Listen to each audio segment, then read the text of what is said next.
Oo, may extra nga battery.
Good day, participants, as you are about to learn and enjoy on the comfort of your home. To make this seminar amazing and productive, kindly follow these simple rules.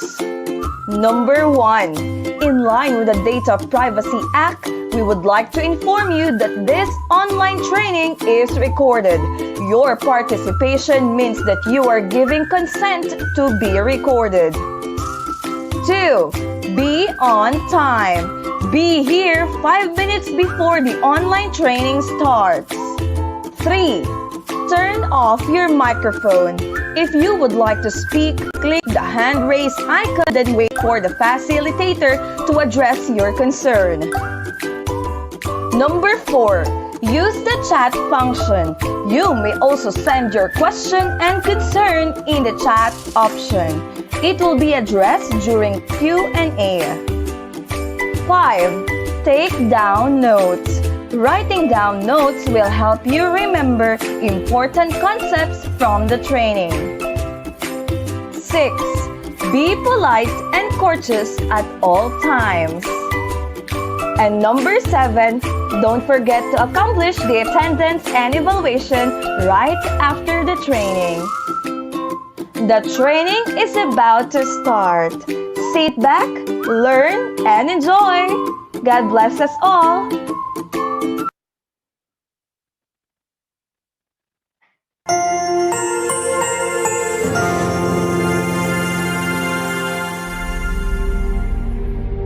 Aklan State University is considered as one of the oldest institutions of learning in Western Visayas. It started as an intermediate school formally opened in 1918. It became a secondary school in 1928 and a tertiary education institution in 1963. It was named the Aklan State College of Agriculture or ASCA in 1992. 7 years later, 4 institutions supervised by the Commission on Higher Education were integrated into ASCA. In 2001, then-President Gloria Macapagal Arroyo signed into law RA 9055, converting the Aklan State College of Agriculture into Aklan State University. With its 5 campuses, Banga, Kalibo, New Washington, Makato, and Ibajay.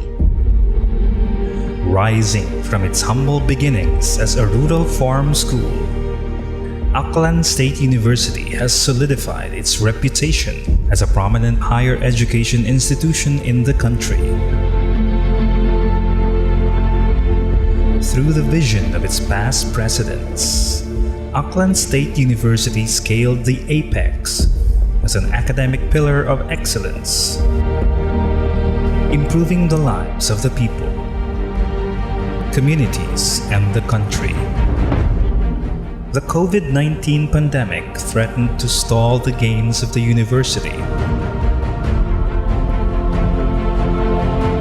But ASU continues to unleash its potential, banking on the strength of its resilient men and women. Now, a new day awaits for Aklan State University. With the assumption of office of its first woman president, Dr. Emily M. Arangote, SUC President 3, Aklan State University gears up, revs up, and ready to set sail as a leading university in the Asia-Pacific region.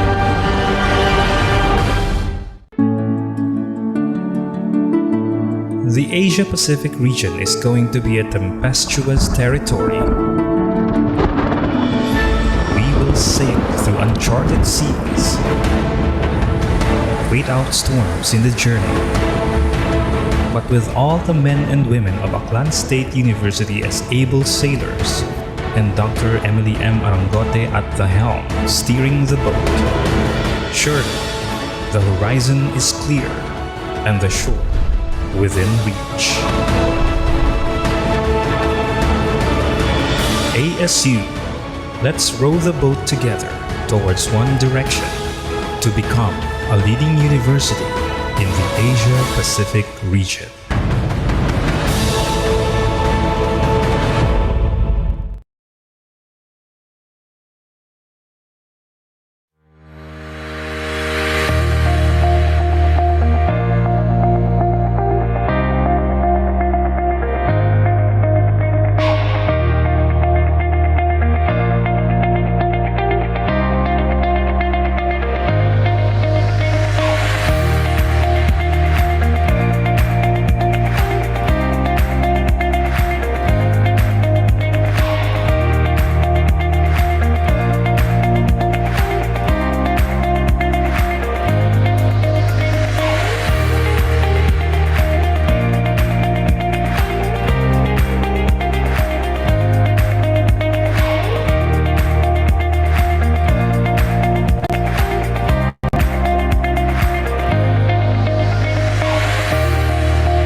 Boracay, one of the world's best islands where you can enjoy the crystal clear blue waters and powdery white sea beach.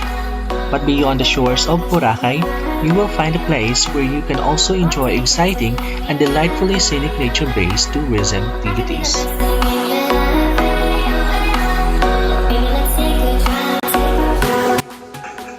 Welcome to mainland Malay, an ecotourism haven. From beach and hills to rivers and springs. Name it, we have it.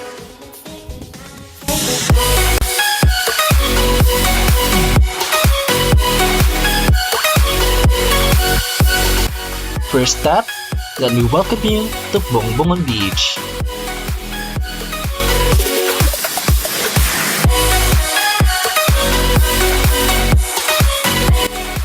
One of the best experiences that one can ever have is waking up in one of the most underrated beach in Aklan, a secluded and peaceful place where you can relax and enjoy your moment, just you and the sound of the crashing waves on the shore.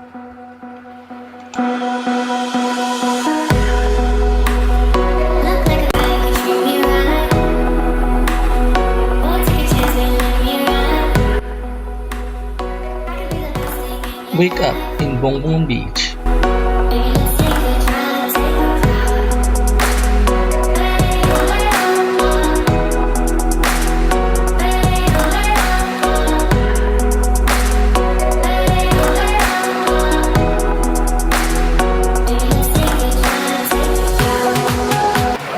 Enjoying peace and serenity in a fine white sand beach? What more can you ask for?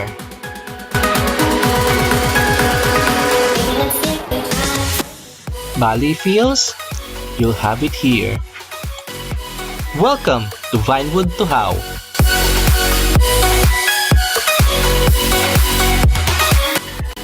It is one of the newest tourism sites here in Barangay Naasog in mainland Malay.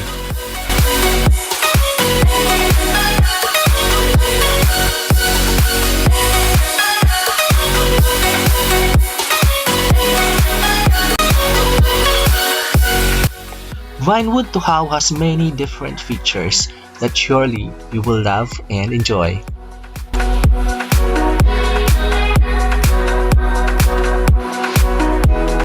This place is also ideal for overnight and camping activities.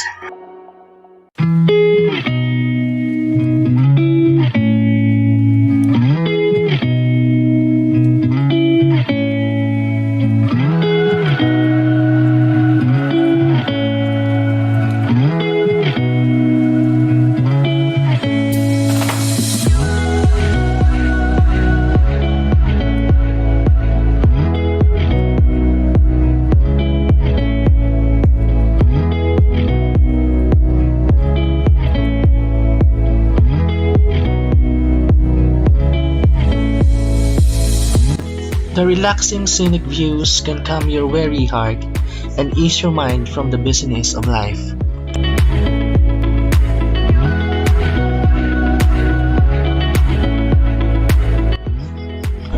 One of the most visited tourism destinations here in Barangay Naasog is the Lighthouse Cafe.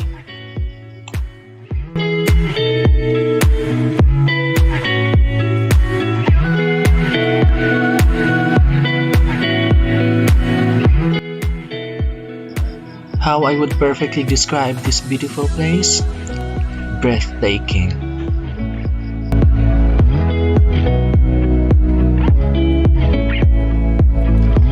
This place is ideal for friends and family bonding.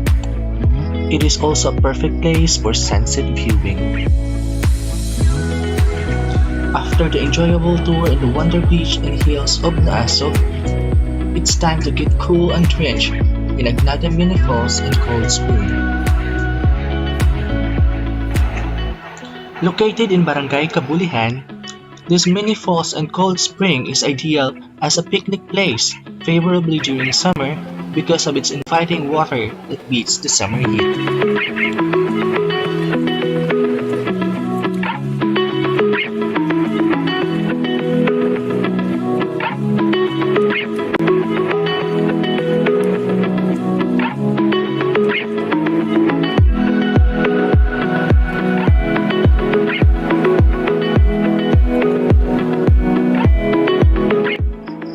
So let's get cool and drenched, where the forest and rocks meet the spring.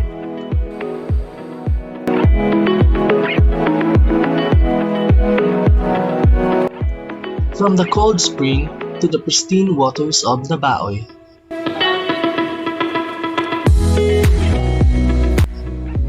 Dubbed as the home of the pristine waters of Malay, this place is perfect for bonding and get-together.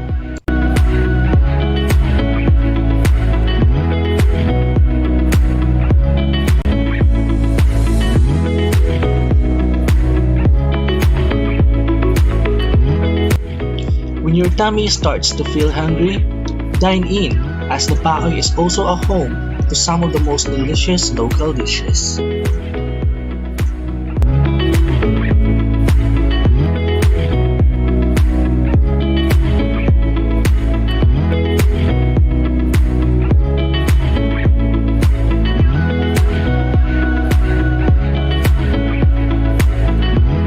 From the crystal clear blue waters and the powdery white sand beach of Boracay, we bring you the best of our town. This is Malay, our home, your destination.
All right, mabuhay. Good morning to everyone. Welcome to our today's webinar entitled Sustainable Agri-Ecotourism, a webinar series. I'm Roque Santo, MTM student and your host for today's event. We are now live via Zoom with over 100 participants and also on Facebook Live through our official Facebook page, the ASU-Ibajay Masters in Tourism Management, with also over 100 participants. The Philippine tourism industry is now exploring to another fast-growing segment, which is the agri-tourism, and has recently joined the world's best agri-tourism destinations. Today, we will be enlightened by the different topics regarding agri-ecotourism and its sustainable practices. But before we start, I would like to extend our heartfelt appreciation and gratitude to the administrators of Aklan State University for supporting and allowing us to conduct this webinar. To Dr. Emily M. Arangote, our university president, our campus director, Sir Arthur E. Hisgundo, to the head of the ASU-Ibajay's Academic Affairs, Professor Jerby Paderes, and to the coordinator of the graduate program, Dr. Janice H. Cheng. Also, we would like to thank our sponsors for making things possible. And to you participants, thank you so much for being here with us. To formally begin our webinar this morning, let's have first an invocation to be followed by the singing of the Philippine National Anthem, ASU Hymn, and Aklan Hymn.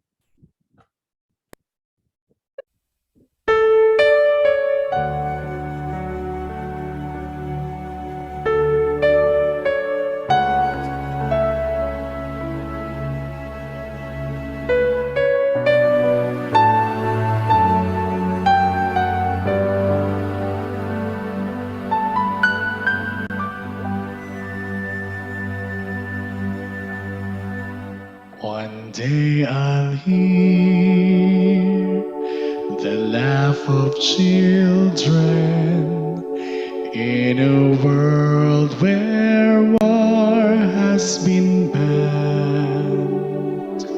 One day I'll see men of all colors sharing words of love and devotion.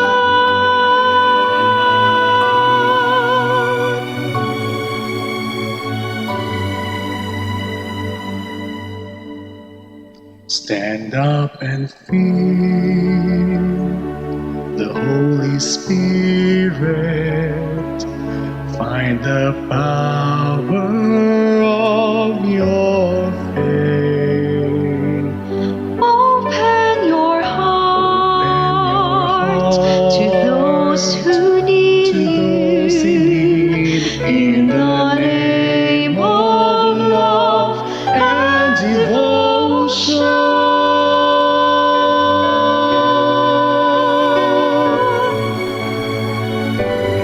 Yes, I believe.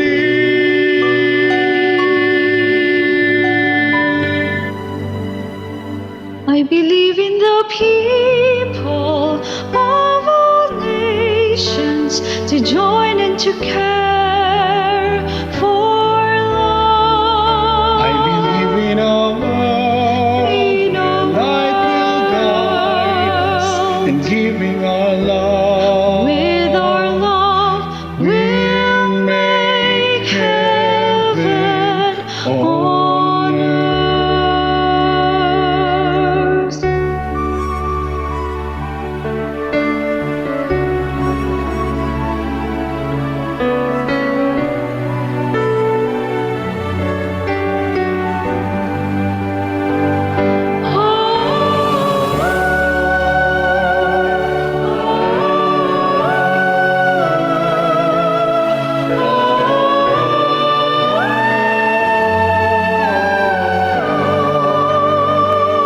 I believe in the people of all nations to join and to care for love.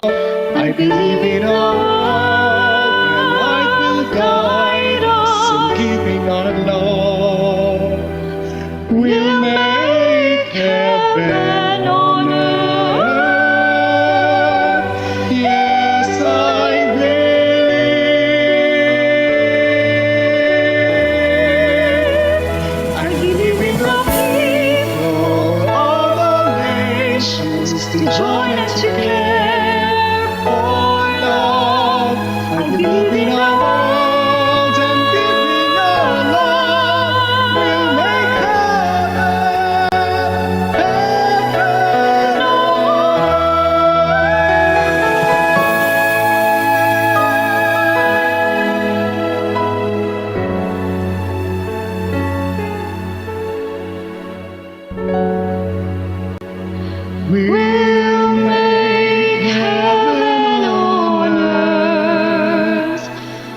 Ladies and gentlemen, the Philippine National Anthem. Bayang magiliw, perlas ng silanganin, alam ng puso, sa dilim mo'y buhay. Lupang hinirang, duyan ka ng magiting, sa manlulupig, di ka masisingil. Sa dagat at bundok, sa simot, sa langit mong bagaw, may dilag ang tula at awit sa paglayang minamahal. Ang kasal ng wataw at mo'y tagumpay na nagdidingding, ang bituin na tao na kailang kamay di magdidilim. Lupa ng para ng lalhatit pagsinta mo'y langit sa piling mo. Aming ligaya na pag may mangangin, ang mamatay ng dahil sa'yo. Tawagan among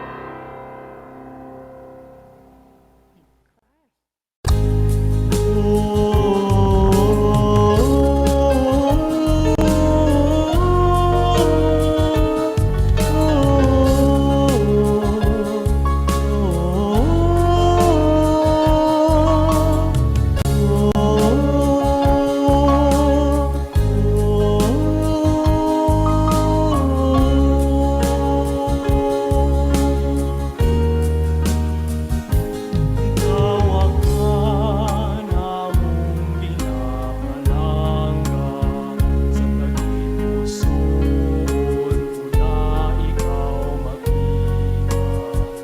Bisan man siin kami nga tanan maalo, o among isip pagkandong unak imo.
Treasures in my memory upon this land.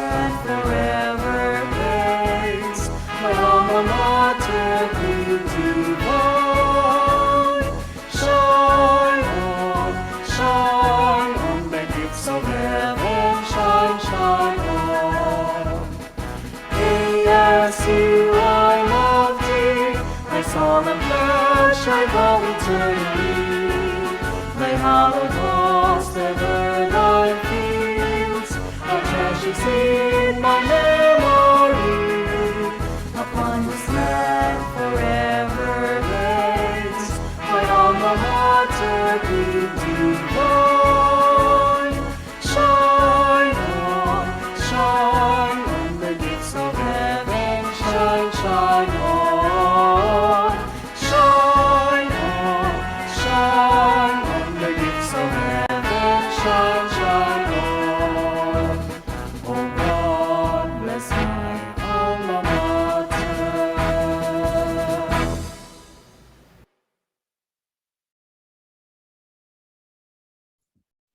All right, to formally welcome us today, may we call on, or let's hear some words from the coordinator of the graduate program of the ASU-Ibajay, Dr. Janice H. Ching. Ma'am? Thank you, sir. Roque. To our dear University President, Dr. Emily M. Arangote, our Campus Director, Mr. Arthur E. Esmondo, Head Academic Affairs, Mr. Jerby J. Paderes, Head Administrative Support Services, Professor Ana Marie G. Artiga, guest college officials, dear students, ladies and gentlemen, a pleasant morning to all of you. Today, it is my honor to welcome you to the first webinar series on sustainable agri-tourism organized by the Master in Tourism Management student in partnership with Aklan Research Center for Sustainable Tourism. The objective of today's webinar is for the participants to be able to enhance the knowledge on sustainable agri-tourism, recognize the sustainable agri-farming tourism practices, and apply the knowledge in sustainable agri-tourism in their respective fields of expertise, which is relevant and helpful, especially to our dear MTM students and participants who are students, tourists, educators, and other stakeholders and partners who are present in today's webinar. We are indeed privileged as we were able to have with us this morning in this webinar series our distinguished speaker who are industry practitioners, policymakers, educators, tourist site owners, and sustainable tourism advocates and experts in their respective fields as they can give us a relevant and informative topics. Once again, the Master in Tourism Management program of Aklan State University Ibajay campus greatly acknowledge the effort of the organizers led by Mr. Tonilin S. De Jose, the professor of the MTM program, and Mrs. Aura Grace R. Adap, the overall committee chairperson of this webinar series, and the rest of the student committees for spearheading of this momentous activity. Again, my warmest welcome to all of you. Thank you so much, Dr. Ching, for your warm words of welcome. This time, we will hear another message from the ASU-Ibajay's ever-committed campus director, Sir Arthur E. Hismundo.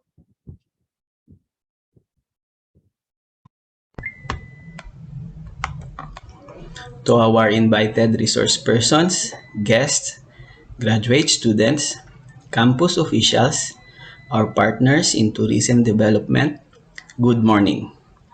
I would like to commend our Master in Tourism Management students and faculty with the help of our Aklan Research Center for Sustainable Tourism in conceptualizing and implementing this webinar series with the theme Sustainable Agri-Ecotourism.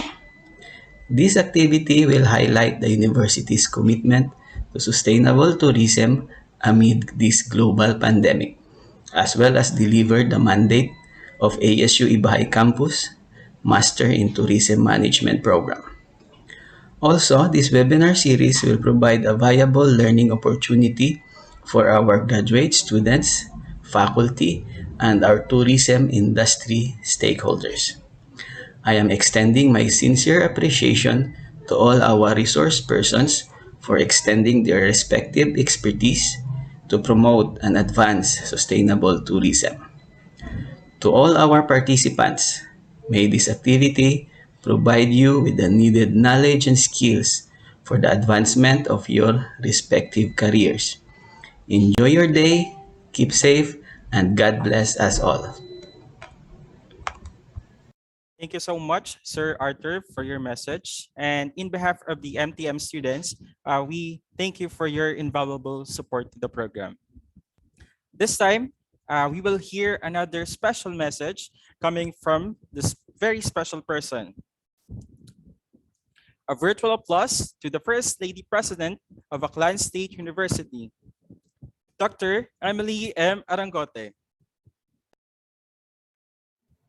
Good morning, ladies and gentlemen. Good morning to our guests, especially to the speakers that were invited this morning. We have this time, thank you, Honorable Philip Akimpo, for accepting the invitation of the Center Head of Aklan Research Center for Sustainable Tourism, that is Ma'am Cristely Espanola of Ibajay Campus.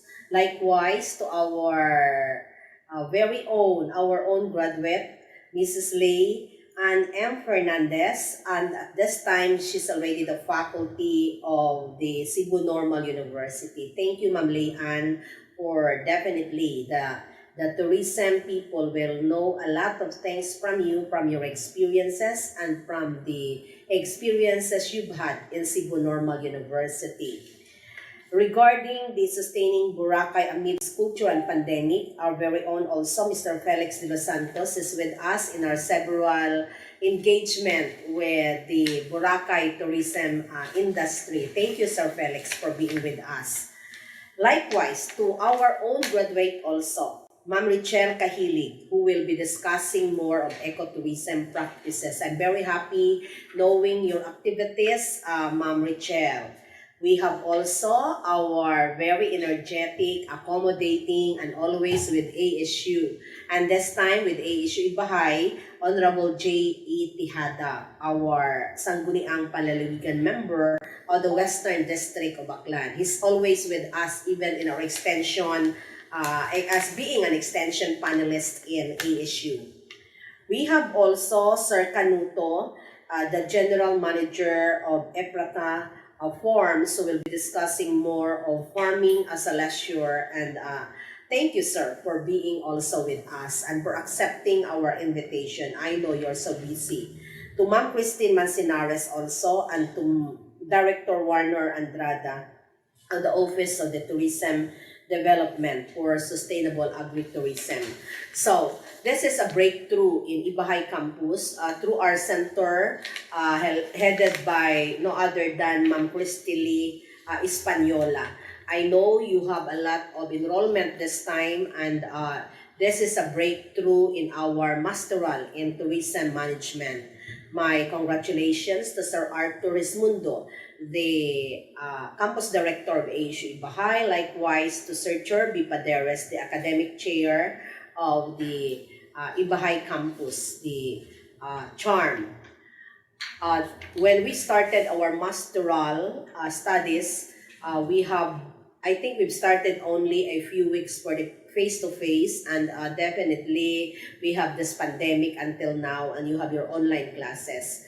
But we will not stop from there, but we will continue the learning experiences. And I'm very happy knowing that you selected the best, the experts for them to share their wisdom and their experiences this afternoon, not only to our students, masteral students, but that of the entire university. Yesterday, I already released the memo inviting all the campuses, their participants coming from different colleges and coming from different campuses. More so that the trend of the province now is more of sustainable tourism. By this, you will be having a level up on our teaching learning. By this, we can collaborate with other enthusiasts on ecotourism, and by this, we could learn more of farming as a leisure, and I appreciate it very well. What is important is our collaboration with the LGU, with that of Boracay, and with that of our stakeholders, and most especially with the provincial government, represented this time by Sir Kimpo and Sir J. Tejada. Thank you very much to all of you. To our students, my congratulations also for enrolling in the masteral class. Also, what is good here is, aside from this is an online class, this is also supported by the provincial government under under Governor Joven Miraflores. And this is being funded. Some of the operations of this masteral class were being funded by the provincial government of Aklan.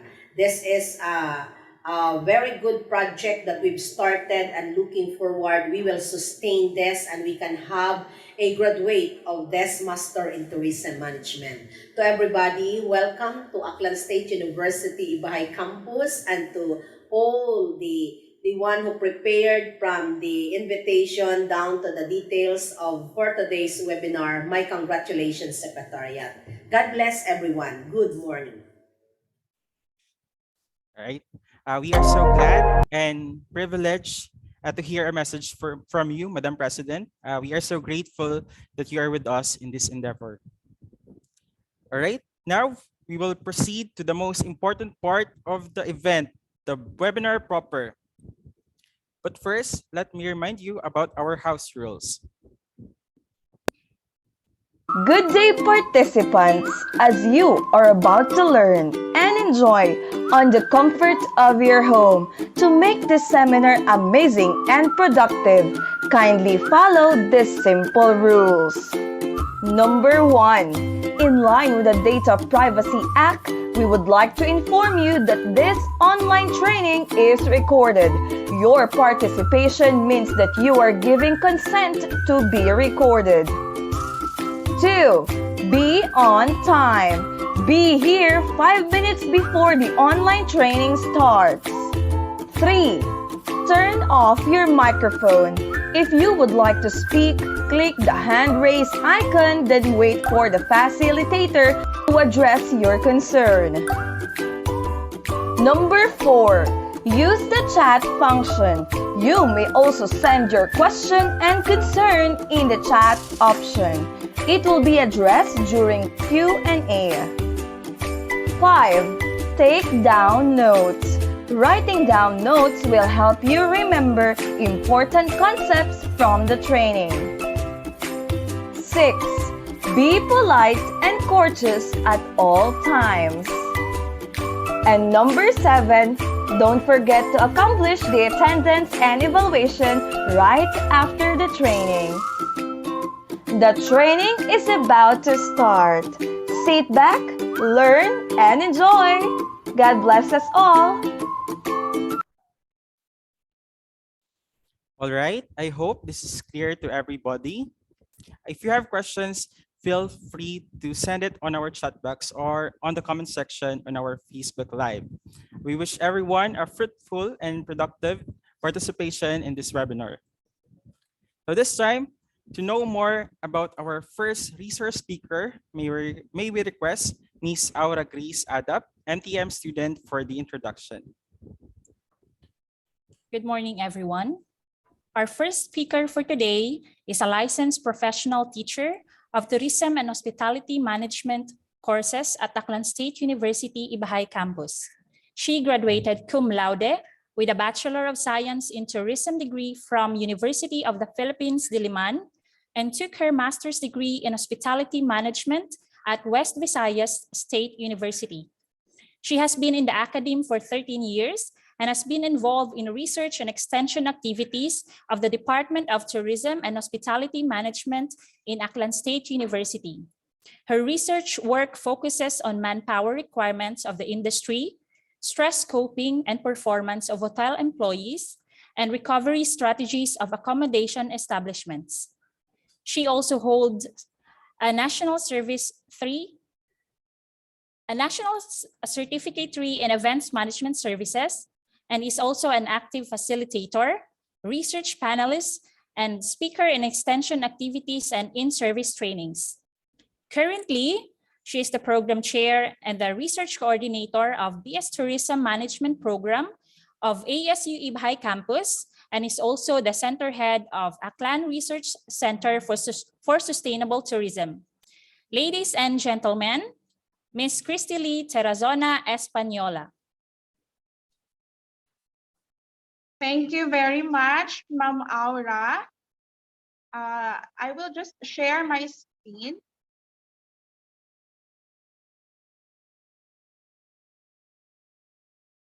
May I request the admin to please allow me to share my screen?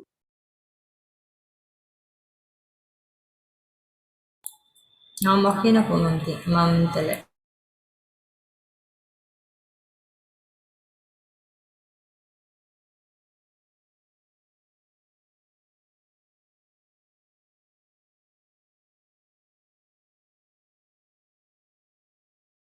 Naka-disable pa siya, Ma'am Cassie. Anong account na po, Ma'am? Okay. So, wait lang. Patry po ako ulit, Ma'am. Ayan na. Okay.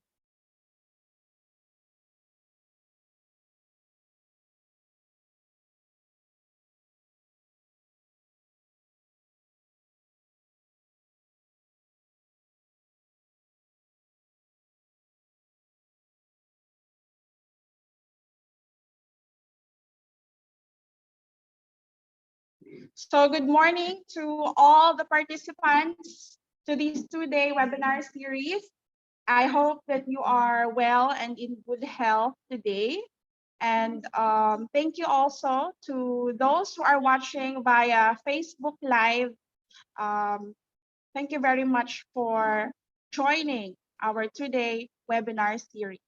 So I was tasked to discuss the concept of sustainable tourism and touch a little bit of research related to this topic. So touch lang naman tayo sa research, hindi naman siya talagang full. We will talk about the concept and then kung ano yung mga research na pwede nating gawin para sa sustainable tourism. So how important is sustainable tourism? This is not just something that is uso or hindi siya chismis, diba?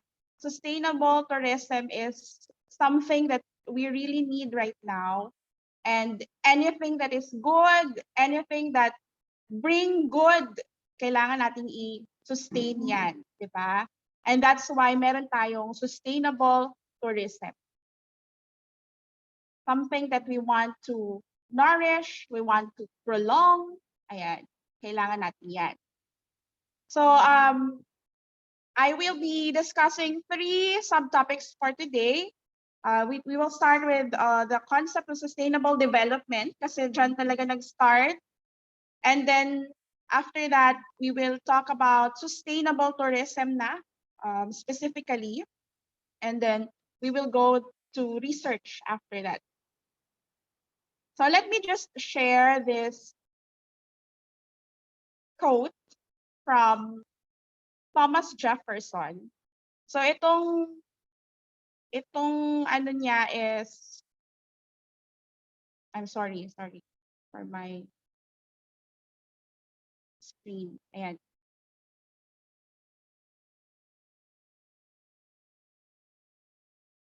Okay, si Thomas Jefferson ano siya ng letter kay James Madison. Sabi niya doon sa letter is just a line from the letter. Then I say the earth belongs to each generation. During its course, fully and in its own right, no generation can contract debts greater than may be paid during the course of its own existence.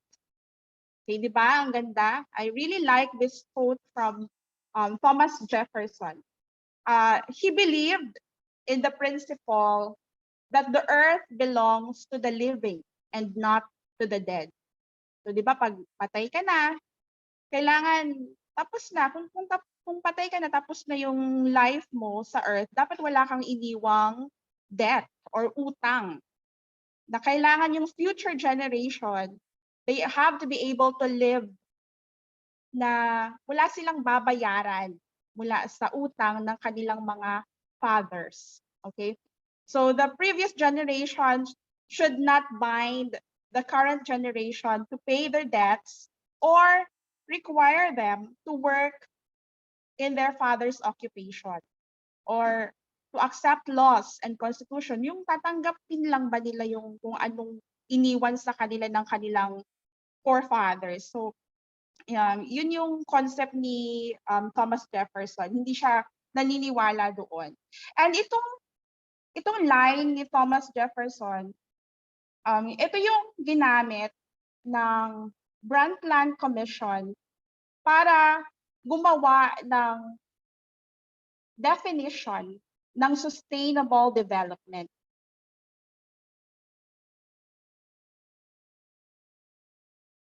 Okay. So I'm sorry for the delay and there's a delay in my presentation. Okay, so let me talk about sustainable development. So sabi ko nga, ito yung line ni Thomas Jefferson, ito yung pinagbasehan ng World Commission on Environment and Development. Noong gumawa sila ng Brundtland report or the Brundtland Commission report na tinatawag na Our Common Future. And yung chair nito is si Gro Harlem Brundtland. Isa siyang, actually she was the Prime Minister of Norway. Siya yung kauna-unahang babaeng Prime Minister ng Norway. And she did work on the World Commission on Environment and Development way back in 1987, I think.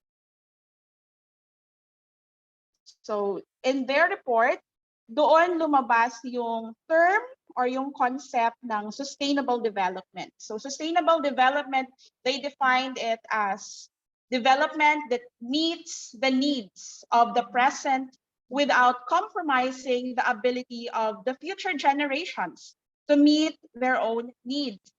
So meron siyang dalawang concept dyan. Una is yung concept ng need, which refers to the need of the world's poor na kailangan nating i-prioritize.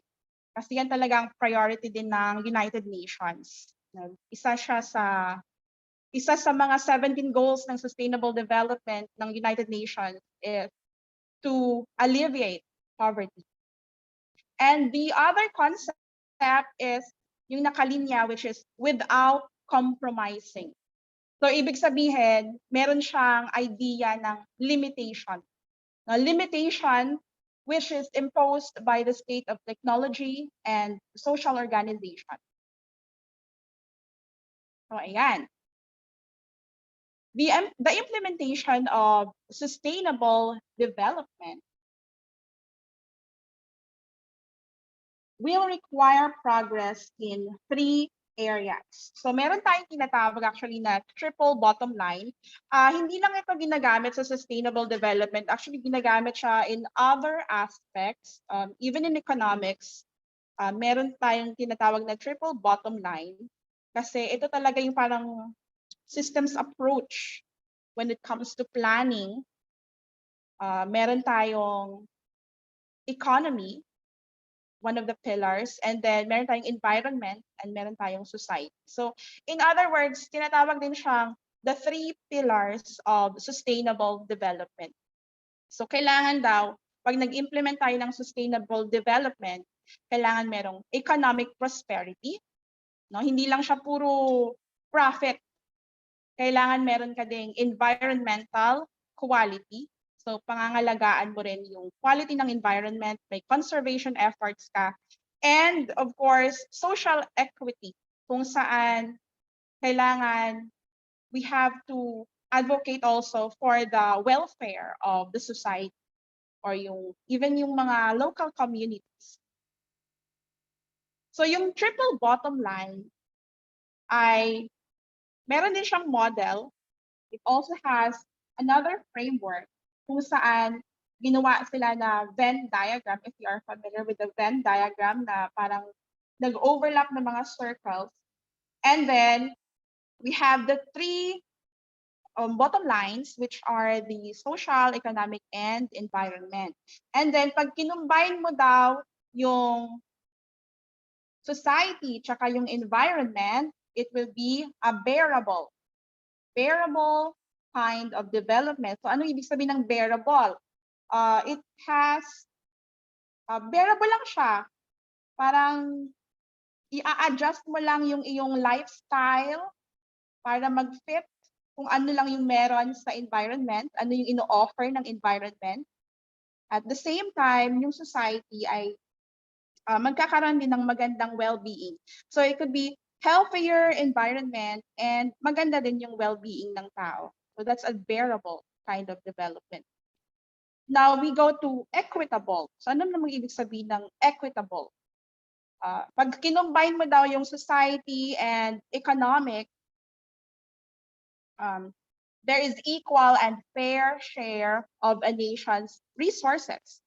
Thus, by having equitable distribution, na babawasan natin yung poverty.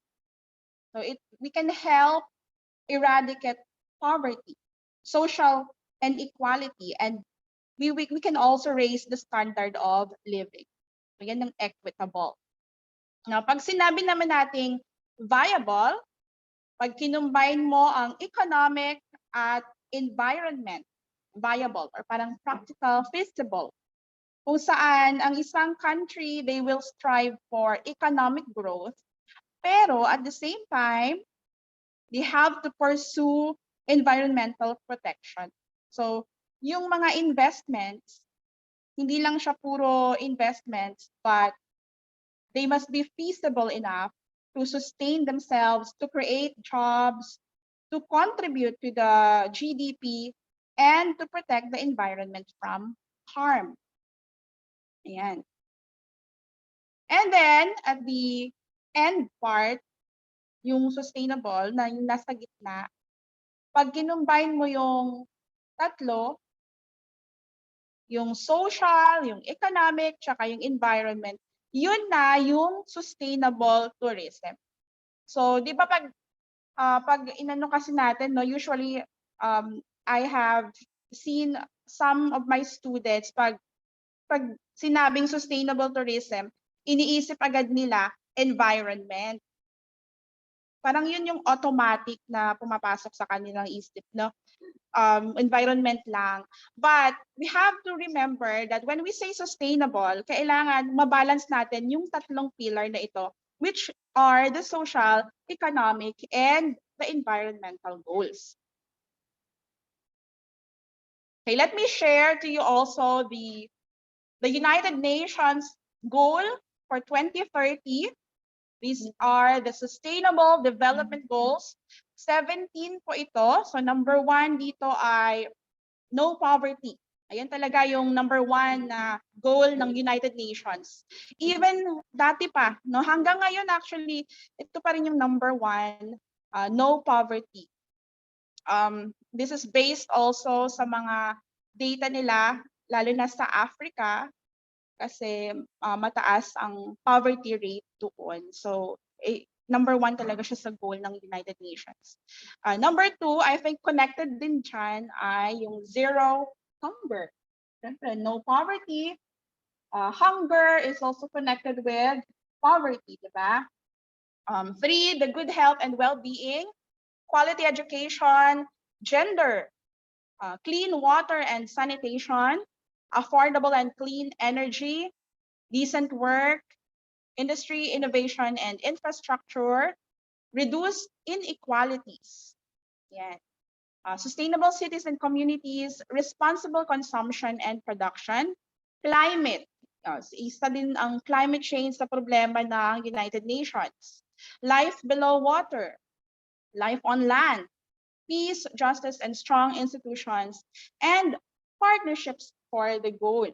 So saan papasok ang tourism dito? Ano? I was talking on sustainable development pa lang ito, wala pa yung tourism dito. So saan naman papasok or paano naging connected yung tourism dito sa sustainable development goals ng UN? Well, the 2030 agenda recognizes the role of tourism.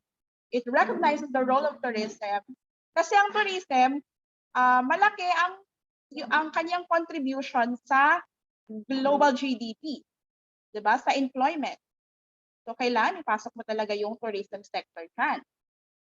So makikita natin actually ang tourism dito sa life below water, sa number 14. Pwede din siya dito sa number 8, which is decent work and employment. Sa number 12, pwede din siya sa responsible consumption and production. And even sa number 11, sustainable cities and communities. And actually, pwede naman ang tourism sector sa lahat. No? Kasi ang tourism sector, it will have direct impact on all the goals.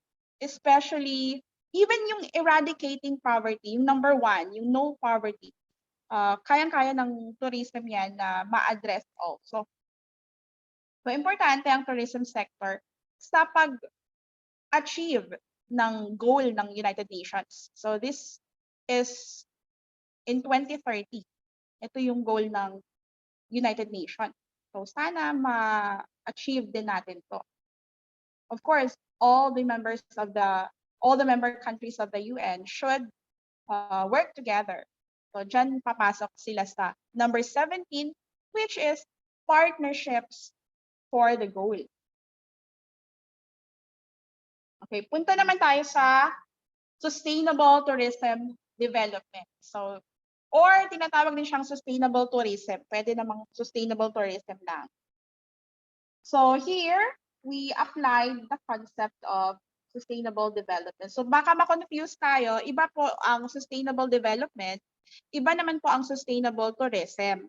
Pero sa sustainable tourism, syempre ina-apply natin yung sustainable development. Kaya nagiging sustainable tourism siya.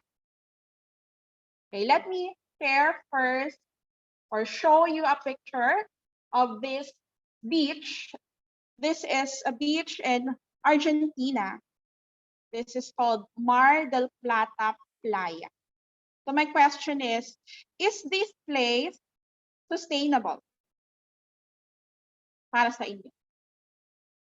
So, madami siyang tao, no? The beach is there, but in this picture, almost half of this picture ay tao, may sasakyan, may umbrella. It's actually a lot of people there.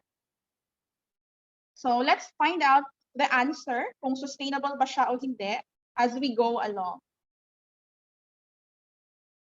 So here we have the sustainable tourism definition.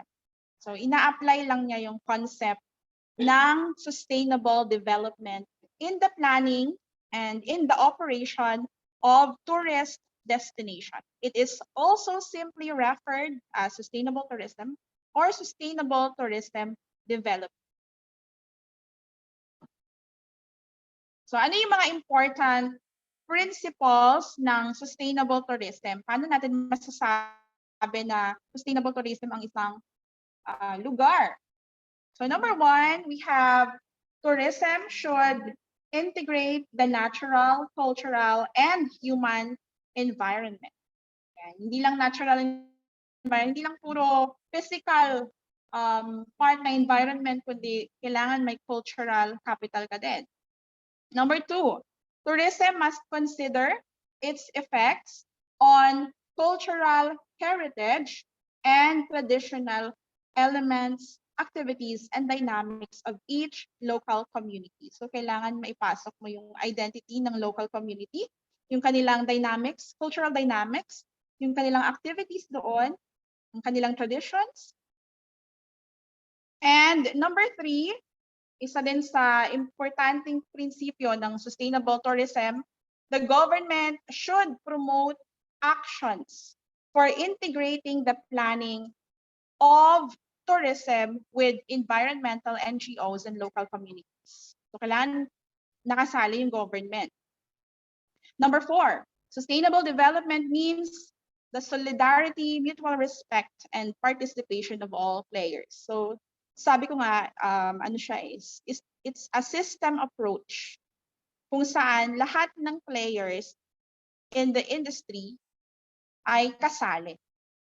Number 5, measures must be developed to permit a more equitable distribution of benefits and burdens of tourism. So equitable yung distribution, hindi lang ibibigay yung benefits sa mga mayaman at lahat ng burdens sa mahihirap. Kailangan equal ang distribution ng income, ng wealth ng isang local community.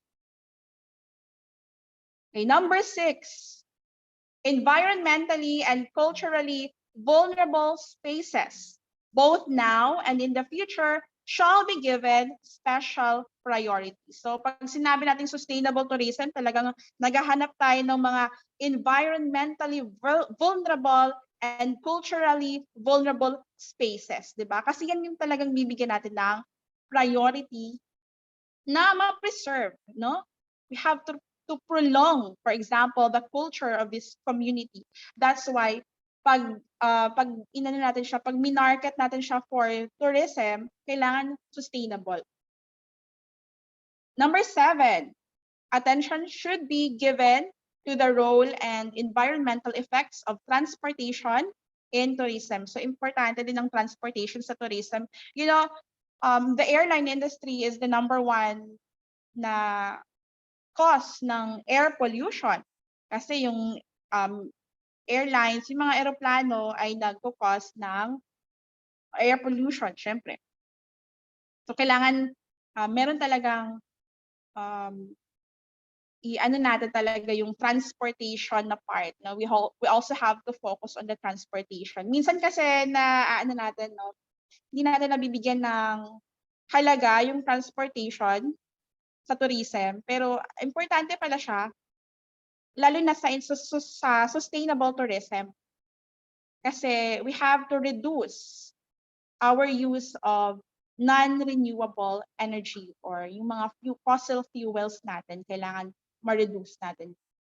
And then number 8, there is a need to support and promote feasibility studies, vigorous scientific fieldwork, tourism demonstration projects within the framework of sustainable development. So in short, research is very important.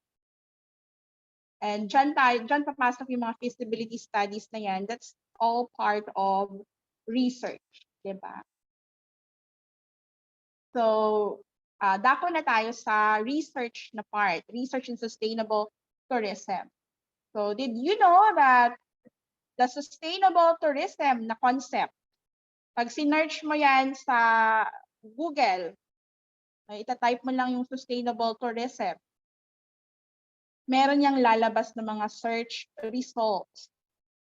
So for example here, according to Mauleon Mendez et al., we had 8,500 na search results doon sa Web of Science. So pag naghanap ka or nag-search ka ng research sa sustainable tourism, pag doon ka naman nag-search sa Google Scholar at type mo sustainable tourism, meron siyang search results kasi ginawa ko ito kagabi and ang lumabas na search results 1,790,000. And then pag type mo naman sustainable tourism in the Philippines. So specifically sa Philippines lang, we have 101,000 researches for sustainable tourism in the Philippines. So actually maganda ang data na ito, maganda ang numbers kasi 1,000. I actually did not expect na madaming researches for sustainable tourism in the Philippines. Pero syempre, kulang pa yan. We can add more. So I would also like to appeal to my fellow faculty, yung mga nagtuturo ng tourism, tsaka ng hospitality, na even yung iba pang courses, we can also do research on sustainable tourism. So let me show you first a framework. This was proposed by Sir Alampay. The challenge in his book, The Challenge of Sustainable Tourism Development in the Philippines. So itong book na to parang compilation siya ng researches. So then gumawa siya ng parang framework kung saan nakapaloob din ang tatlong pillar sa gitna, which are the equity or yung social part, and then yung ecological sustainability or yung environment part, and yung economic sustainability or yung economy part. Itong tatlong to ay ito yung 3 pillars ng sustainable development. Ayan. So dito naman sa labas, we have the national government agencies, the local government units, the local destinations and local communities, and sa baba, the tourism industry, yung private sector, and yung key players. Silang tatlo dyan sa labas, yan yung mga stakeholders. So in short, we have to have united na perspective when it comes to sustainable tourism.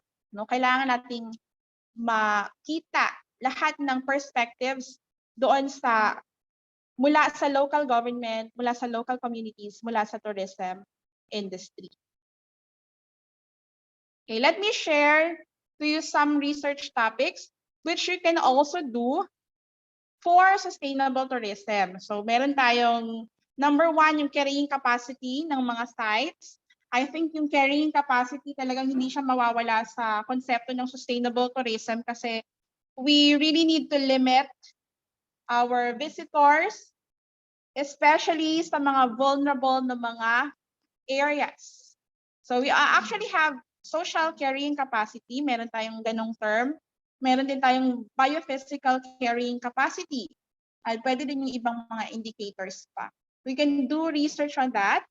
Pwede naman yung tourism and poverty alleviation. How tourism, what is the role of tourism sa pag-alleviate ng poverty? Local perspectives. Perspective ng mga tao doon sa lugar. Yung kanilang attitude, pwede rin. Yung kanilang livelihood, yung quality of life. And then sa governance na part naman, what is the role of the government agencies? We can examine also practices and policies na ini-implement ng government kung effective ba sila o hindi. So, pwede yung maging research. Another is cultural inclusion in tourism. The cultural aspects of tourism. Pwede kang mag-study about indigenous people and their culture, impacts to the cultural identity, nagkakaroon pa ng change sa kultura ng isang local community kapag nag-introduce ka ng tourism doon. Pwede rin naman ang mga changes, ano yung mga nagbago sa mga festival celebrations over the years. That's actually a good research study. Another is the ecotourism. Sa ecotourism na part, we can look for green tourism practices. Ano pa yung mga potential na ecotourism sites? You can do an inventory of ecotourism sites sa inyong lugar. Malay mo, may mga hindi pa pala tayo na-discover na mga sites na pwede nating i-showcase for tourism.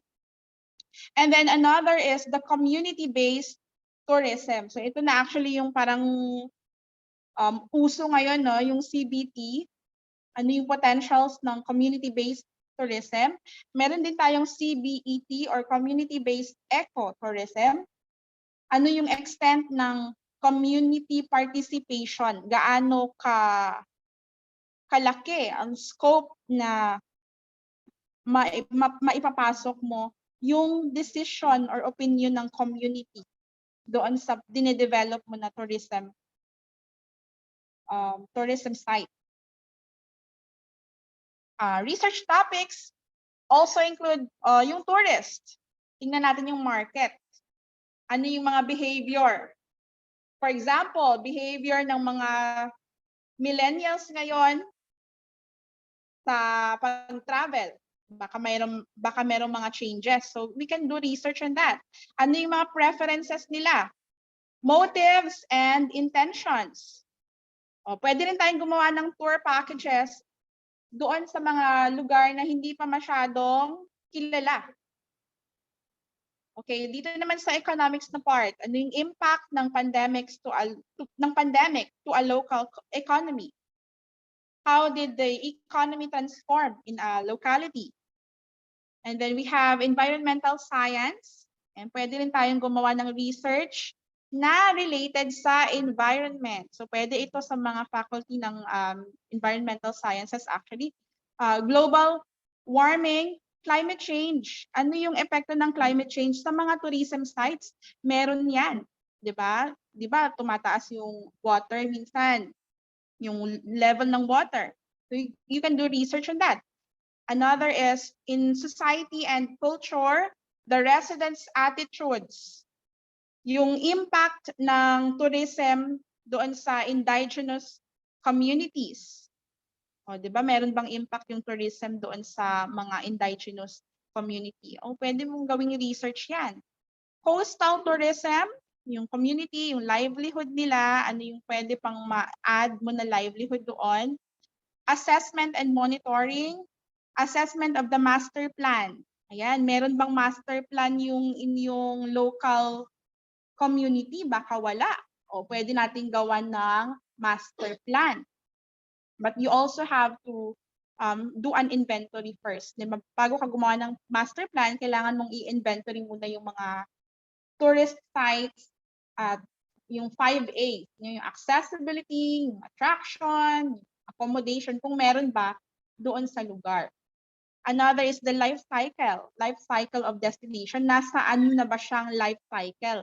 So if you are familiar with the tourism area life cycle, meron tayong iba-ibang life cycle ng mga destination. For example, meron tayong exploration na part.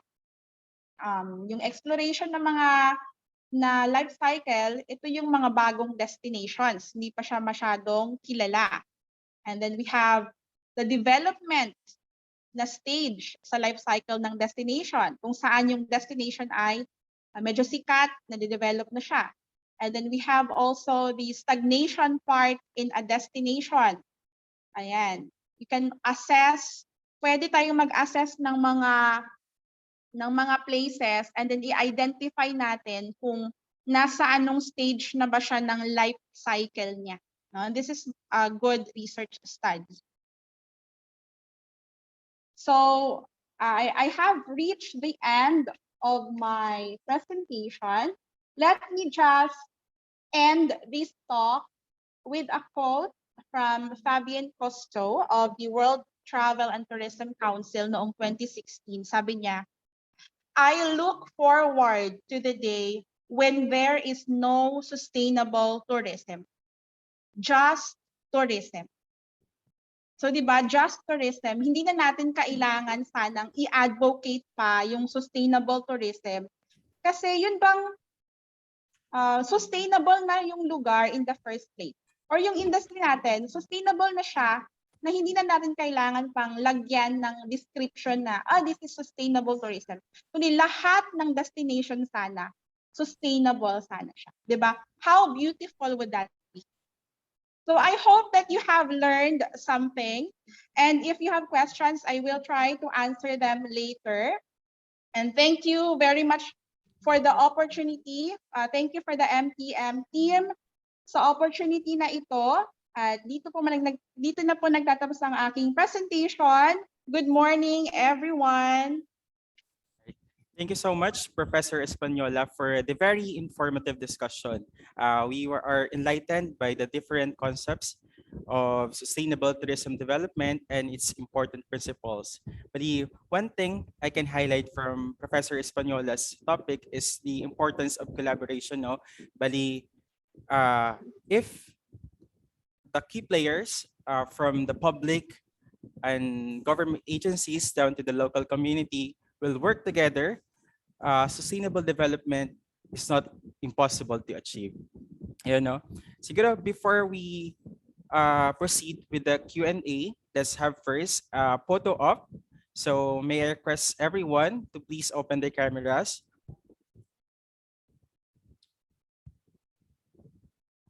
Excuse me, Ma'am Tele, pwede po stop sharing po ako. Thank you, ma'am. Once again, may I request everyone to please open your cameras for we will have the photo op first before we proceed to the Q&A session. All right, naka-open na po ba ang lahat?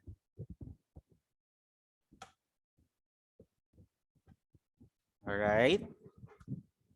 All right, in 1, 2, 3, let's have the photo op. All right, 1, 2, 3, smile. All right, another one po. 1, 2, 3, smile. All right, another one. 1, 2, 3, smile. And last one po. 1, 2, 3, smile. All right. Thank you so much. This time, we will have the opportunity to answer questions from our participants. So if you have questions, feel free to message it on our chat box or you can comment it on our Facebook Live.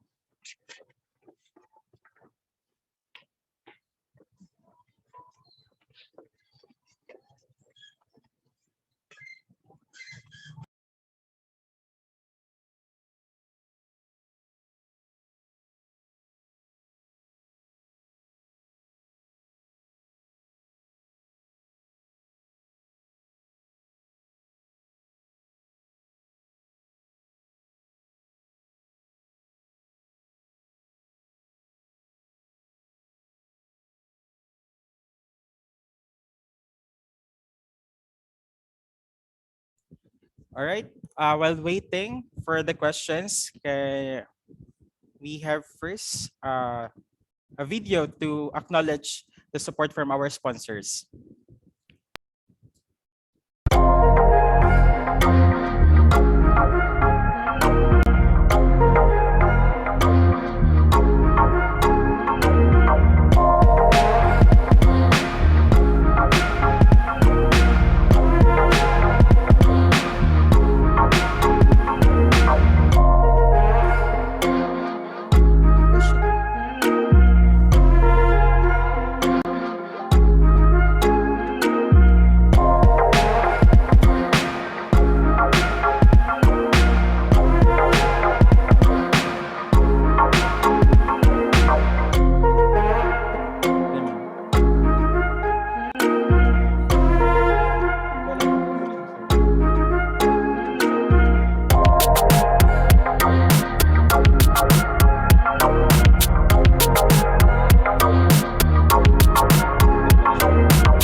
Good day, participants, as you are about to learn and enjoy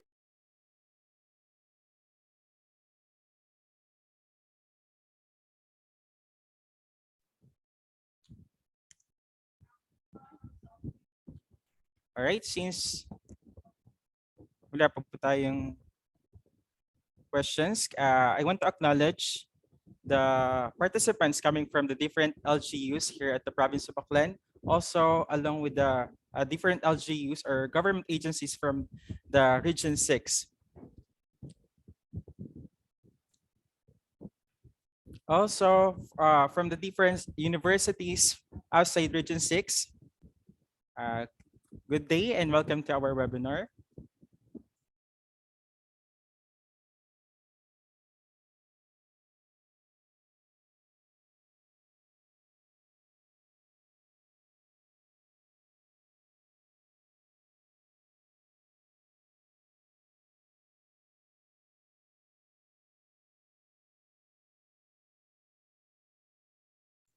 Once again, if you have questions, feel free to send it on our chat box or at the comment section on our Facebook Live. Thank you.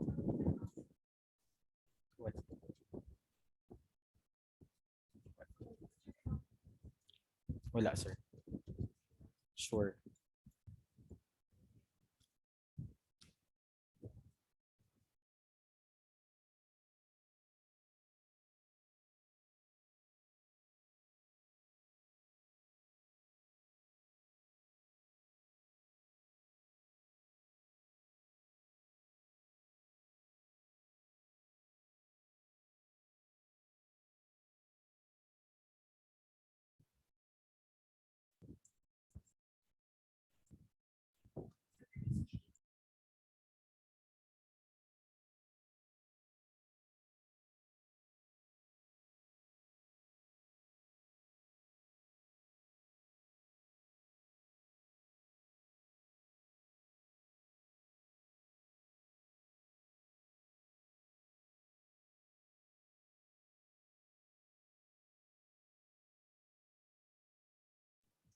Right, while waiting, I will like to acknowledge our participants coming from the different universities. We have participants from Laguna State Polytechnic University. We also have participants from the University of Antique. Hello po. From Philomer University. Ma'am and sir, welcome po. From the Aklan Polytechnic College, we also have participants from the Nueva Vizcaya State University. Ma'am and sir, welcome po to our webinar this morning. Thank you.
Good day, participants, as you are about to learn and enjoy on the comfort of your home. To make this seminar amazing and productive, kindly follow these simple rules. Number 1. In line with the Data Privacy Act, we would like to inform you that this online training is recorded. Your participation means that you are giving consent to be recorded. 2. Be on time. Be here 5 minutes before the online training starts. 3. Turn off your microphone. If you would like to speak, click the hand raise icon, then wait for the facilitator to address your concern. Number 4. Use the chat function. You may also send your question and concern in the chat option. It will be addressed during Q&A. 5. Take down notes. Writing down notes will help you remember important concepts from the training. 6. Be polite and courteous at all times. And number 7, don't forget to accomplish the attendance and evaluation right after the training. The training is about to start. Sit back, learn, and enjoy. God bless us all. All right. Once again, I would like to take this opportunity to acknowledge our participants from the different universities and schools outside Western Visayas. So we have participants from the National Teacher College. Ma'am, sirs, and students, welcome po. From the Capiz State University, ma'am and sir, welcome. Also, we have participants from the different agricultural farms. We have participants from Bebot's Farm in Tangalen, Aklan. We also have participants in La Tranquilina Farm Resort, from Bulyo Hillside Integrated Farm, from the GLS Agricultural Integrated Farm, and also we have participants from the La Olas Fish Farm. All right. Since we don't have questions to our first speaker, we will proceed to the awarding of certificate. So to acknowledge our first resource speaker, we will award the certificate of recognition.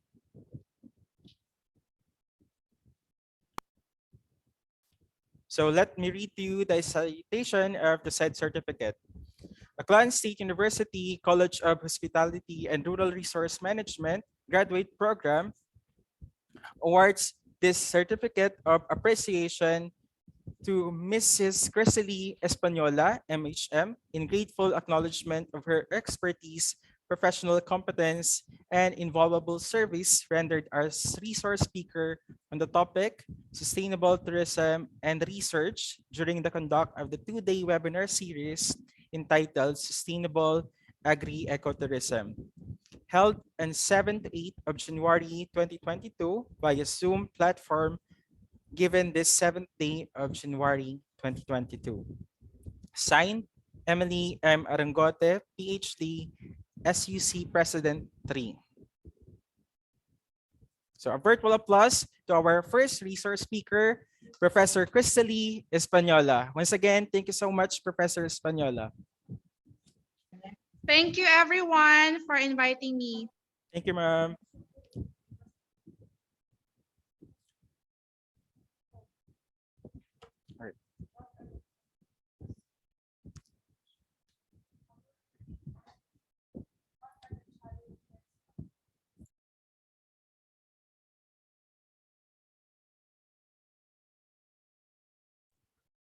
All right, before we proceed, mayroon po pong pahabol na question. So, for our first speaker.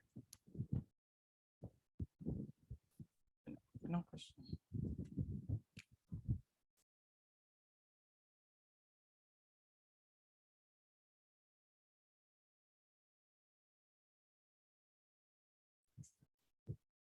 This question came from the participant on our Facebook Live. So, Professor Espanola, here is the question. What are the challenges of sustainable tourism? Okay, thank you for the question. So I think one challenge ng sustainable tourism is hindi doon sa planning eh. Madali lang naman mag-plan for sustainable tourism kasi kailangan mo lang naman ng 3 pillars na yon. You have to consider lang yung tatlo. Pero I think the problem would be in the implementation part. Kasi kailangan mong ma-maintain na balanse yung tatlo. Hindi lang yung environment lang lagi yung ating binibigyan ng priority. 'Di ba? Kasi nga sabi ko kanina, sustainable tourism, usually yung mga tao pag sinabing sustainable tourism, iniisip nila conservation efforts in the environment agad. Pero hindi lang kasi yun eh. Kailangan mo pa talagang i-balance yan. Nandyan yung economic prosperity. Kailangan may profit ka. But hindi lang puro profit. Kailangan mo ding i-maintain na may magandang quality of life yung local community na nandyan sa nasaan man yung iyong tourist destination. Like for example, in Boracay, we have had a lot of problems with Boracay, kaya nga naipasara siya, di ba? There are a lot of environmental problems, kaya siya ipinasara ni Pangulong Duterte. Pero kung titingnan mo, there are underlying problems that are not addressed. Kaya nagkakaroon tayo ng maraming additional na problems, 'di ba? So we have to have balance pagdating sa implementation ng sustainable tourism, and that is very difficult to achieve. Mahirap i-balance yung tatlo. Parang ang isang nanay, 'di ba, mahirap alagaan ang 3 anak kasi 3 sila eh.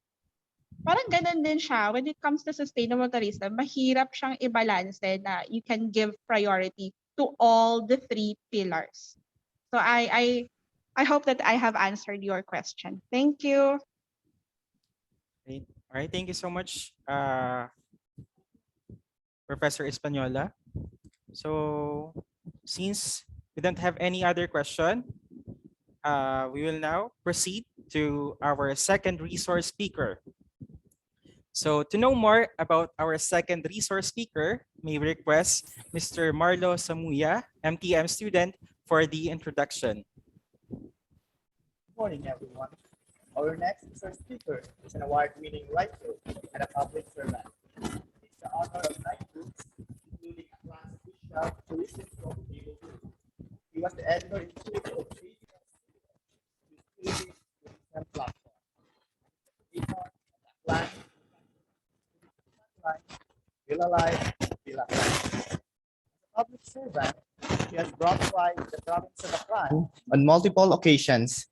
He was named by the ABS-CBN Lifestyle as one of the country's 9 millennial politicians to watch for, alongside with Vico Soto, Jolo Revilla, and other prominent figures. He has received scholarships from the Lee Kuan Yew School of Public Policy, National University of Singapore, and the Asian Institute of Management. He is currently serving as the Chancellor of Kalibo Aklan, where he chairs the Committee on Tourism. Ladies and gentlemen, let's give a hand to SB Philip Yero Kimpo. Thank you very much, Marlo, for that introduction. Can I be heard loud and clear? Okay po ba? Naririnig po ba ang aking audio? Yes, sir. Loud and clear po. Thank you so much. Maraming salamat po sa pagkakataong ibinigay nyo sa akin ngayong umaga. Let me share my screen, no? Kailangan. Share screen. All participants. Can I share po? Parang dito hindi pa yata. Yes, sir. Ginawa po kitang co-host po. Okay. Sige. Ayan. Okay na po. Nakikita ang aking share screen. Yes, sir. Okay. Sige, pakisabi na lang po kung hindi po gumagalaw ang ating ang ating full screen mode kasi para makita nyo na mas malinaw. Yan. Okay. So yung topic na inassign po sa atin ngayong umaga is the role of the youth in sustainable tourism. So earlier, our first speaker presented in depth kung ano ba talaga yung sustainable tourism. And sustainable tourism can be an academic topic. Kaya nga pinag-uusapan natin siya in the context of ASU-Ibajay and the Aklan Center for Sustainable Tourism hosting this event, no? Kasi kailangan naman talaga na yung mga topic tulad nito ay pinag-uusapan talaga, sinasaliksik ng maayos sa academic level.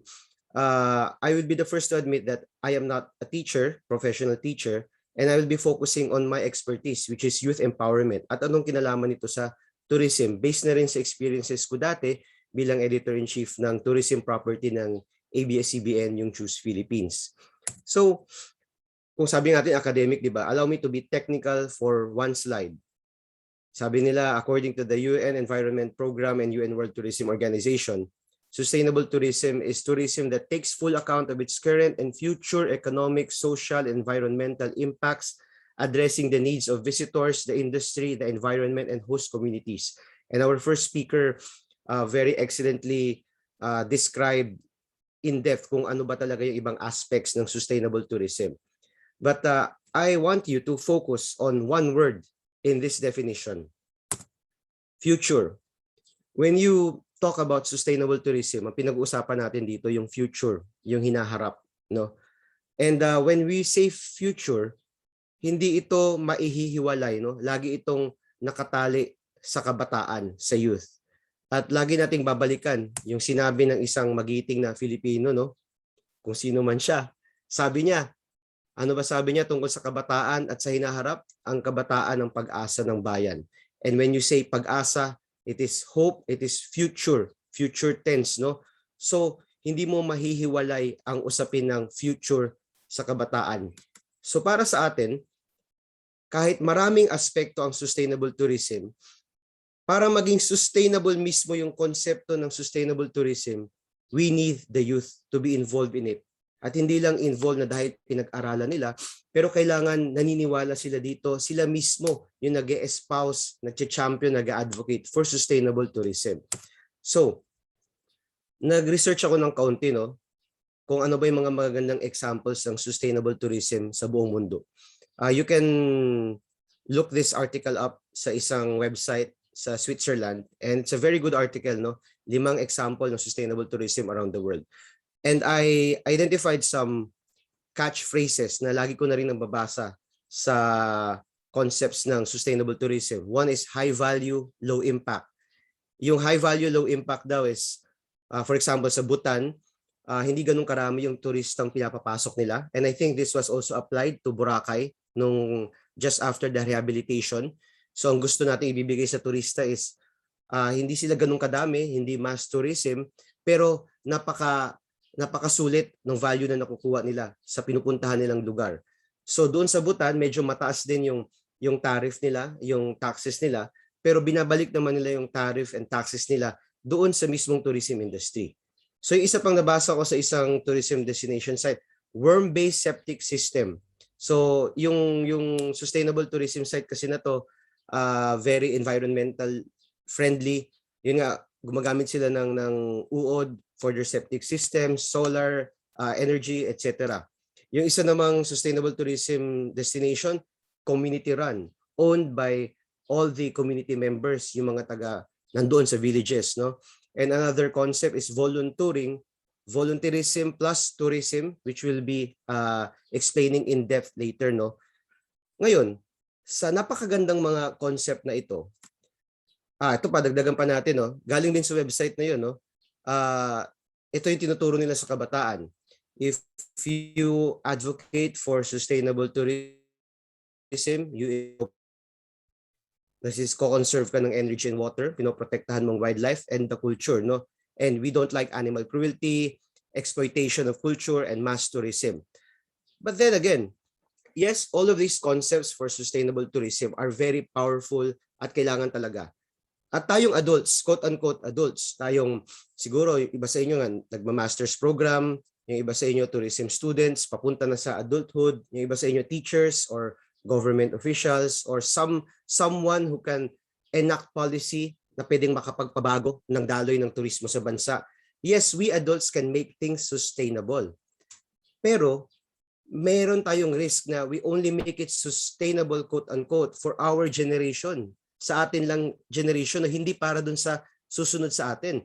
You can make things sustainable for 1 year, 2 years, 3 years, 5 years, 10 years.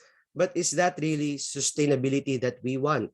Baka yung gusto nating sustainability is the sustainability for the next generation at yung generation pa niya, sa anak natin, sa apo natin, sa apo natin sa tuhod.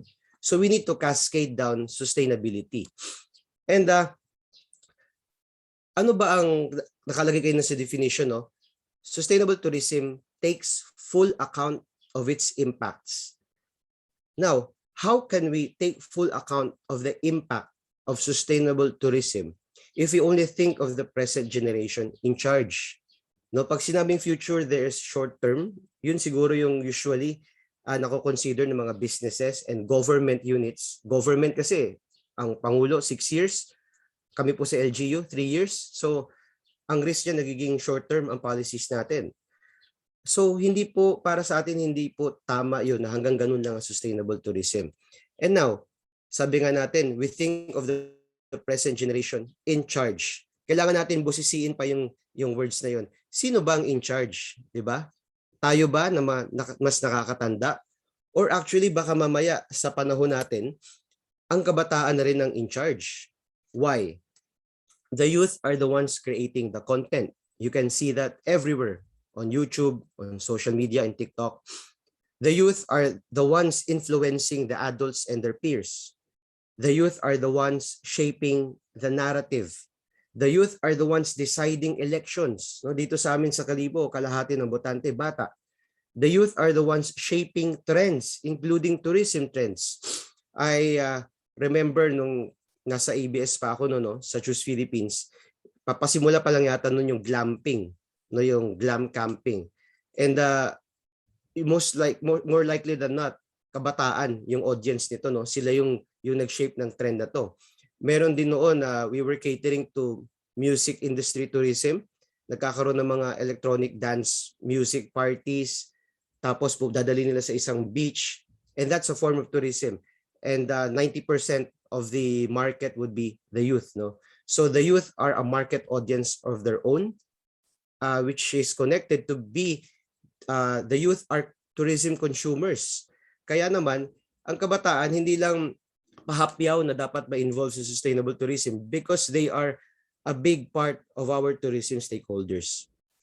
Just checking po, no? Okay pa naman po yung ating screen share at naririnig pa po ang ating audio. Can someone confirm po kung okay pa?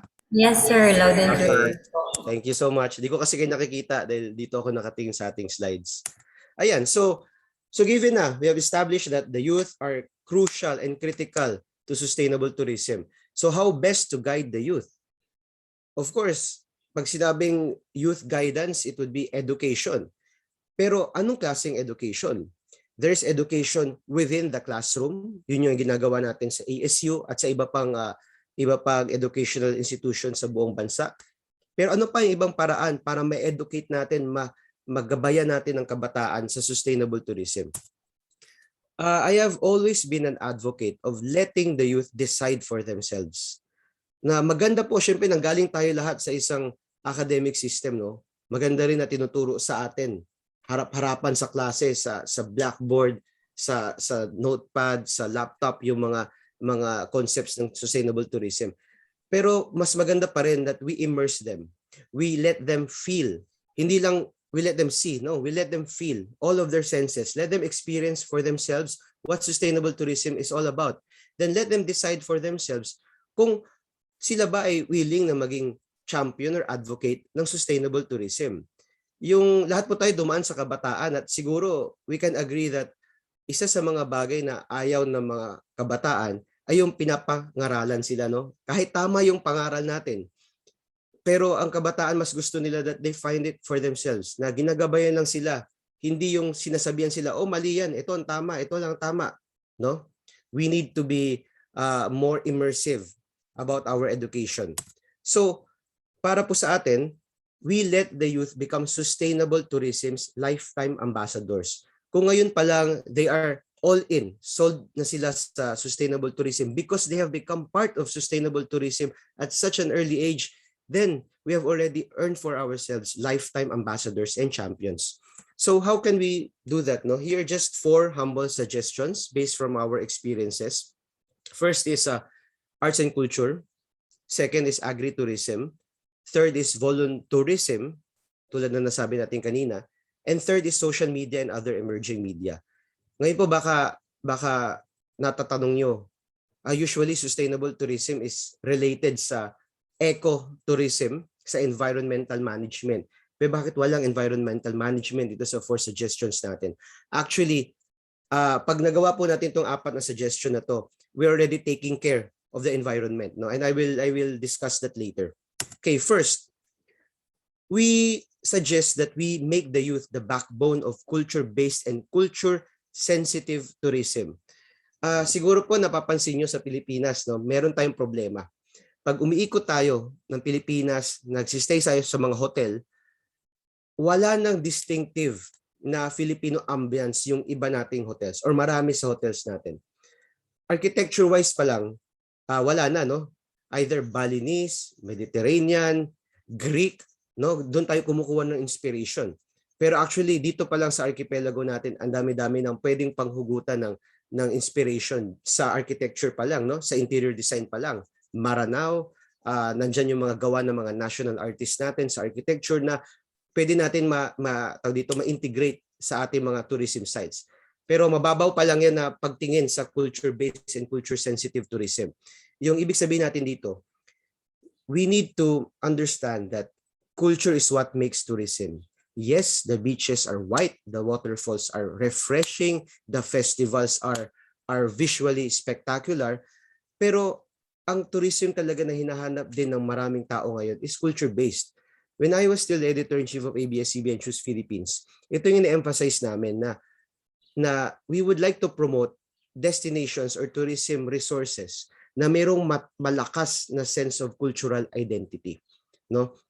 Alam niyo po, kung tayo, ang tourism destination natin na-appreciate na natin because of the culture for that, hindi na ganun kalaki yung pressure sa atin na, ay ano pa ba, paano natin pagagandahin itong waterfalls na to? Siguro tayuan natin ang building dito sa tabi na magiging hotel. Siguro lagyan pa natin ng maraming concrete steps. Lagyan natin ng handrails na baka lang naman, hindi man lang napag-isipan ng design.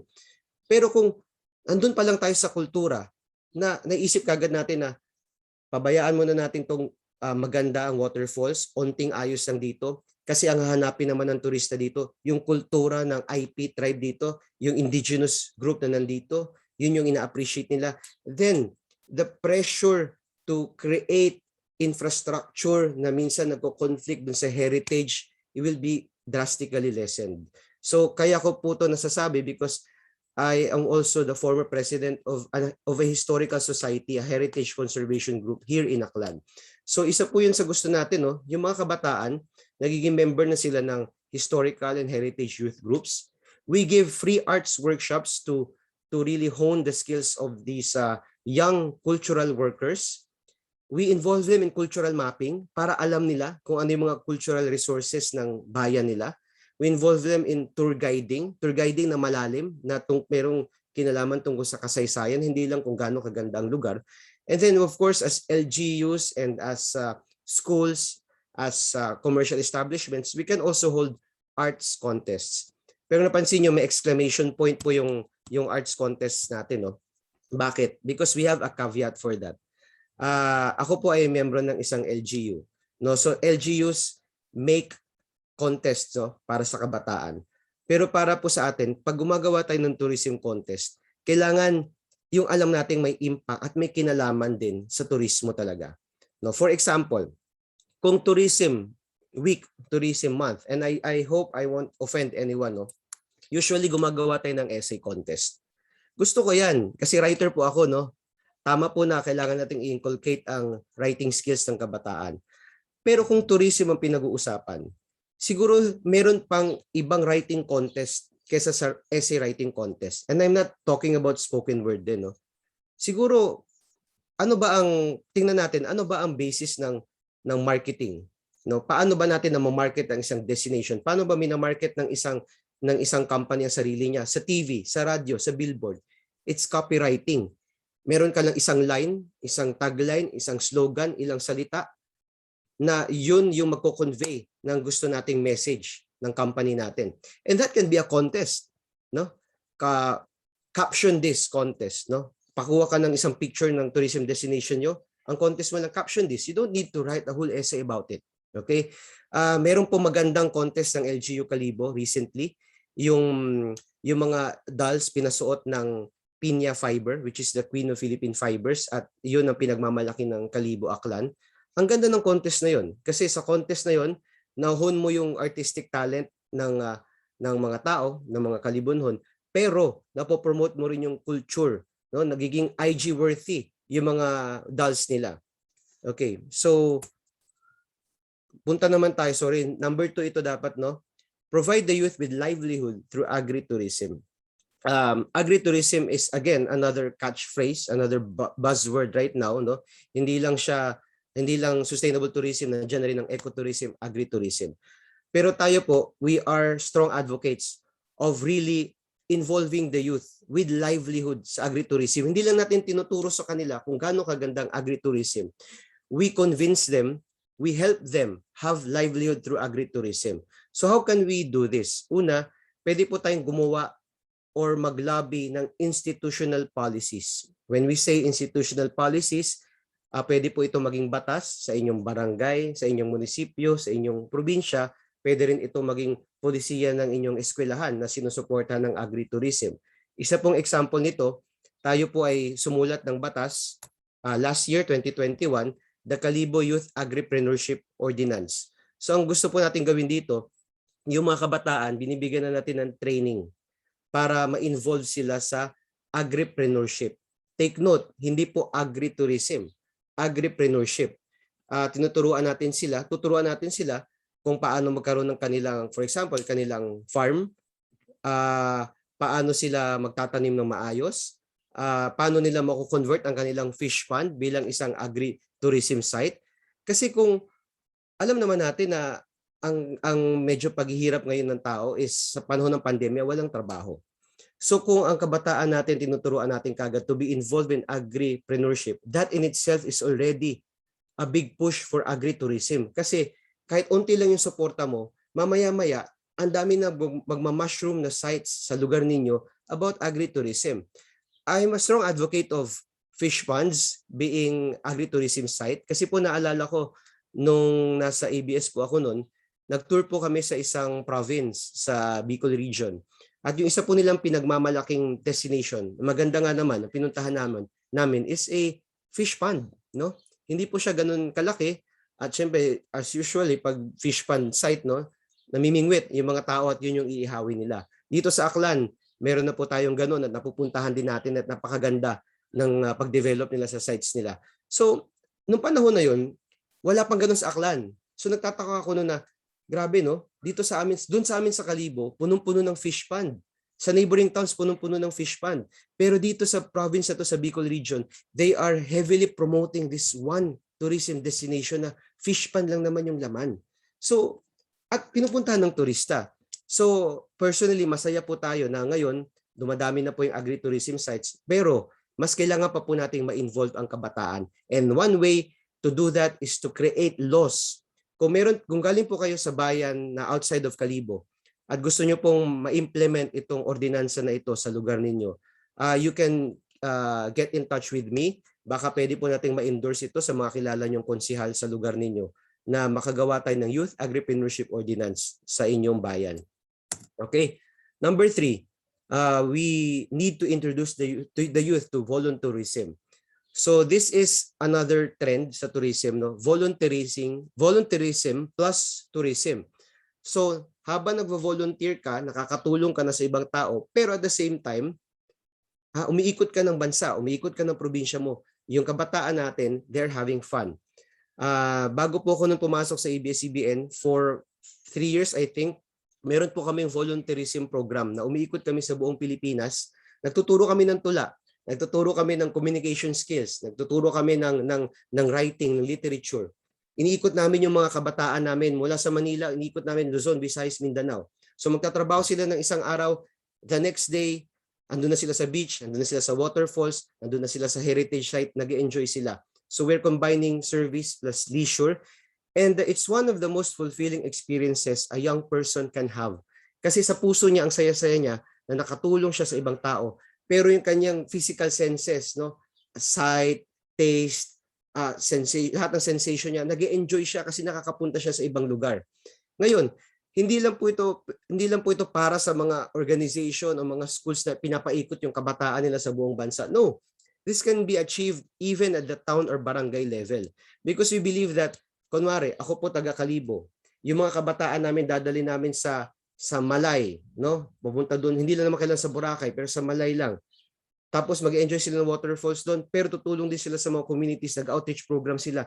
Yun po ay volunteerism na. That's already tourism because you're injecting money into the economy. Nagbiyahe ka papunta doon, kumain ka doon, nagdala ka ng kung ano-anong goods doon, no? So umiikot ang pera. Umiikot ang pera habang bumabiyahe. That's tourism. At sa volunteerism po, yun nga, no? Paano pang hindi magiging advocate ng turismo ang kabataan kung yun mismo niyang pinaparticipatan niya na activity ay sobrang fulfilled siya at sobrang saya siya. Lalong-lalo na kung ang pupuntahan pa niyang volunteerism site ay isang model ng sustainable tourism. Okay? So number 4, we empower the youth through social media. So actually, obvious naman po sa atin lahat ito, no? Tourism has been kept alive in the pandemic kahit kasagsagan ng lockdown dahil sa mga kabataan na nag-upload ng kanilang previous content or nag-upload ng content mula sa barangay nila, mula sa bayan nila. Hindi sila kailangan lumabas doon pero yung kanilang pagbiyahe is virtual, na po-promote nila sa buong mundo. So tourism becomes sustainable. Tourism is surviving sa mata at puso ng mga tao dahil sa mga kabataan natin sa social media. So this comes in the forms of vlogs, no? Nandiyan yung travel, nandiyan yung foodie o yung umuuso ngayon na mukbang. Hindi na lang mga Korean ang gumagawa ng mukbang na vlogs. Para po sa hindi pa po nakakapanood ng mukbang, basically ito po pinapanood natin kumakain yung tao, no? Tapos tayo rin nag-e-enjoy. Parang feel natin na busog na tayo habang kumakain sila.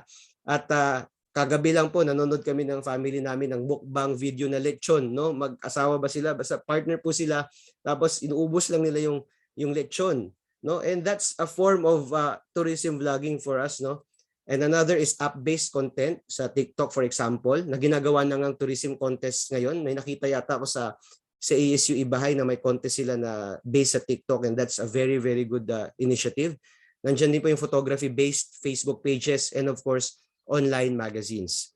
So, to summarize, hindi po natin pwedeng pag-usapan ang sustainable tourism kung hindi tayo magiging mapagkumbaba at aalahanin muna natin na para kanino ba natin ginagawa ang sustainable tourism? Para lang ba sa profit natin ngayon or para sa profit din ng mga susunod na generation sa atin? At kung ganoon, sino talaga ang kailangan natin upang gawing totoo ang buzzword at catchphrase na sustainability? Sino ba ang kailangan nating maniwala sa sustainability para yung trabaho natin to champion sustainability becomes, hindi ganun kahirap kasi meron ng ibang lalaban para sa atin. So para po sa mga kabataan na nakikinig sa ating talk ngayon, mga kabataan, it's your time to shine, no? This is actually your time to be tourism champions. Itong panahon ng pandemic, hindi natin hiningi ito, ayaw natin ng pandemya, pero we have to make do with what we have, and the youth have been doing a great job to really sustain tourism, to really advocate for sustainable tourism, ecotourism, agri-tourism, at mas lumakas pa, nagkaroon ng multiplier effect because of social media. So lahat po siguro to, it boils down sa pag-realize, pag-internalize na yes, pupunta tayo sa isang tourism destination dahil sa pagkain, dahil sa lugar, dahil sa festival, but we should never forget that the essence of tourism are the people, no? The people make tourism, tayo mismo ang turismo. So that being said, Maraming salamat po sa pagkakataong binigay niyo sa akin. Thank you very much and stay safe everyone.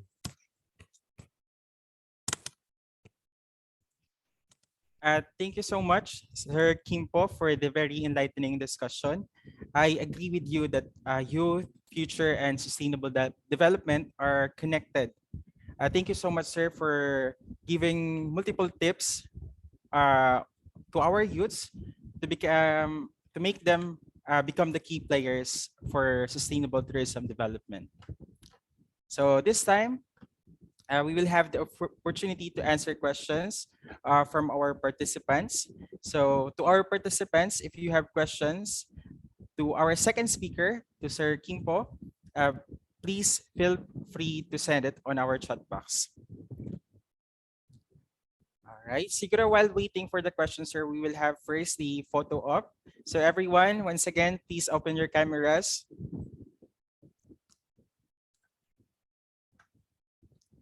All right, let's wait for the others to open the camera.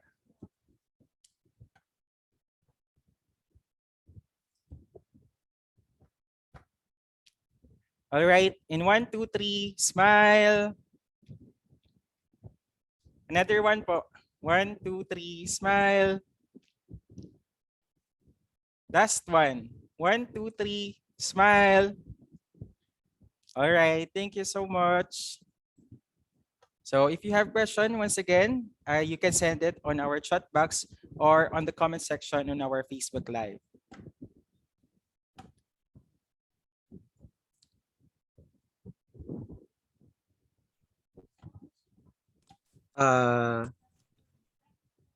Yes, sir. Yes, kung sakali na may question din sila na maisip way after this, no, pwede naman i-forward din sa akin, no, or they can message me directly sa aking Facebook page, no, Philip Piero Kimpo. Kasi minsan naisip nila yan, baka mamaya panghapon, or baka may kailangan silang tulong din sa mga project or sa papers nila. Just feel free to message me on Facebook. Thank you. Thank you so much, Sir Kimpo. Sir, we have here a question coming from our participant on Facebook Live from Predeline Balierda Puot. Sir, what is the most important concept among the 4 concepts that you've mentioned, and what are the things to be considered to encourage sustainable tourism regarding that concept? Okay. Thank you for that question. No? Actually, yung 4 kanina na concepts, those are suggestions, meaning marami pang ibang pwedeng gawin. So sa 4 na yun, wala akong sasabihin na yun yung pinakamahalaga, no? Siguro iisipin ko na lang ano yung madaling gawin ninyo, no? Kahit pa maliit lang yung organization nyo, kumare diyan lang sa parokya nyo, sa barangay ninyo, mayroon kayong organization, ano ba yung madaling gawin? Yung volunteerism, madaling gawin yan. Kasi kumare tatawid ka lang sa kabilang barangay mo. Kasi isip mo, parang gusto mong ipakita sa mga kabataan dito sa barangay mo, na sa kabilang barangay, meron silang magandang sustainable tourism project. Tapos merong community doon na pwede nyo tulungan sa isang outreach program. So, yun palang kagad, na-excite yung mga kapwa kabataan mo, dadali mo sila sa kabilang barangay, at the same time nakakatulong sila, at na-expose sila sa sustainable tourism sites. No? Kung yung nagtanong po ng question is from Aklan, marami natin pwedeng puntahan na sustainable tourism sites ito. Yung iba pa uma-attend yata ngayon sa ating webinar ngayon, yung mga owners ng resorts, no, ng mga sustainable tourism resorts. Pwede nyo po silang puntahan. Kung kailangan nyo rin ng tulong para pumunta sa kanila, meron po mga youth organizations na pwede maka-assist sa inyo. Kami po, meron kaming pulong ng kabataan na province-wide na organization, at isa po yung sustainable tourism and volunteerism sa ina-advocate namin. So, hindi ko alam kung taga saang bayan si Ma'am ba o si Sir na nagtanong, no? Sir is a student po from Aklan Polytechnic College. So Kalibo, no? Yes po. So, yun, kung meron kayong organization sa Poly, tapos gusto nyong pumunta sa isang sustainable tourism destination, we can help you. Alam nyo ba yung agri-tourism site natin sa Nalook, yung provincial na nursery, mga halaman doon, ano yan, lagi na yan pinupuntahan ng ibang probinsya. Nagiging model site na nila yan. So tayo dito sa Kalibo, minsan di pa nga natin alam na meron pala tayong magandang sustainable tourism destination within our town.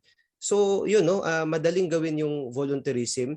Tapos pwede pa naman tayo makahingi ng sponsorship niya sa mga pamahaw, di ba? Yun. Agri-tourism, kung meron din kayong kahit backyard lang na pwedeng pagtaniman, madali rin siyang gawin kasi kami nga yung bahay namin, wala kaming dito, wala kaming lupa na pwedeng sakahan, garden lang, pero nakakatanim kami ng sili, ng lemon, ng malunggay, ng oregano. Ang dami namin na harvest sa munting garden namin.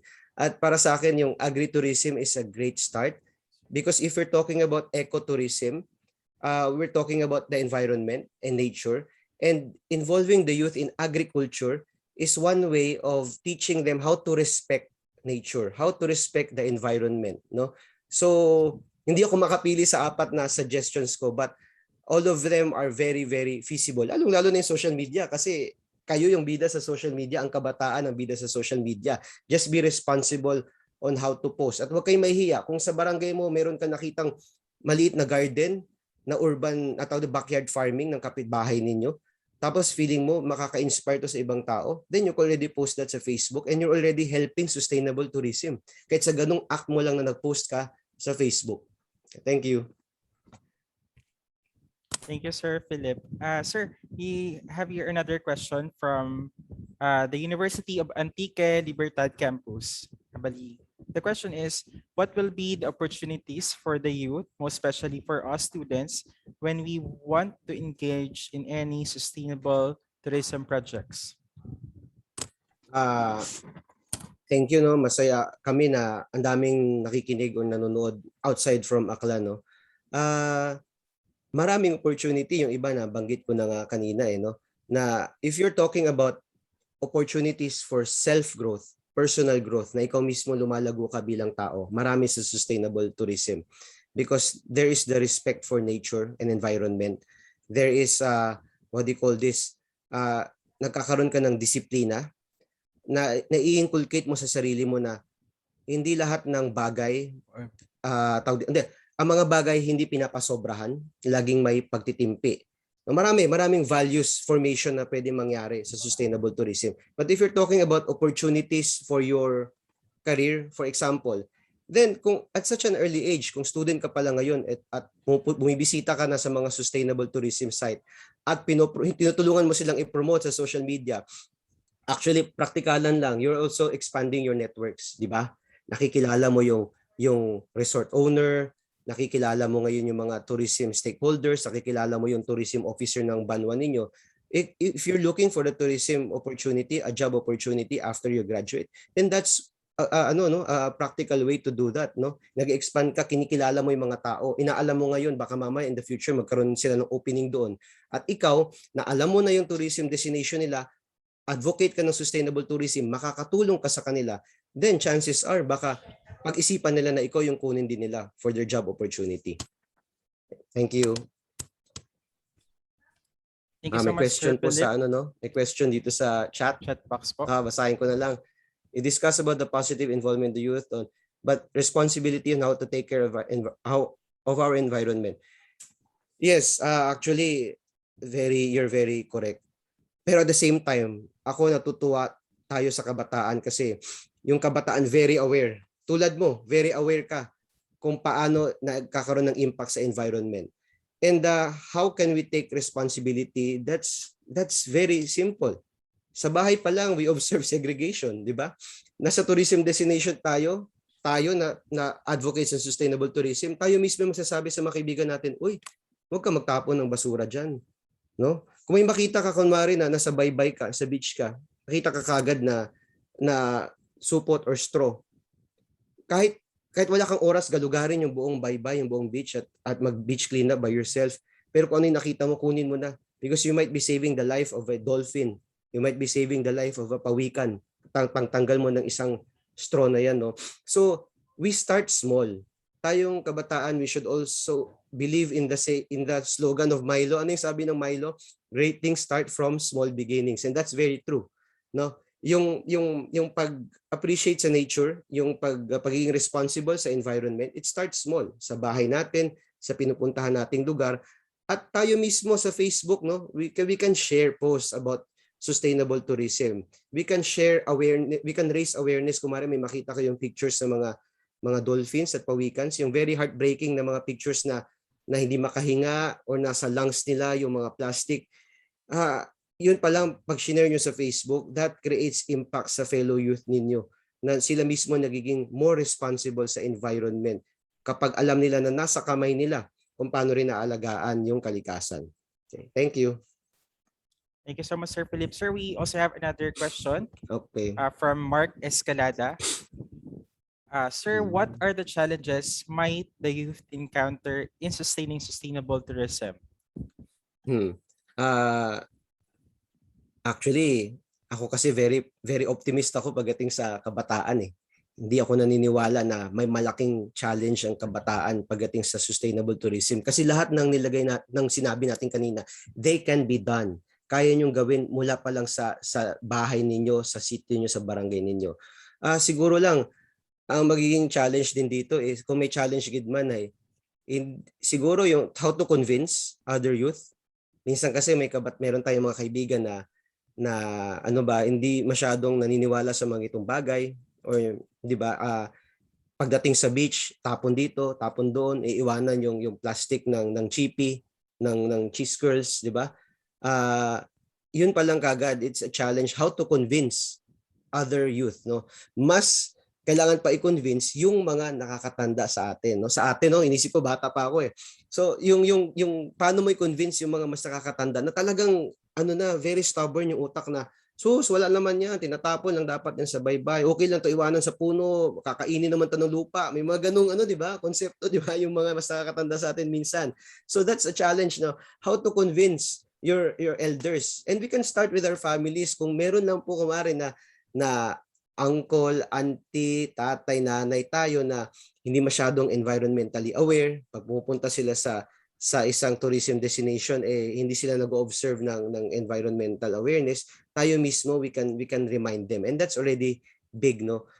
Siguro challenges din, minsan kulang ang suporta ng gobyerno, no? Ako po galing sa gobyerno at nakikita ko rin yan na hindi ganun kalakas yung suporta ng gobyerno sa sustainable tourism. Ang gobyerno minsan pag nag-isip ng tourism short term, kasi ang mayor, konsehal, vice mayor 3 years, para elect 3 years ulit, 3 years, 9 years lang.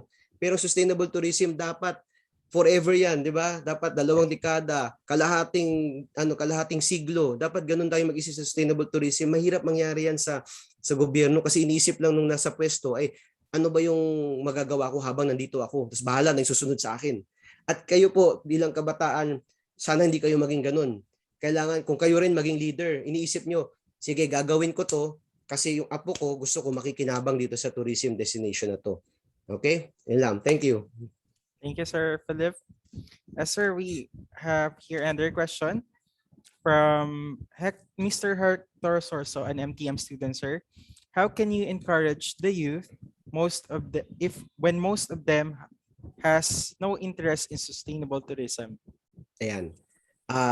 Sakto yung question, no? Tama nga naman. Sa totoo lang, inaamin ko, ako rin dati, lagi akong bumabiyahe noon, pero parang hindi ko siya iniisip na, kailangan sustainable ng tourism. Ganda, tourism. Wala sa utak ko yun. Pero sustainable tourism came naturally to me dahil nga umiikot kami noon ng bansa through voluntourism. So yun yung sinasuggest ko sana na yung pag-introduce natin sa kabataan sa sustainable tourism is not a hard sell. No, hindi tayo salesperson na nagbebenta sa gitna ng mall at hatakin yung kabataan na, uy, alika dito, maniwala ka sa sustainable tourism. Pag hindi ka maniwala dito, wala kang kwentang tao. No, hindi ganun dapat yung approach natin. It should be a soft sell. We involve them in other forms of tourism. Yun nga, cultural tourism, voluntourism, at sila mismo, habang ina-experience nila yung tourism site, yung sustainable tourism site, sila mismo yung mag-iisip na, hindi ko papayagan na masira yung lugar na to. Hindi ko papayagan na yung kapwa kabataan ko walang pakialam sa sustainable tourism. Mula sa araw na to, pagtatanggol ko ang sustainable tourism. That's it, no? We cannot really dictate things on the youth. Kahit gusto sana natin na impluwensya ng kabataan na, dito kayo sa path na to, wag kayo sa kaliwa, dito kayo sa kanan. But really, para sa akin, kailangan soft approach tayo. Kailangan we let the youth decide for themselves, no? And one way of doing that is to make sustainable tourism cool. 'Di ba? Kailangan trendy siya, fashionable din siya para sa kabataan. And one way of doing that is, yes, through volunteerism. Kasi gustong-gusto rin ng kabataan ngayon na tumulong, lalo ng panahon ng pandemya. Ang dami-dami nagsulputan na youth organizations to do volunteerism. Hindi nila alam na volunteerism yung ginagawa nila. Maraming organizations sa Kalibo, pupunta sa Libakaw, tatawid ng ilog, akit ng bundok para tumulong sa community. That's already a very good form of volunteerism. So anyone can do that, no? At yun nga, nagiging advocate sila ng tourism kahit hindi nila alam na sustainable tourism na yung ginagawa nila. Thank you. Thank you, Sir Philip. Yes, sir. We have here from University of Antique. He asked that how can you motivate and mobilize youth for the positive change through social tourism? Social or sustainable tourism siguro, no? Yung tatanong yan. Yes, Oo. What do you call this? Yung kanina mga nasabi natin, that's a good form of motivation. Yung i-involve, kumari, culture-based na lang, di ba? Ito, Boracay, di ba? Ang Boracay pinupunta ng tao dahil sa white sand, di ba? Sa magandang dagat, sa magandang araw, the nightlife. But isang sigurong magandang aspect ng Boracay na kailangan din ma-play up is the cultural tourism. Ano yung culture doon? Hindi lang yung tumandok na Malaynon, hindi lang yung ati, pero yung influx ng mga tao mula sa iba't ibang parte ng Pilipinas na Boracay is becoming the arts hub of the country. Na nandun lahat ng mga artists, nandun lahat ng mga iba't ibang klase ng craft sa Boracay. So, if you focus on cultural tourism, nalilesen natin yung impact sa environment. Tulad ng nasabi natin kanina, kasi nakakaroon ng less pressure to create buildings na gusto mo lang magawa ng signage dito, pero yung signage mo naman mukha namang galing sa Amerika, 'di ba? Hindi siya authentic na Filipino. So, pero kung ang pinupuntahan ng tao doon yung kultura, kunwari sa Korea, ano mapupuntahan minsan ng turista doon sa Korea? Yung kultura, 'di ba? Minsan pupunta sila doon kung saan nag-shooting ng Korean novela. 'Di ba? Grabe, ang ganda ng ginagawa nila doon, no? They're retaining the heritage site at yung mga tao mula sa iba't ibang parte ng mundo pupunta doon sa Korea kasi gusto nilang magsuot din ng attire ng sinuot ng kanilang idol sa Korean novela. Paano natin may involve ngayon yung kabataan sa cultural tourism?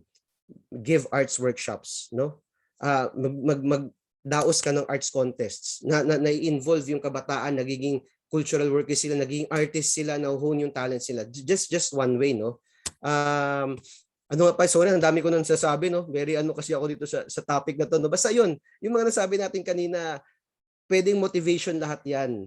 At yung isa pa, pag magsimula tayo sa SK ninyo, may question na dito kayo tungkol sa SK. Pag nagsimula tayo sa SK ninyo, at yung SK sa barangay, yung student council sa university or sa senior high school or sa college, meron na kagad programa tungkol sa volunteerism, for example, di mas lalong ma-motivate yung kabataan kasi nandyan na yung programa Pupunta lang sila, dadali na sila, hindi na magtatrabaho yung kabataan, mag-enjoy lang sila while helping other people and while enjoying the tourism destination.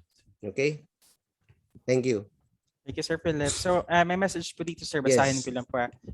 From Ma'am Resli, bali sabi po niya, sir, true po, sir. And aside from making it accessible to the youth, pwede rin i-add ang sustainable tourism or environmental management or environmental issues in the curriculum din po sana. Sana sa pag-discuss ng LGU with the industry and private sectors and the academe, ma-discuss din nila ang pag-add nito sa curriculum in all levels. Maganda to, Resli, no? That's a very good suggestion. Actually, I commend the Aklan State University system for having the Aklan Research Center for Sustainable Tourism. Nung nakita ko nga to, sabi ko, ang galing-galing naman ng issue talaga, no? Meron silang ganito. And pag may ganito na tayong research center, pwede po tayong mag-lobby ng batas sa ating LGUs. So kunwari po, kasi po ako, konsyal po ko sa Kalibo, hindi po ako pwedeng makialam sa ibang bayan, no?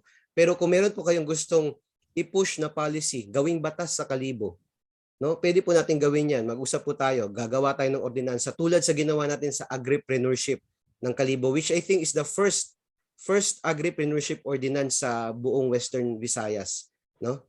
Bago po kay Ma'am Resli, meron po isa pa ng tanong, no? Why is sustainable development so often associated with protecting the environment? Kasi una pa lang, aside, di ba sabi natin, tourism is people, tao, kultura rin. Pero syempre, hindi natin makikakailan na kung wala namang magandang lugar, hindi rin ang pupunta yung tao. So ano pa yung pupuntahan nila kung sinira na natin yung lugar, di ba? Kung yung White Beach, wala na, madumi na, hindi natin naprotektahan ang kalikasan, ano pa ang turismo? Ano pa ang pagkakakitahan ng tao? Kaya naman, when you're talking about sustainable development, you also weigh strongly kung ano yung kailangan ng kalikasan din. Yung isang example dyan sa Bhutan, yun nga no, nililimit nila yung pagpasok ng turista. Kasi pag maraming turista, mas malakas yung risk, mas malaki yung risk na masira mo yung pinupuntahan nilang lugar. At ikaw rin ayawan ka sa paglimpyo, no, paglinis ng mga tourism destination, madali na ma-vandalize kung ano man yung mga heritage site mo, no. Sa kanila nililimit nila. Ngayon hindi natin sinasabi na yun dapat yung gawin sa lahat ng tourism destination. But the point is, we cannot talk about sustainable tourism kung hindi muna natin poprotektahan din yung environment. Ayan, thank you. Si Sir Jerin. Hi sir, kasama ko po si Sir Jerin sa Aklan Tourism Officers Association. Yung question po ni Sir Jerin is, may basic steps ba na gagawin or principles na sundin or observe about volunteerism? Is there a need to affiliate in SK org? Yung maganda po talaga sa volunteerism is anyone can do it. Kunwari po, LGU can sponsor, makipagtayap kunwari, si LGU New Washington, puntahan niya si ASU New Washington, sabihin niya, oh, yung mga tourism students natin, dadali natin ngayon sa ASU-Ibajay. Doon tayo mag-outreach program sa ASU-Ibajay. Pero kayo din, habang nasa ASU-Ibajay, makalibot na sila sa mga tourism destination doon. So that's a good thing to do. At hindi po siya ganun kahirap gawin, no? Kahit SK, pwede magawa. Kahit isang community choir sa isang sitio, pwede na lang gawin ang volunteerism. But if you need more information or kamari gusto niyo ng sample na listahan na pwedeng puntahan na volunteerism site dito sa Aklan, pwede naman po kaming makatulong yan sa pulong ng kabataan. Just message me on Facebook mo. Thank you. Thank you, Sir Philip. Sorry, sir, pero one question na lang po. From ASU Banga, from Reynold de la Cruz, how important is the role of the local youth community towards sustainable tourism? Again, sabi ko nga, ang basis ng talk natin is the youth are the key to sustainable tourism. Aanhin natin yung sustainable tourism kung tayo lang, yung generation lang natin yung may pakialam dito. Kung hindi natin na-educate yung kabataan tungkol dito. So kayo po na local youth organizations, you have the power to anytime visit the sustainable tourism site, puntahan nyo. No, para yung mga kabataan natin na expose sa kagad sila at such a young age.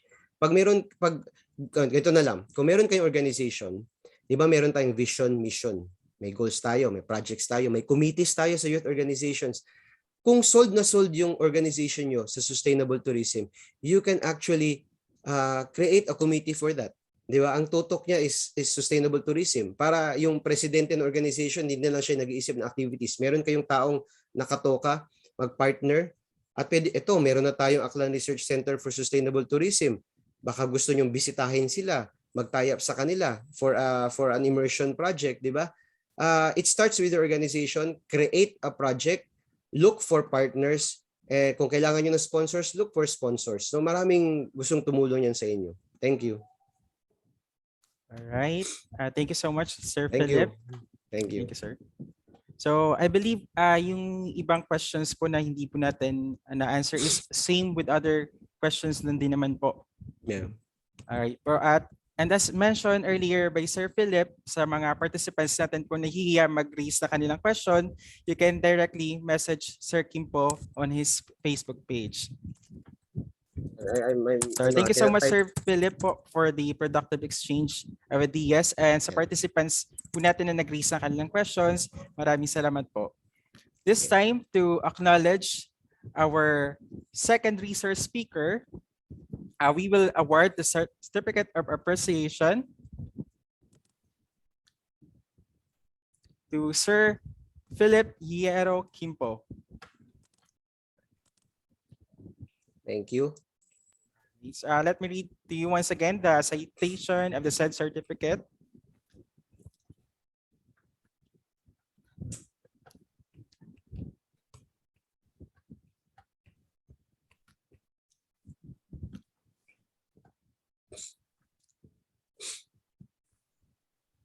So once again, thank you so much, Sir Philip, for your time and effort to be with us today.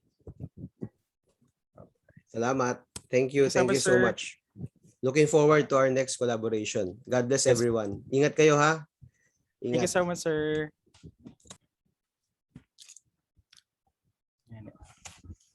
That ends the morning part of our webinar.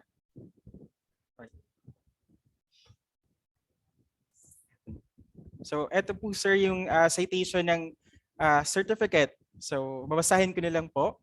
Aklan State University, Ibajay Campus, College of Hospitality and Rural Resource Management Graduate Program.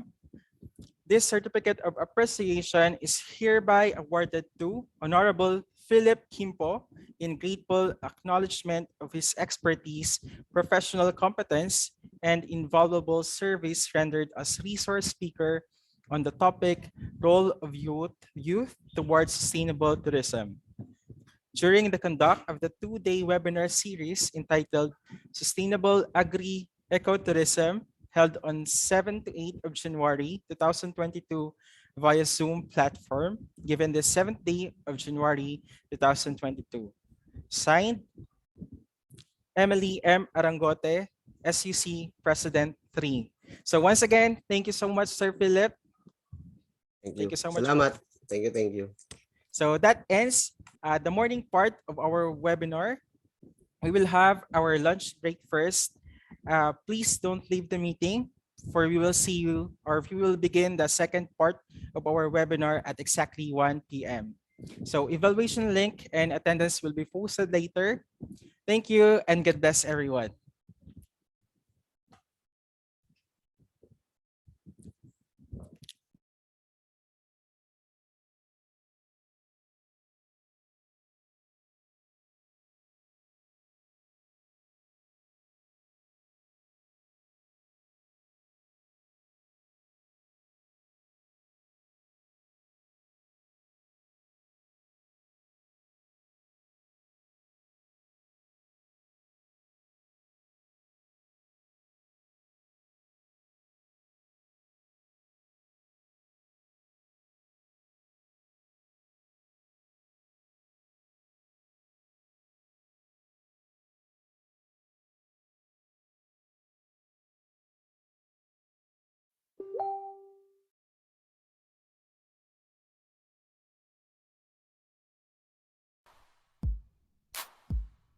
Do you love the rain? Does it make you dance when you're drunk with your friends at a party? What's your favorite song? Does it make you dance? Do you think of me? When you close your eyes, tell me, what are you dreaming? Everything, I wanna know it all. I'd spend 10,000 hours and 10,000 more. Oh, if that's what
right, good afternoon, everyone. Welcome to the afternoon session of our webinar entitled Sustainable Agri-Ecotourism, a webinar series. But before we begin to the webinar proper, let me take this opportunity again to thank our sponsors for making things possible.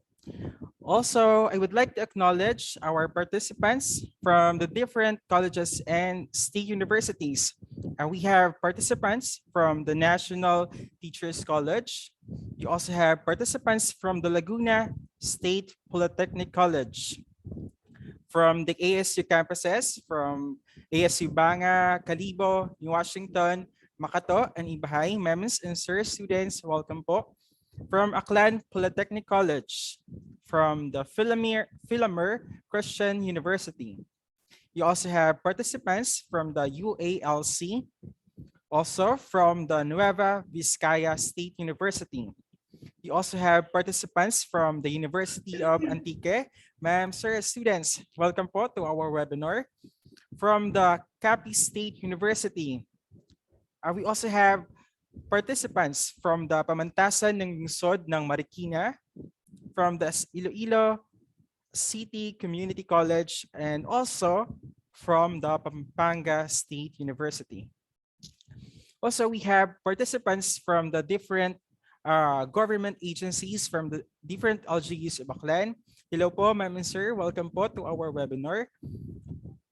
And also, we have participants from the tourism practitioners. Meron po tayong farm owners. We have participants from the Bebots Farm in Tangalen, Aklan. Participants from the La Tranquilina Farm Resort, the Bulyo Hillside Integrated Farm. And nandito rin po ang GLS Agricultural Integrated Farm. Also, the La Olas Fish Farm. And from the RG Fruity Farm. Ayun, ma'ams and sirs, once again, welcome po to the second part or to the afternoon session of our webinar. So this time, to know more about our third speaker, may we call on Ms. Charlotte Espares, an MTM student, for the introduction. A pleasant afternoon to all. Our third speaker for today is an alumna of Aklan State University Ibajay campus with a degree of Bachelor of Science in Hotel and Restaurant Management as cum laude. She took up her master's in Business Administration, major in Hotel and Restaurant Management in University of Cebu. She was once a sales and marketing associate and ambassador in Paradise in Boracay. She was also a former instructor of Aklan State University Ibajay campus of the Department of Tourism and Hospitality Management.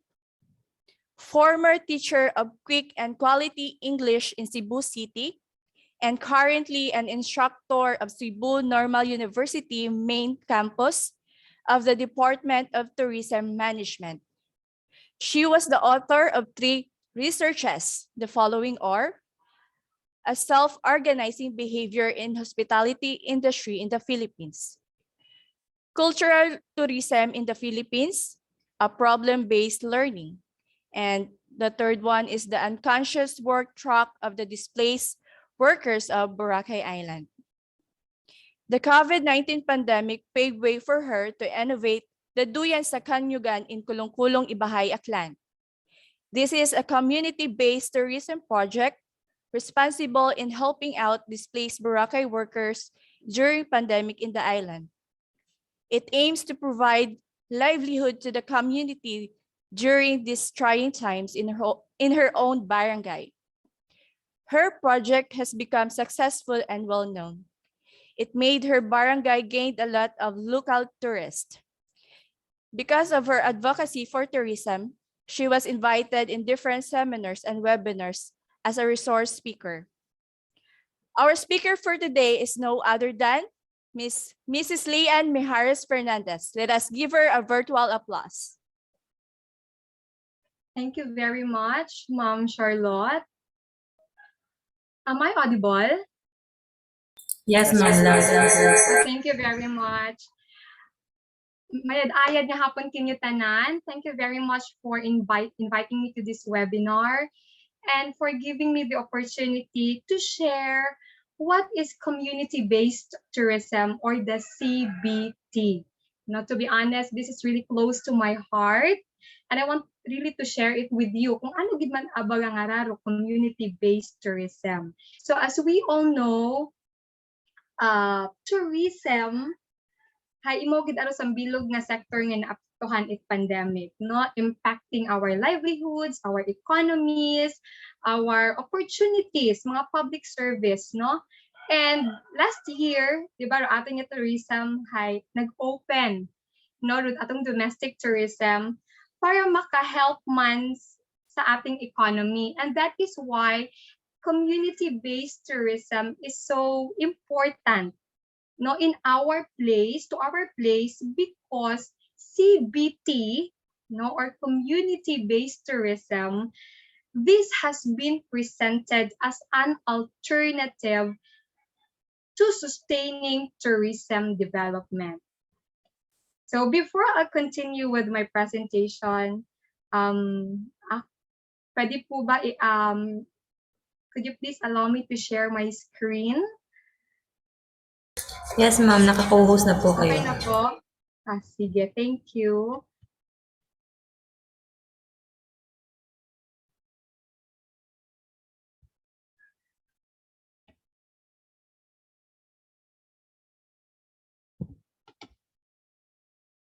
There. Visible na siya? Yes, ma'am. Thank you very much. Okay. So community-based tourism, again, as what I've mentioned, CBT is so important to our place because this has been presented as an alternative, no, in sustaining tourism development. So sabi ko nga kanina, very close to sa heart ko yung community-based tourism because in Cebu, na-expose kami in helping really the communities. Kung baga, extension project namin sa tourism department na tumulong talaga sa community. And one thing is, I really love watching the G Diaries, if you are familiar. And there's one talk, TED Talk, no, from the late Miss Gina Lopez.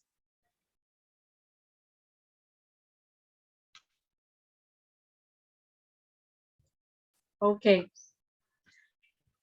I was really inspired by this. Nga, yung sabi niya sa talk niya is, what if we built an economy based on the heart? Now, I was touched really by her talk kasi during her visit sa Pasig River, she saw a lot of houses and people, dikit-dikit yung mga bahay. And then, she asked these people, where are you from? And then these people said, we are from Cotabato, Surigao, Mindanao. And then sabi ni Miss Gina Lopez, oh no, why are you here? Why are you here and you live like a rats? That's really her term, no?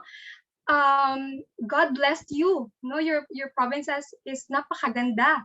Maganda yung dagat nyo, meron kayong mga magagandang bundok, no? Napakayaman nyo when it comes to natural resources. And according to Miss Gina Lopez, it's not the money. No, it's not the money that makes the difference. It's really the heart. And so ang community-based tourism, ano ba talagang meron dito? No? So, this afternoon, I'm going to share with you only 5 objectives. No? 5 lang na objectives kung ano yung community-based tourism. So, let's define first community-based tourism para mas maintindihan natin. Community-based tourism is a community development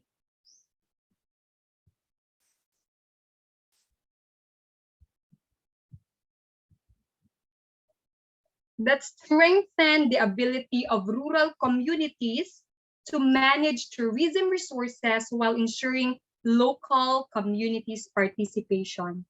Nag-move ba yung slide ko, guys? Hindi po. Hindi.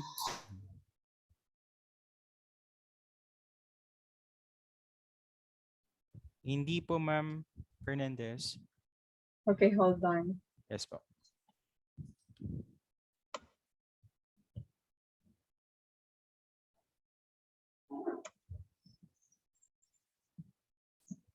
Again. Okay.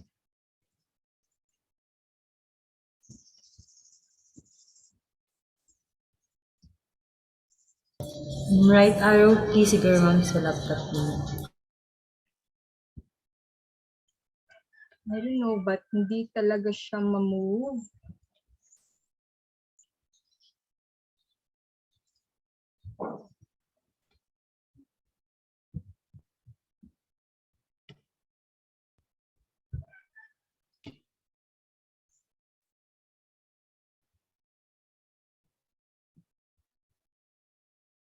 There.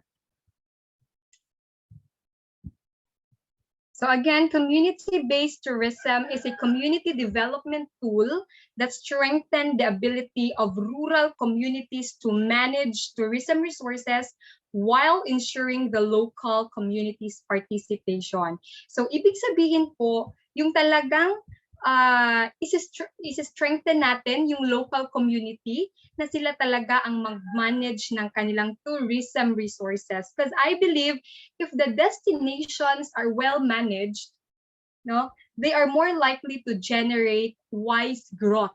No, wise growth sa kanilang income, sa livelihood, sa jobs. So, kung baga hindi nila sisirain yan kasi sa kanila yan. No? So sila yung ipapamanage natin while ensuring the locals community participation. Ibig sabihin, ipa-involve natin, we let the community or we will involve the community members from kumbaga lahat ng mga activities natin sila, i-join natin sila from very beginning up to the end, because in community-based tourism actually there's 10 steps, no, in community-based tourism. So from the very beginning up to the end, lahat ng aspeto kailangan yung community andyan talaga to participate. So meaning, CBT products are based on our good things. Yan yung pinaka-importante na tandaan natin. Community-based tourism are based on our good things. Ibig sabihin kung ano yung mga magagandang bagay na meron tayo sa ating community. So special elements, ang community mismo. Okay? Ang mga tao, no, are they hospitable? Are they welcoming? Friendly ba? No, so kung ang community mismo, yan yung good things na nasa atin. The culture. Ano bang culture? Meron ba tayong mga kanta? Meron ba tayong mga sayaw? Meron ba tayong mga tradisyon na kakaiba? As what Sir Kimpo said earlier, yung mga pupuntahan ng mga tao sa atin is yung kultura natin because gusto nilang ma-experience, not authentic experience ang gusto nilang maranasan. So, sa community, anong meron tayo? That is why in community-based tourism, cultural mapping is just the first step. Tingnan natin sa surroundings natin, ano bang meron sa community ko na pwede kong ma-offer? No? Nature, pwede din siya. Kung meron kayong mga mountains, falls, river, which local people feel proud of and wish to share. For sure, every barangay sa atin, meron tayong mga kakaibang istorya or mga magagandang tanawin na pwede natin i-offer. And yan yung CBT, no? Based on our good things. And these good things are developed into services, okay? And activities. No? Like mga homestay accommodation.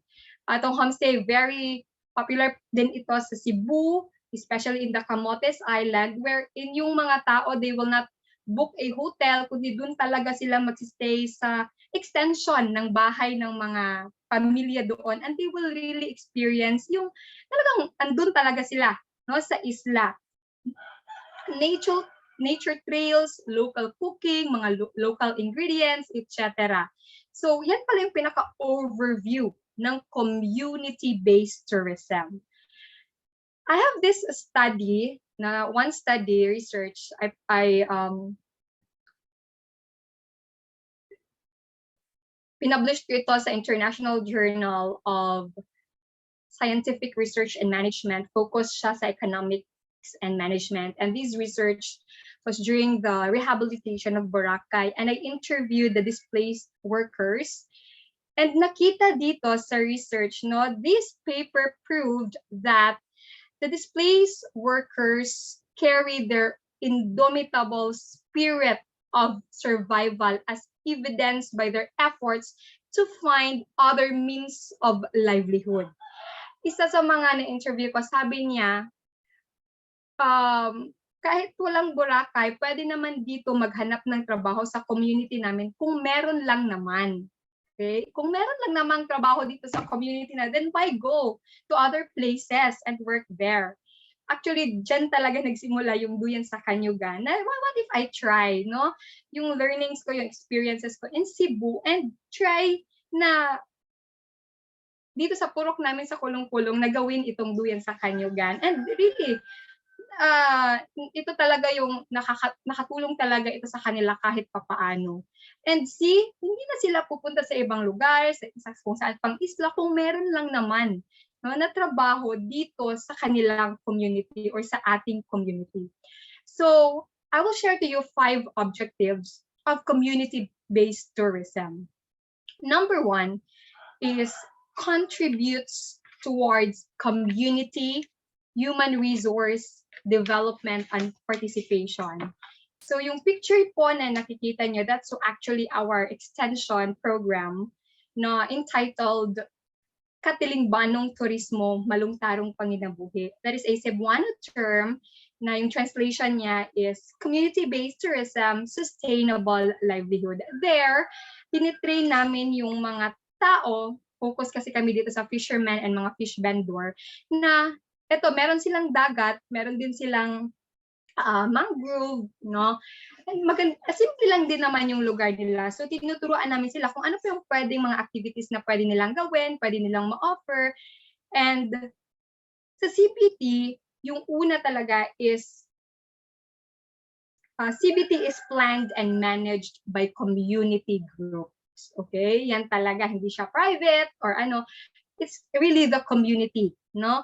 And here in CBT group members, dapat po galing sa cross-section of community members. So for example, merong elderly, meron din pong men, merong women, mga PWD, mga formal and informal groups. So part po sila ng community-based tourism. Also, CBT gives community members the opportunity to develop their knowledge and skills. So ititrain po natin yung mga tao sa community kasi hindi po lahat alam, well-informed kung ano yung tourism, di ba po? So we need to educate them, no, kung ano yung beauty ng tourism, anong makukuha natin sa tourism, and madidevelop yung kanilang skills, no? Each one of us has its own talent.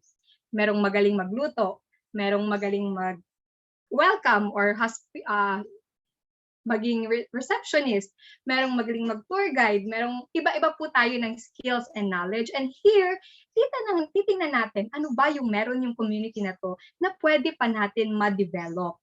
And also, CBT creates confidence among community members. Of course, as what I've mentioned earlier, sila kasi yung magmamanage. Kasi sa kanila yon. So, kumbaga, maka-feel sila, no, na aalagaan ko to kasi amin to, no? And CBT supports cooperation among community members and groups. So here, on the first objective, kailangan talaga natin is strengthen, no, ang people's organization. That's really the community-based tourism. That means that local community is actively involved in running and leading the tourism. Okay? Kumbaga, they can make right decisions for their community kasi nga sa kanila yan. Okay? So that's the first. Yes po. Yes, ma'am. Nag-stop screen sharing po ata kayo, ma'am. Hindi po namin makita yung presentation, ma'am. Sorry po to interrupt, ma'am. Okay, sir. There. Is it visible? Hindi pa po, ma'am.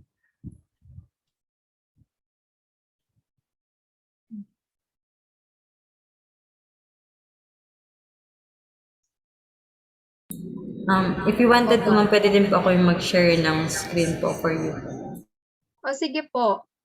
Pasend na lang po ako, ma'am, kay Ma'am Aura siguro ng link ng presentation po ninyo.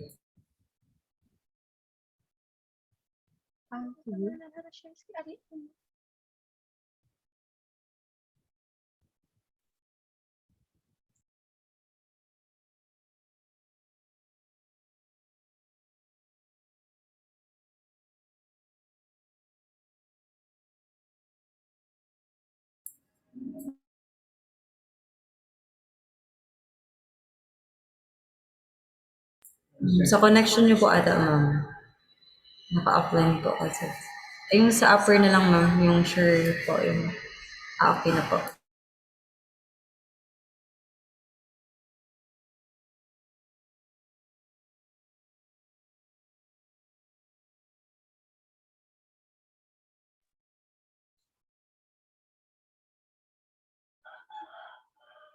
Okay. Is it visible na po? Yes, ma'am. Okay. Sige, so let's continue. So number one objectives again contributes towards community, human resource development, and participation. So again, it's really strengthening the people's organization. Number two objective of community-based tourism is contribute towards conservation and sustainable natural resources. So, yung nakikita niyo po sa picture, ito po is nasa Olanggo Island Wildlife Sanctuary. A protected area po ito. DNR po ang nagmamanage dito in partnership with tourism. So, ini-invite po nila kami na magturo po sa kanilang people's organization about mga customer relationship, mga tourism costing. So, ini-invite nila kami. And here, makikita po natin na ecotourism and CBT can go hand in hand. Okay? Culture, again, ecotourism and community-based tourism can go hand in hand. At its best, CBT is sustainable, providing environmentally friendly experiences and attraction. So kailangan din po na meron tayong natural no attraction na makikita nila at dapat po talagang pangalagaan natin ang ating area or ang ating destination. So that means ang CBT meron po dapat tayong mga conservation activities, no? Kumbaga include dapat 'yan sa CBT program natin. And kailangan ma-educate yung mga tao, no? CBT educates hosts and guests about conservation leading to environmental awareness and commitment. So kailangan po talaga na i-educate natin lahat na pangalagaan natin ang ating kalikasan. Again, we are the steward, no? Tayo ang binigyan ang mga tao binigyan ng role para pangalagaan natin ang ating kalikasan. And sa CBT, kailangan po na meron tayong i-develop at i-implement na guidelines, no, na dapat sundin ng mga tourists, ng mga hosts, or mga rules and regulations po to limit negative impact of CBT on the environment. So yan, that is why ito po sa Olanggo Island Wildlife Sanctuary, partner po yung Department of Environmental and Natural Resources. Kasi yung activity po dito is bird watching. And then mga mangroves and then dagat. So partner po sila sa tourism. So meron din po silang mga activities na ino-offer sa guests or sa mga tourists. Pero i-make it sure natin sa community-based tourism para ma-minimize natin yung negative impact, kailangan talaga na meron tayong conservation and sustainable natural resource management. Number 3, in community-based tourism,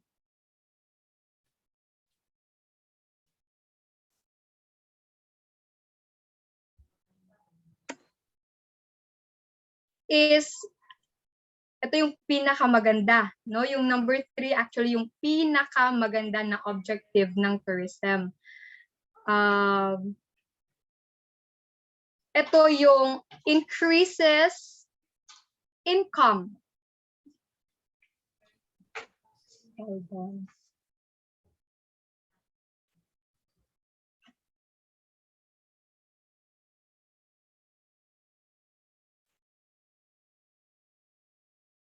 Excuse me ma'am, naka-mute po ka.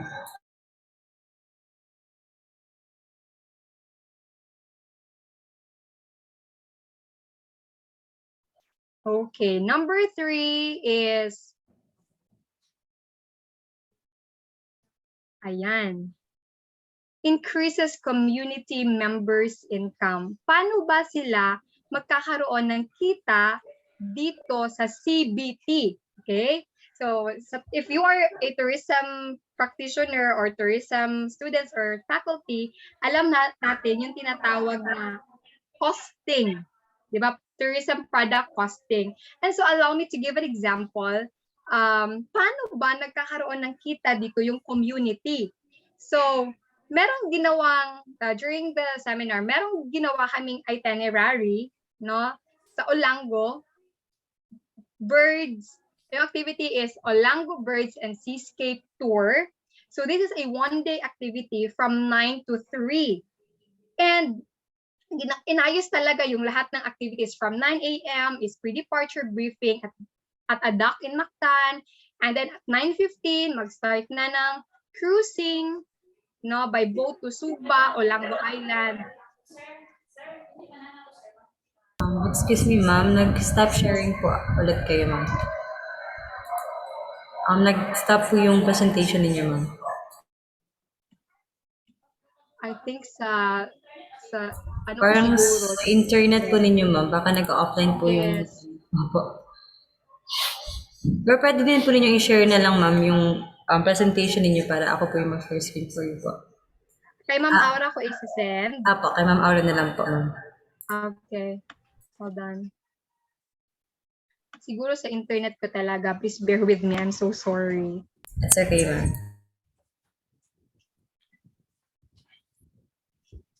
Okay. May message.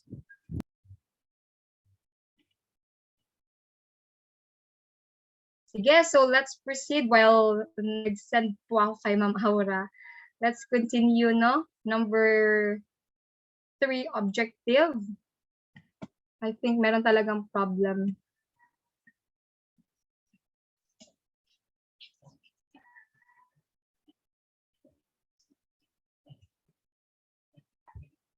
Parang di.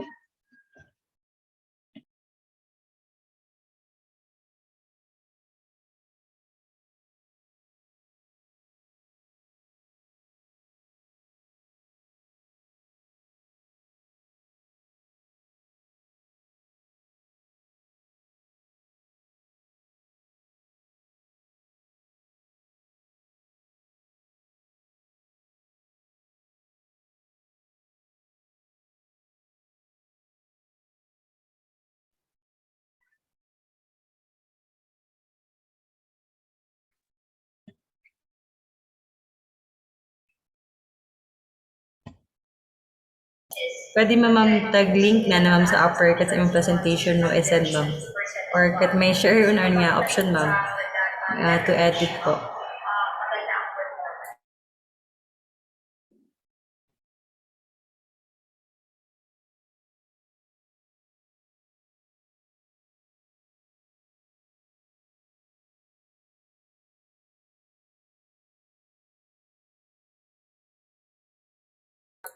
Sa may upper right na naman may option po na nga share tapos makita din kung share a link to edit or what po para may access po din ako. Okay po, sige ma'am.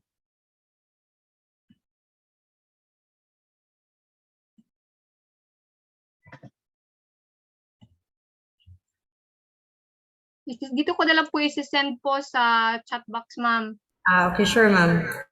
Okay po.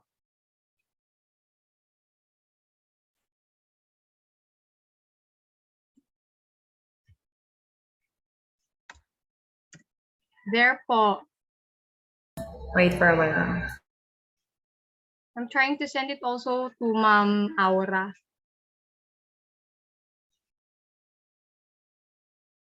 Request access po ako, ma'am.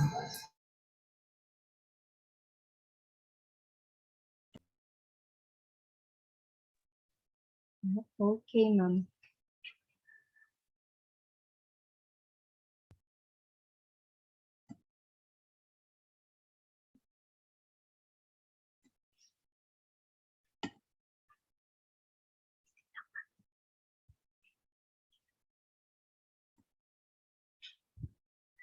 Okay na po. Okay na po. Wala pa pong Ang pa-access na lang po ako, ma'am, ng link po. Kasi nag-request access po siya sa akin.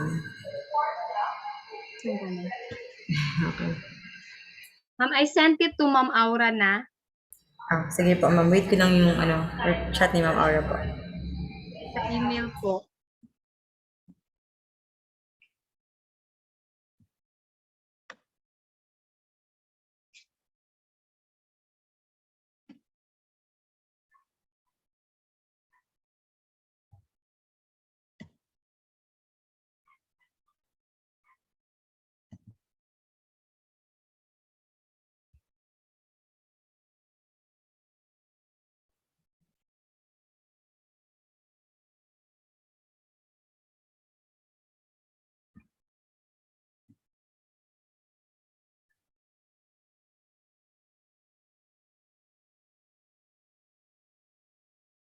Continue tayo, ma'am, while waiting. Yes, go ahead, ma'am. Yes, so number 3 na po tayo. Number 3, again, is increases community members' income. So, paano sila nagkakaroon po ng income sa community-based tourism? So, as I've presented, meron po tayong basic tour costing, for example. Sa costing po, dyan po natin nilalagay lahat. Like, for example, nakikita niyo po sa screen,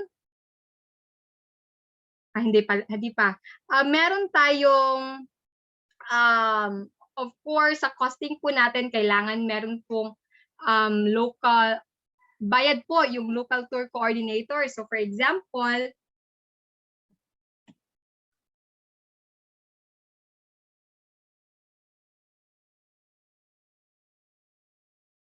ma'am, naka-unmute po kayo. Naka-mute po kayo.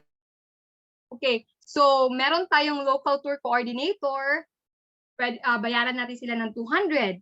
Meron tayong, sa activities na ginawa is merong kailangang paddler. So yung head paddler, meron siyang bayad 175. Actually, this basic tour costing is based on 10 tourists. Okay? Kumbaga, group tourists.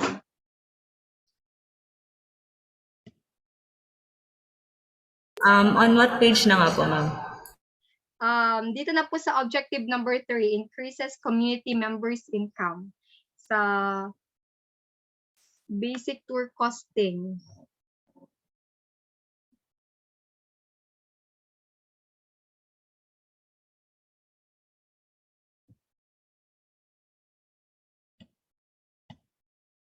This part na po? Or next po? Hindi pa po. Back pa po.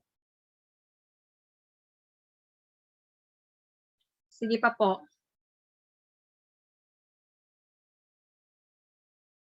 That one. Okay, thank you po. So, community members are, dito tayo sa number 3, are satisfied with the prices of CBT services. So, meron pong sample, no, not costing, na for 10 groups of, or 10 people, meron po sila, for example, kailangan natin ng coordinator, kailangan natin ng paddler, no, kailangan po bayaran natin din sila. So, of course, magkakaroon sila ng income. I think hindi to na-attach sa PowerPoint nito. But pwede ko i-present later, no, sa PPT ko, yung basic costing. Kasi, here, sa increases community members' income, meron talaga tayong program na maka-generate sila ng income for the members. CBT programs generate income for the wider community. So meron pong example, ma'am, next slide po. Kung meron.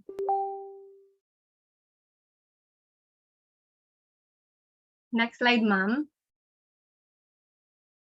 Yan. That's an example of the Buho Aluginsan. Actually, this was awarded by the UN World Tourism. No, inawarded po sila na Best Tourism Village kasi po nag-start po sila ng initiative or ginamit po nila yung CBT or Community-Based Tourism. Meron po silang people's organization na Baitas. They call it the Buho Aluginsan Ecotourism Association. And nanalo po sila no, ng award. Meron pong 9 criterias. No? And then nanalo ito, I think there's a 40 countries na nag-join. And itong sa Cebu, yung Buho Aluginsan Cebu ang nanalo.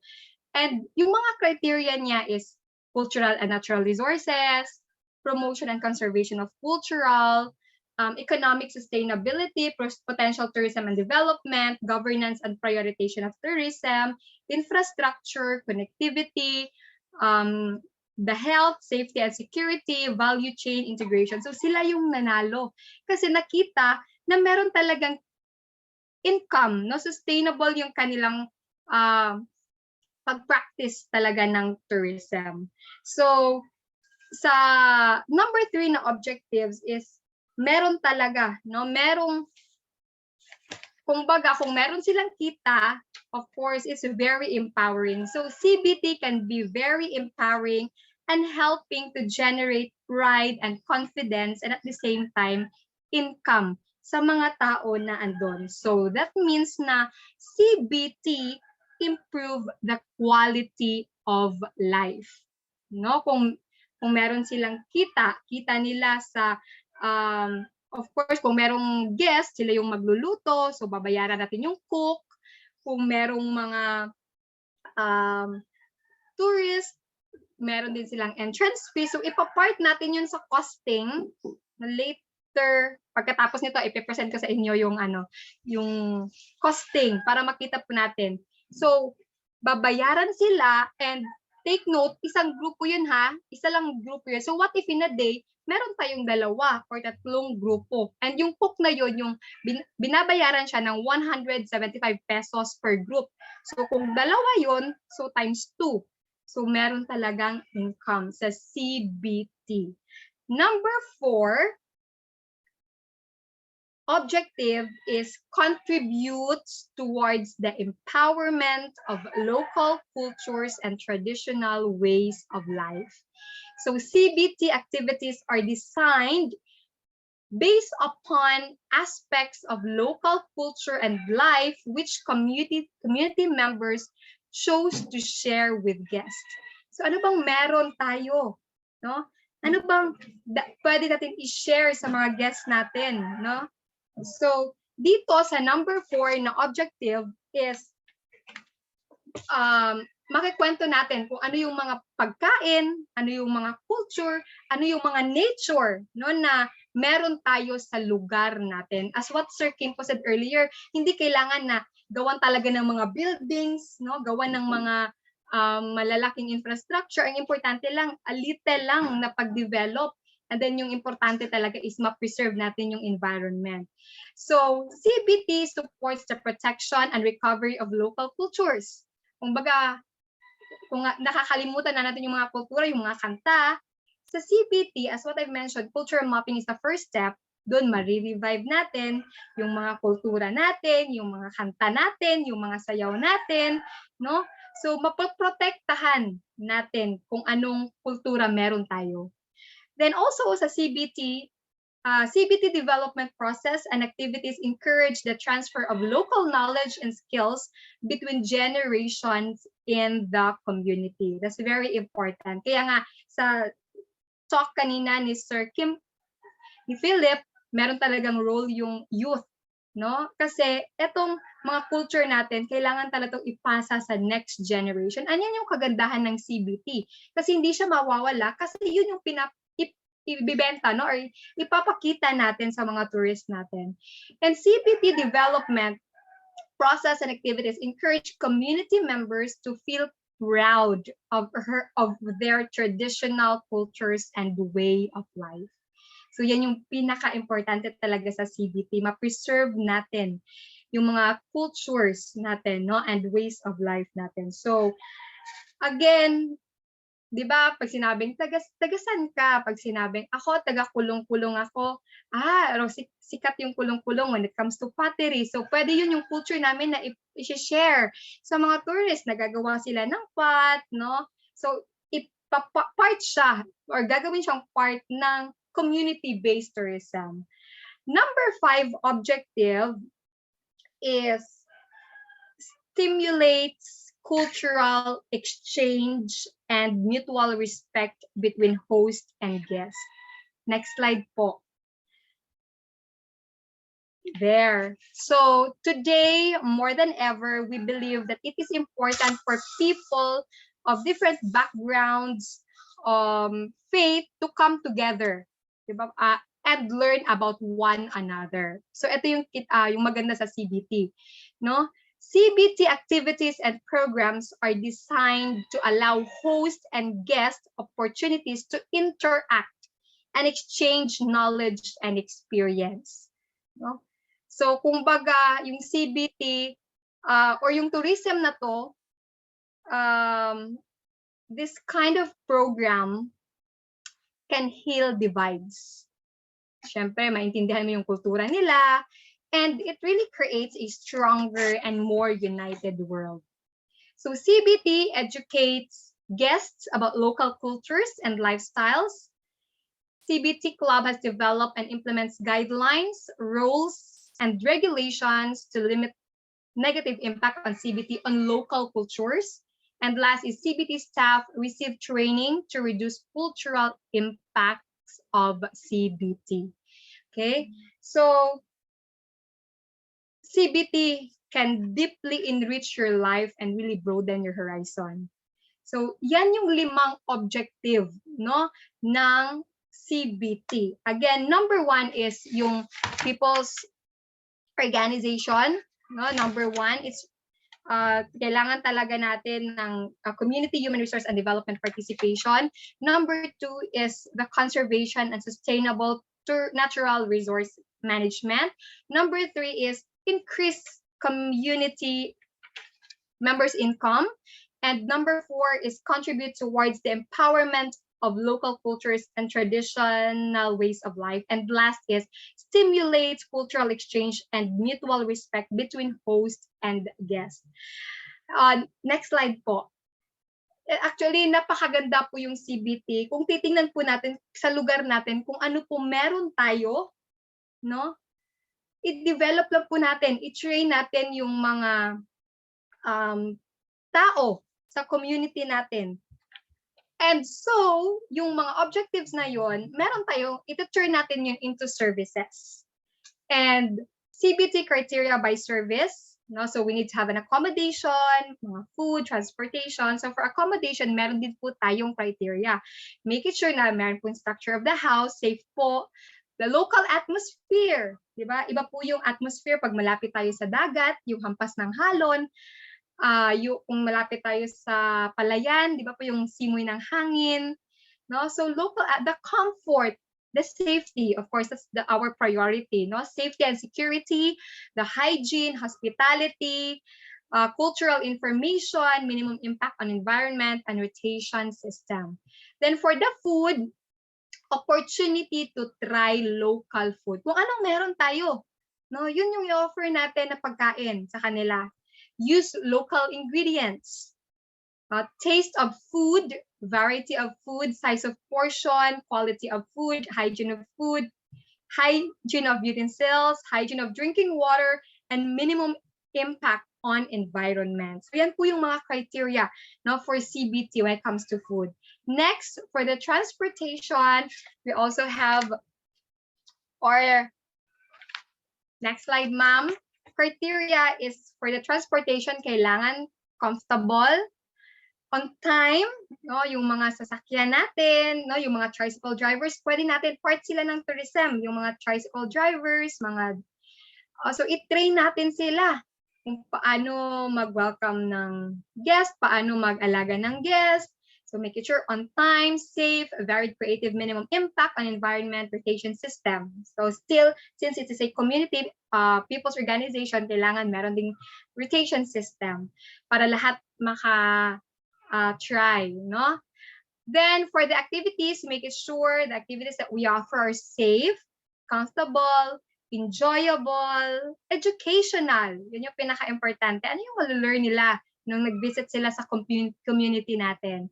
Direct experience, no? So meron silang chance na makipag-talk with the locals.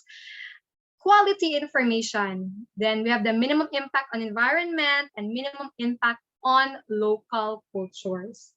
Then for next month's slide, for our community guides, meron din pong guide criteria, yung CBT. So kailangan po yung community guides natin, yung mga tao natin is welcoming, no, friendly, approachable, safe and responsible, able to interpret all points of the program and help tourists understand their meaning to the community. So dapat alam talaga ng mga tao, no, sa community natin kung anong merong programa o no, kung ano CBT, and able to coordinate services effectively, well organized, and sensitive to local culture and environment. And we also have criteria for host families.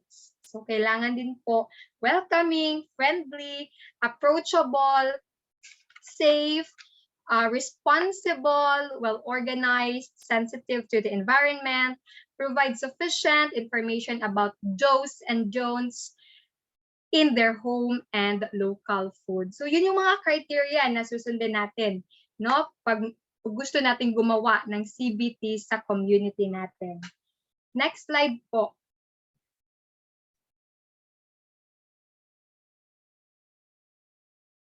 Okay, so principles of community-based tourism, no?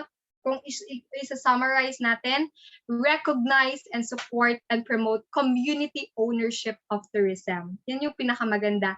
Sila yung tagapangalaga. And of course, maggagawa talaga sila ng right decision kasi kanila yan. Hindi nila sisirain kung anong meron dyan. No? Kung di, i-enhance na lang kasi sa kanila yung lugar. Involvement, community members from the start of every aspect, no? Promote community pride, improve the quality of life, and ensure environmental sustainability. So yan talaga yung principle ng community-based tourism, or mas tawag namin dyan is CBT. Next po.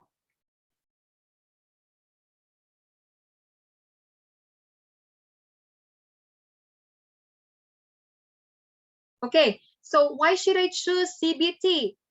So of course, hand-on experience with another culture. So ibig sabihin po, you see, you hear, you touch, you do things you might never have done otherwise. So kailangan mo talagang pumunta sa community na yon para ma-experience nyo kung anong meron talaga sila doon. No? Then deeper connection with people and place, because here, we're going to interact directly with individuals and gain immediate knowledge of how you are impacting each other's lives. Then, number 3 is empathy and awareness of other cultures. So, kung baga, mapapalawak talaga yung pananaw mo sa buhay, no?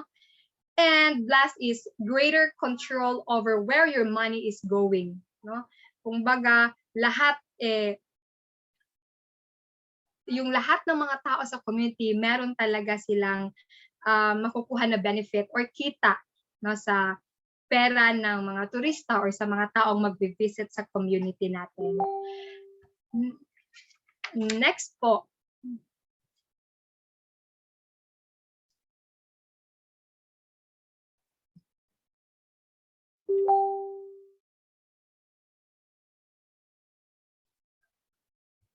So of course, meron na po tayong overview of what is CBT is all about. Meron din pong negative side, no? Yung community-based tourism. Number one here is adds greatly to the cost of community planning and development.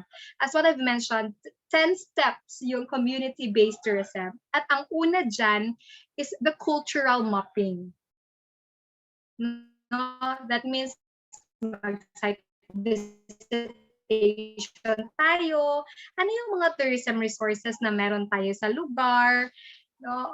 Medyo costly siya at kailangan ng mga trainings and development. And number two is lengthen the period needed to develop tourism plans. And number three is majority local community can discriminate against local ethnic minority groups. So yan lang naman, no, yung mga minor na negative side of CBT. But in general, if you are really into helping the community, no, nagamit yung tourism, CBT talaga yung perfect para sa atin.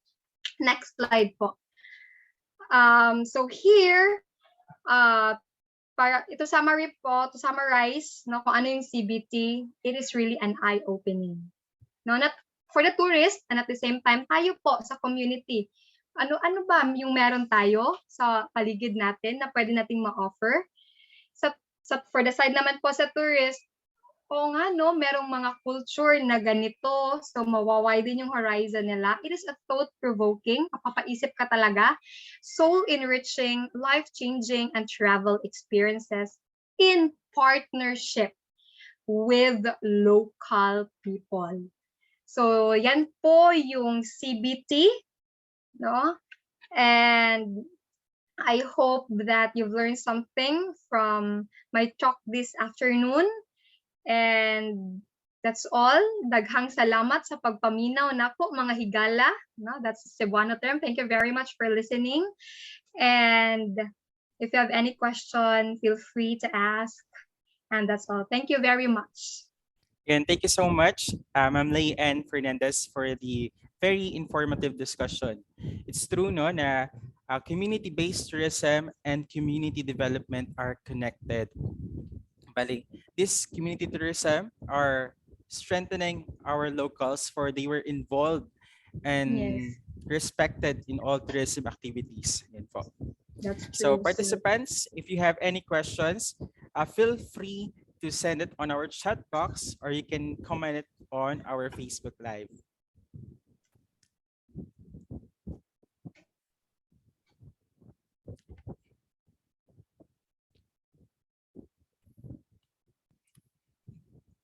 So while waiting for questions from our participants, now I would like to acknowledge ulit our participants. We have here participants from outside the Philippines. We have participants from the University of Sindh and the University of Karachi, both from the country of Pakistan.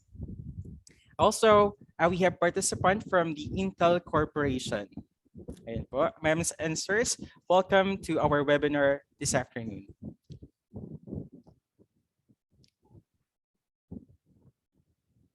Right, though, but we have here a message from Sir Angelo Noel. He said na despite my busy schedule, I am still learn a lot of your webinar this afternoon. Ayun po. So if you have questions, ma'ams and sirs, don't hesitate to send it on our chat box. For our speaker, Ms. Leanne Fernandez, are there to answer your questions.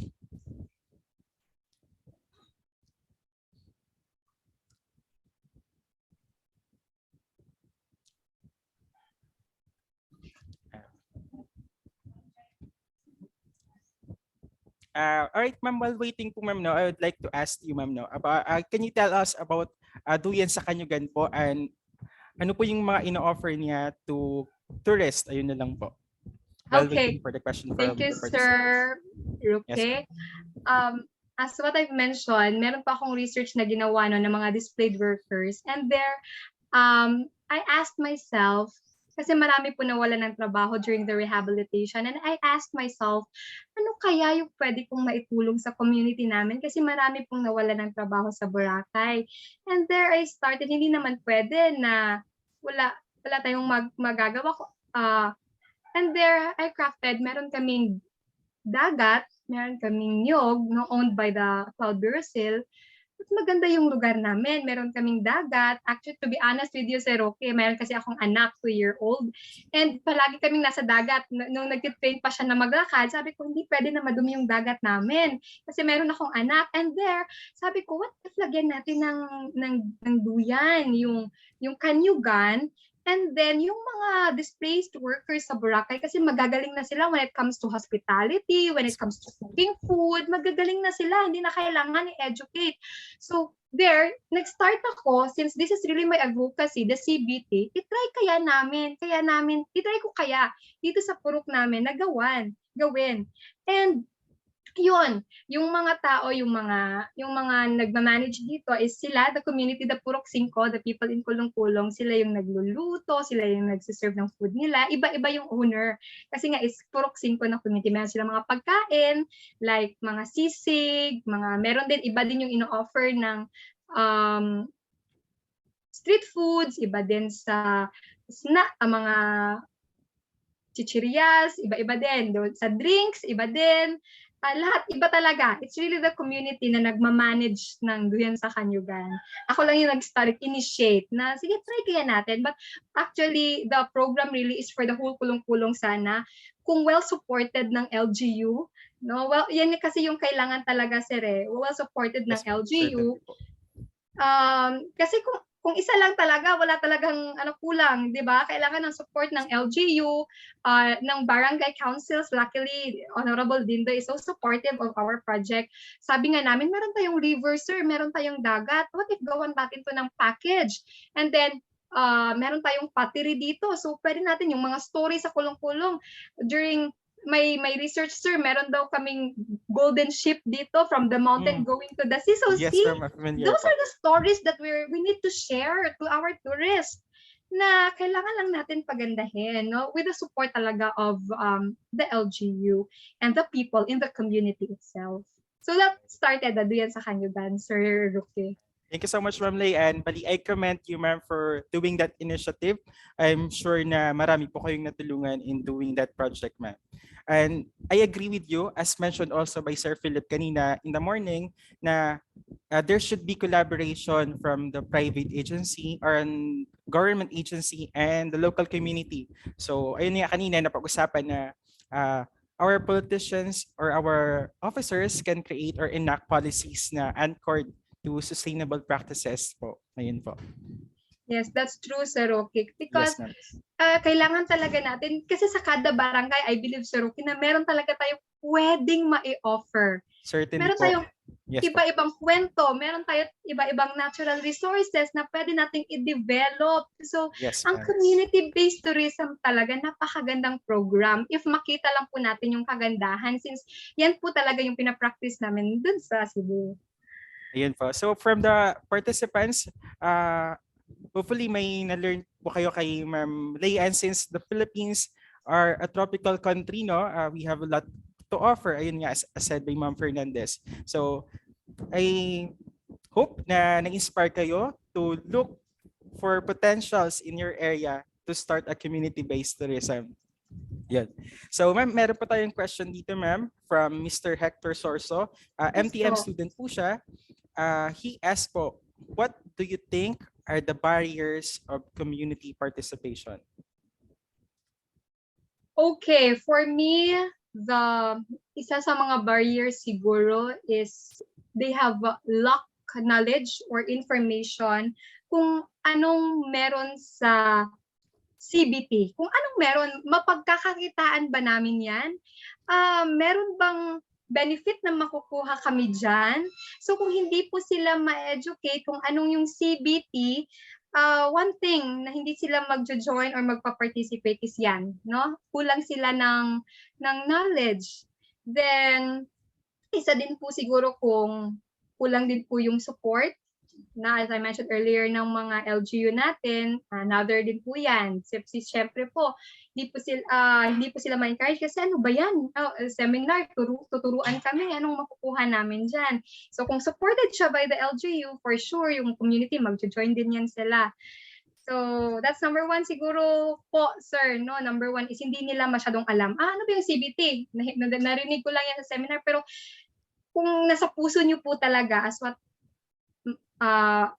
the late Ma'am Gina Lopez said, it's not really the money, no? It's not really the money that matters or make the difference. It's really the heart. Na if you have the heart to help the community, kung gusto mo talaga na mag-join, no, na meron kaming magandang tanawin sa lugar namin, then mag-participate po. So yun siguro yung isa, hindi sila well-informed or well-educated kung anong CBT po. All right. Thank you so much, Ma'am Layan. Also, we have here another question, ma'am, coming from Ma'am Resli po. Ma'am, how do you start a CBT from a disaster-prone area po? Because here in the Visayas, daan tayo ng bagyo because of our location. Paano yung mga lugar na madalas masalanta ng bagyo and how do they start their CBT po? Okay, very nice. So, ma'am, sir, no? Correct me if I'm wrong, palaging nababagyahan yung lugar nila. Yes po. Okay. So if that's the case, then as what I've mentioned, aside from the natural resources na pwede nating ma-offer, yung culture po na meron tayo, pwede natin i-offer yon. Kung ano yung mga kwento, yung mga kanta, yung mga sayaw, no? Community kasi based is pangkalahatan na pwede nating ma-offer sa tourists natin. So, tingnan siguro po natin, or tingnan natin, as what I've mentioned, the first step in community-based tourism is cultural mapping.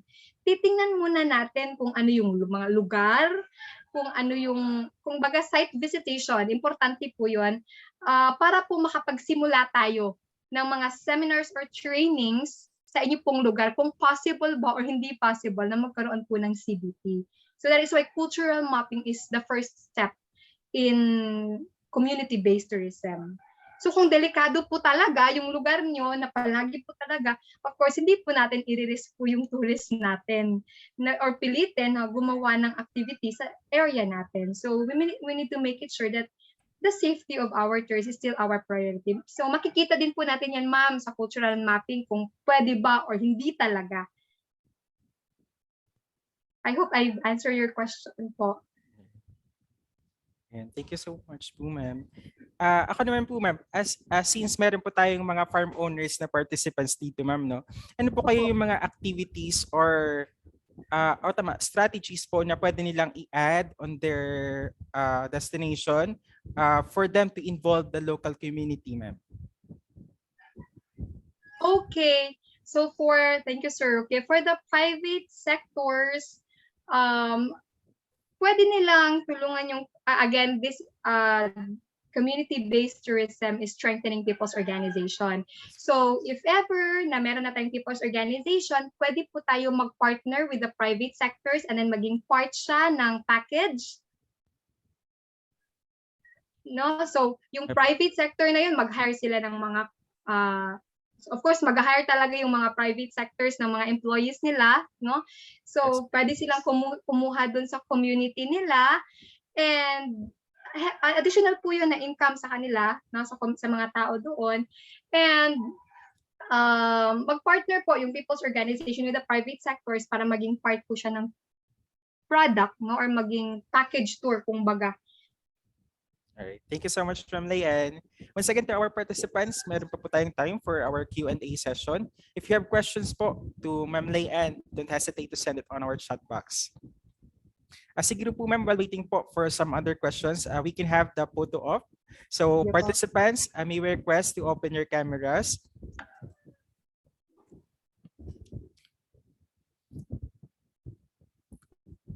All right, let's wait for the others po to open their cameras.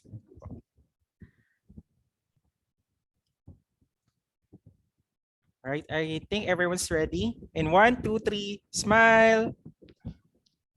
Okay, another one po, ma'am and sir. 1, 2, 3, smile.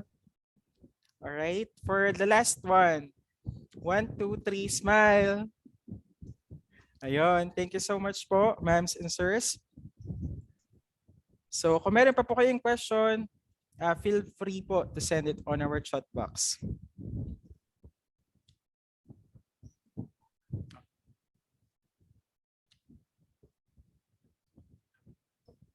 Sir Rookie, Yes. if you'll allow me, no, mayroon po Yes po. tayong 10 steps sa community-based tourism. As I Yes. mentioned, kailangan talagang planado. So, isi-share ko lang yung screen ko, sir, kung ano yung steps to create community-based tourism. Kita Sure, na ma'am. po? Kita Yes, na ma'am. po yung... yan Yes, po ma'am. actually yung steps to create community-based tourism. Number one really is assess community needs and readiness for tourism. So, yun nga yung question kanina, ma'am, kung hindi talaga kaya yung lugar, depende po sa pag-assist natin sa community po natin. So, that includes the cultural mapping, the site visitation, kasi po meron din pong mga area na like the falls po, merong carrying capacity yung falls na yan. Hindi po pwede pumasok dyan yung more than 50 or depende sa carrying capacity. So, i-check po natin yan. Pwede po tayong mag-partner with the DANR kasi they are really in charge with the environment. No? So, pwede tayo mag-partner sa kanila. Then after that, kung okay, kung pwede talagang gumawa ng CBT, nakita natin na may potential talaga, then we will educate and prepare the community for tourism. So there, meron ng mga trainings, ang dami nitong training, seminar, kung ano talaga yung beauty ng CBT. And then here, sir, we will identify and establish leadership or what we call local champion. Yan yung tawag kasi namin sa people's organization, the local champion. So i-inform sila kung ano talaga yung roles nila, ano yung responsibilities nila, and 4 is prepare and develop community organization, develop partnership, kailangan natin yan. No? Kailangan may partner tayo with the LGU, stakeholders, consultants. No? And plan an integrated approach, mga seminars on tour guiding, communication skills, their attitudes, yung mga seminars, yung mga kailangan na seminars nila, tuturuan natin sila. Plans and design quality products and services. So here we need to have the tourism product development. This is another training, no? Kung paano ba natin ma-craft yung mga tourism resources nila sa kanilang lugar, and implement and monitor performance and responsible sustainable tourism. So actually yun yung mga steps ng community-based tourism. So ako lang talaga, sir, yung gusto ko lang makita lang natin kung ano yung merong ganda yung lugar natin, and everything will susunod na lang yan kung alam na natin or nakita na natin yung kagandahan ng lugar natin. Yes, Actually, napaka-detailed po ng steps niyo, ma'am, no? What if po may participants po tayo na interested na humingi ng copy ng steps ninyo, ma'am? Saan po pwede kayong i-contact? Okay. Sige. Kay Ma'am Aura po, meron po akong email address. Or yes po. At Facebook po, Lay Mijares Fernandez. Meron din po akong Facebook account kay Ma'am Aura din po. Yes, ma'am. So, merong series of workshops and training po, yung community-based tourism. Yun po sana yung maganda dito sa atin sa Aklan, no? I-practice kaya natin yung CBT. Yes, thank you so much, Ma'am Lay. And let's check po if meron pa pong questions from our participants.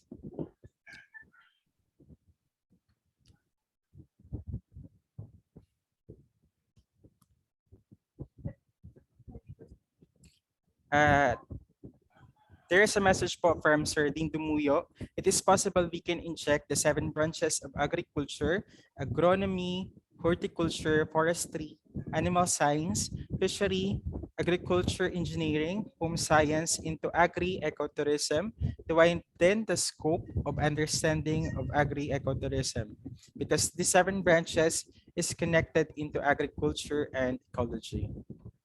Ayun po. And here's a message from Sir Angelo. He said na your host, guest speaker, and organizer for your webinar today are so pretty and handsome. I like your webinar this afternoon. Thank you so much po, Sir Angelo. Thank you, Sir Angelo.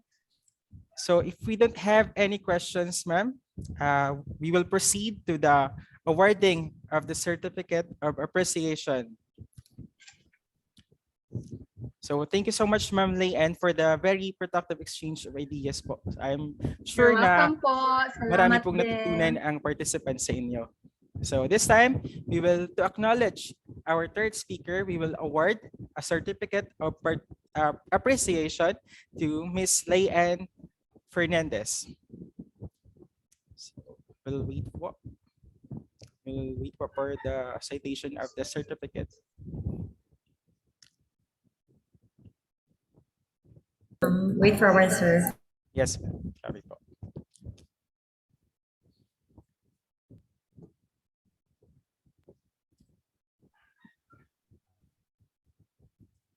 So Aklan State University, Ibajay Campus, College of Hospitality and Rural Resource Management graduate program. This certificate of appreciation is hereby awarded to Mrs. Layan M. Fernandez, MBA, in grateful acknowledgement of her expertise, professional competence, and invaluable service rendered as resource speaker on the topic community-based tourism during the conduct of two-day webinar series entitled Sustainable Agri-Ecotourism, held on 7 to 8 of January 2022 via Zoom platform, given the 7th day of January 2022.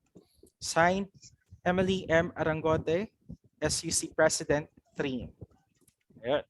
So once again, thank you so much po, Ma'am Layan, for your time and for the knowledge You're you welcome, imparted sir. to us Thank this you. afternoon. Thank you so much po. So this time, we will proceed to our last speaker for today. So, but before we start, once again, I would like to thank our sponsors for your support to make this webinar successful.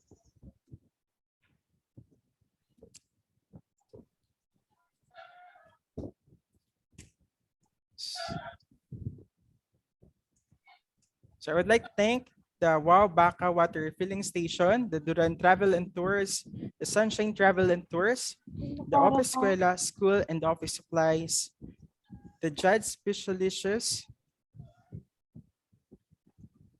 and the AGS Concrete Mix, and to our other sponsors. Thank you so much. So this time, to know more about our last speaker, may I request for a moment po.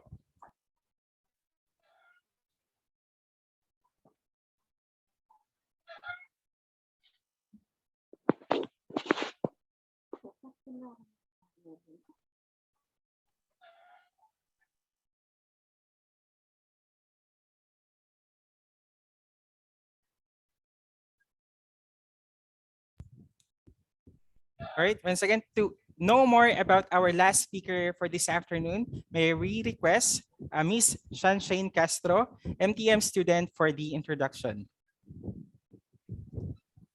Hi, good afternoon, everyone. Our last speaker for today is the Chief Tourism Operations Officer of LGU-Malay. He is a graduate of Bachelor of Science in Biology at West Visayas State University in the year 1998. He then became the school head of Lamberto H. Tirol National High School from year 2010 to 2012. He is also a graduate of Master in Educational Management at Aklan State University, Banga Campus, and currently studying Doctor in Educational Management at the same university. At present, he is taking up local government executives managerial class at the Development Academy of the Philippines. Ladies and gentlemen, let's give a resounding virtual applause to Mr. Felix de los Santos. Mayadhayad nga hapon sa ginesarya ag salamat gid Janice sa pag-introduce sa akon. Kumbaga malipayon gid ako sa pag-imbita sa akon. Abo-abo gid nga salamat. And of course my gratitude to our Aklan State University President to Ma'am Dr. Arangote, together with our department chair Tourism and Hospitality Management, to Miss Janice Cheng. Ma'am, thank you. And to Sir Tunilian De Jose. Salamat gid. I will going to share my presentation. So this afternoon, we will going to discuss it to you, the sustaining Boracay Island amidst closure and pandemic. Kumbaga, it is a very nice topic and that it's very comprehensive and very significant sa ngayong panahon. Allow me to have this background first before my major presentation.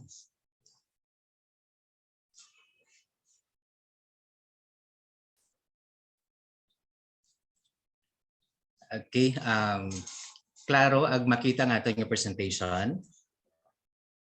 Yes, sir. Pero hindi po siya naka-full screen, sir. Okay, okay na? Yes, sir. Okay, ayun. Thank you very much. So, Boracay Island is renowned globally as a favorite tourist destination in the country for its white beaches, consistently recognized as one of the best beaches in the world.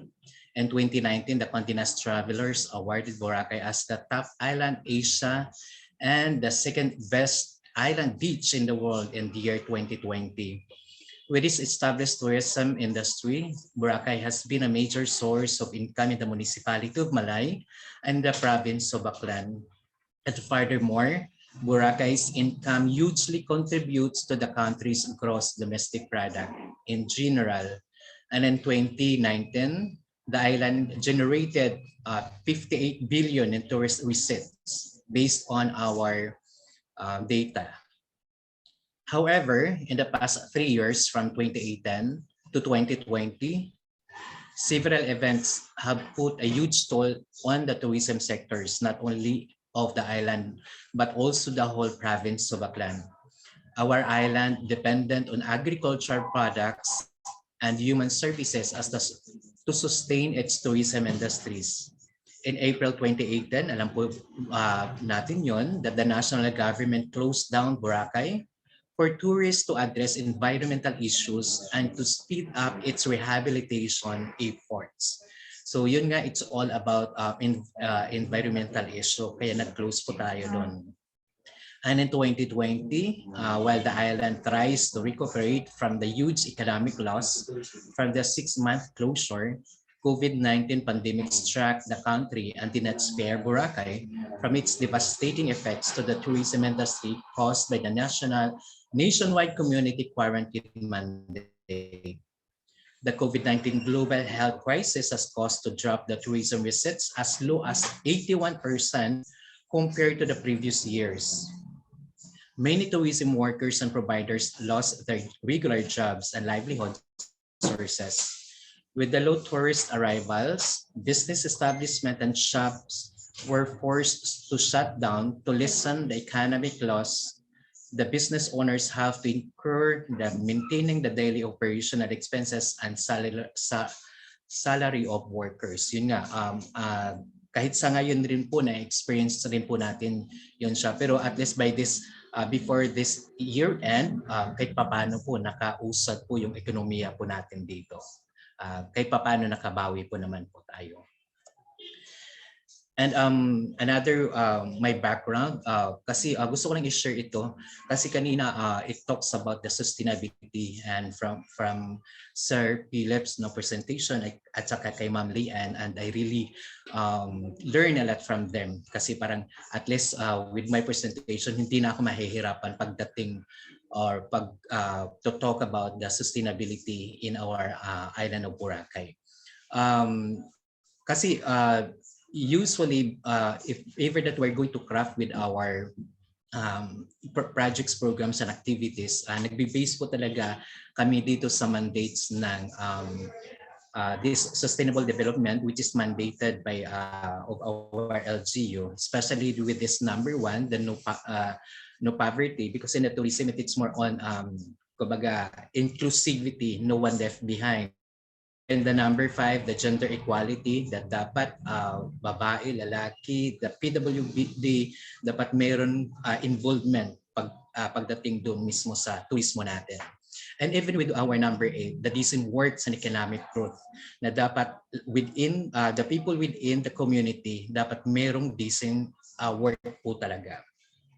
And of course, with the 17, the partnership for the goals that kasi mismo kami sa LGU, we cannot work our projects and programs, and we cannot do that alone as long as without the involvement of our partners, the private service providers. In our municipality and island of Boracay, usually nagfo-focus lang po talaga tayo dito with these 5 Ps. And I want you also to help me assessing kung based on my presentation later on, kung kamusta ba ang kung kamusta ba tayo pagdating sa projects and programs natin with these 5 people. Alam po naman natin that Malay known for our ITA po, we have these indigenous people. Kamusta naman po sila pagdating sa involvement sa tourism? How about the distribution of the prosperity? So kamusta naman po ang bawat isa? Although alam naman po natin that we are known for the tourism industry. Kumbaga, the big players in terms of economy, nandito po lahat. Yan siya. Then another one, the peace and order and security. Even this today that in terms of peace and order and security and implementation with our health and safety protocols, kinakailangan po yung talaga. Then with our partnership in our tourism industry with our stakeholders, and the other one with the planets, which is refers to our environment, that way back 2018 na close po tayo because of this environmental degradation. So yun, actually lahat ng mga projects and programs and activities po natin dito sa ASU-Ibajay, especially with crafting with our annual implementation plan and with our budget, naka-anchor po dito sa 5Ps and of course into the sustainable development goal. Then dito rin naman sa kabila, yun nga kanina pang napakinggan natin, it's all about the sustainability. Sustainability, it's all about the balance of the economy and the environment, social community, and as well as dagdag ko na lang po yung tourism industry natin. Then another introduction po, parang konting lecture na lang para at least kahit paano we have this better understanding with regards the tourism cycle. This is one of the theories of the tourism by R.W. Butler.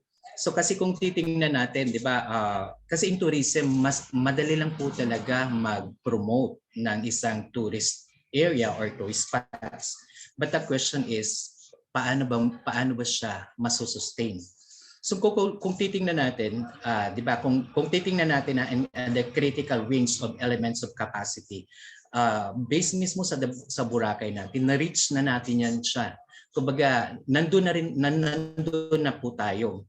Way back 2018, yun nga, nagkita with the national, and of course, we experience here also, yung nangyari sa environment natin. Kaya yun, hindi na siya na-sustain. Kasi the most critical ng part ng sustainability, which is the environment, ay talagang naapektuhan po siya. So yun, and we are thankful with the national government, especially with the 3 principal task force, the DOT, the DNR, and as well as with the DILG, na tumulong sa atin to rehabilitate our island of Boracay. So yun nga, at least kahit paano, way back 2018, kung ano yung 2017 natin na tourist arrival that we reached 2 million, at least by 2019, na-reach din po natin yun. And na-stabilize po tayo.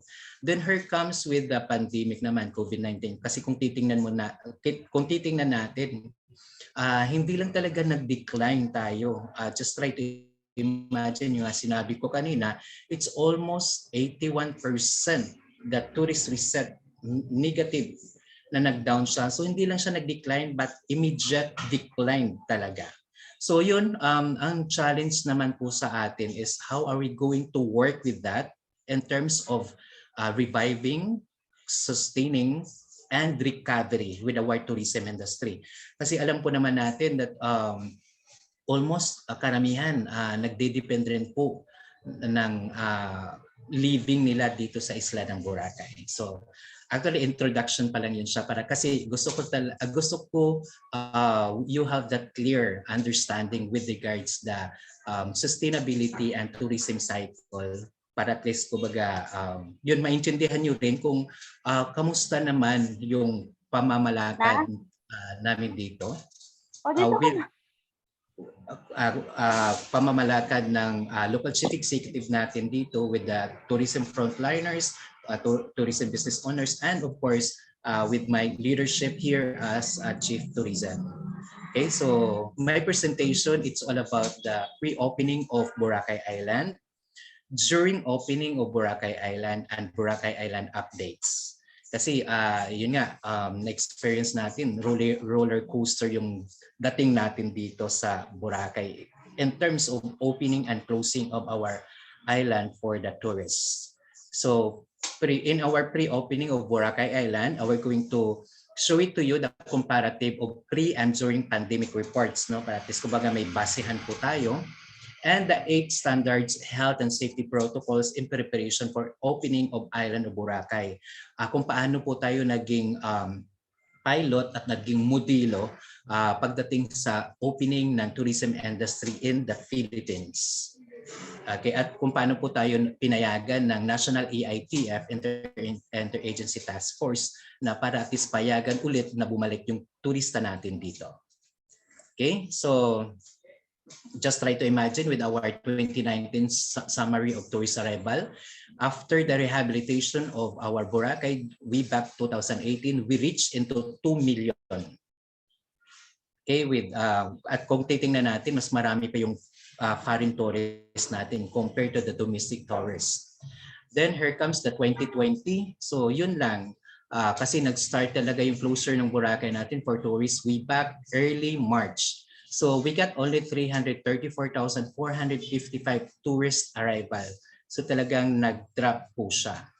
Then yun nga, it falls down into 83.56% po yung baba niya talaga. Siguro hindi lang po tayo, but siyempre global issues po ito. And then pagdating naman po sa tourist receipts, just try to imagine that our 2019 is we got 58 billion. Then 2020, we down into 9 billion. And here comes the 2021, yung tourist arrival lang natin is 330. Pre-pandemics, we reached into 2 million, but still we got the 6 billion tourist receipt po. Okay, tourist receipt po. Then 2019 is 58 billion, 2020 is 9 billion. And just try to imagine even with our accommodation capacity. Bago po tayo nag-close, we have this 399 with Department of Tourism na accredited na accommodation establishment with a total of 14,276. Later on, meron po tayong updates dyan. So alam po naman natin pagdating sa accommodation establishment na marami ring mga tourism workers na umaasa dyan. Okay, so yun yung mga challenges natin. Sa ngayon, we're going to present it to you the 8 standard health and safety protocols in preparation of opening of Island of Boracay way back October 2020 at October 2020. So personally, I really appreciate the our governor of the province of Aklan, government of law, our local chief executive here, our mayor, then as well as with the private and public alliance, the technical working groups with the help of the BCCI, BFI, and the CABs and other. Kasi ito nga, we crafted the 8 standard health and safety protocols.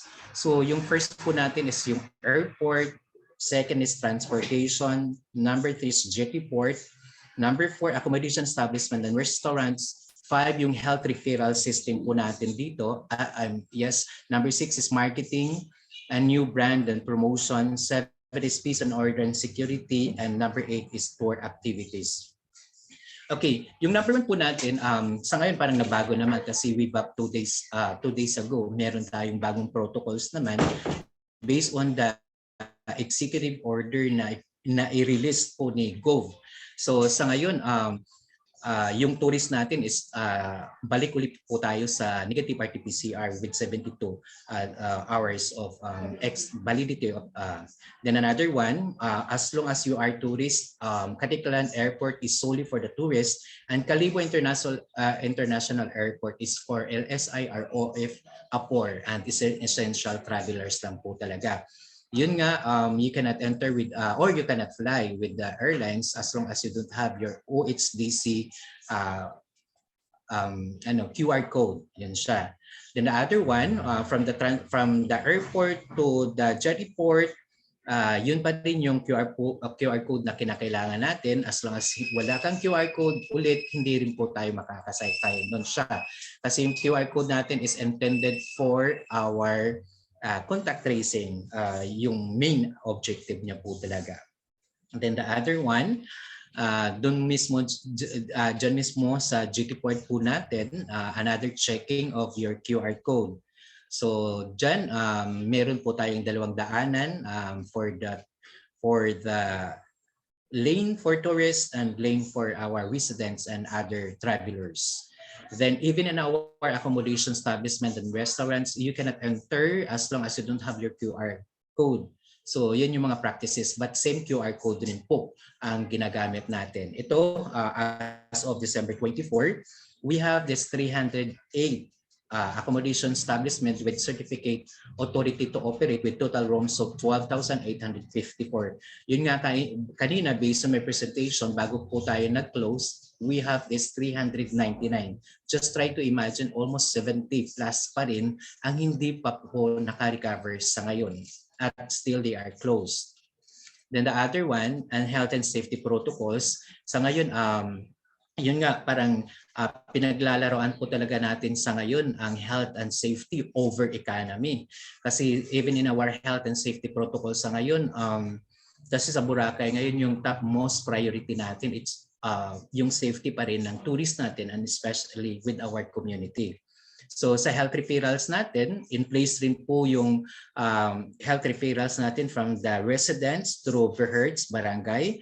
Pagdating naman po natin sa hotels, okay naman po doon pagdating sa accommodation establishment kasi in every accommodation establishment or hotels, meron po tayong safety officer at alam po naman nila kung anong gagawin.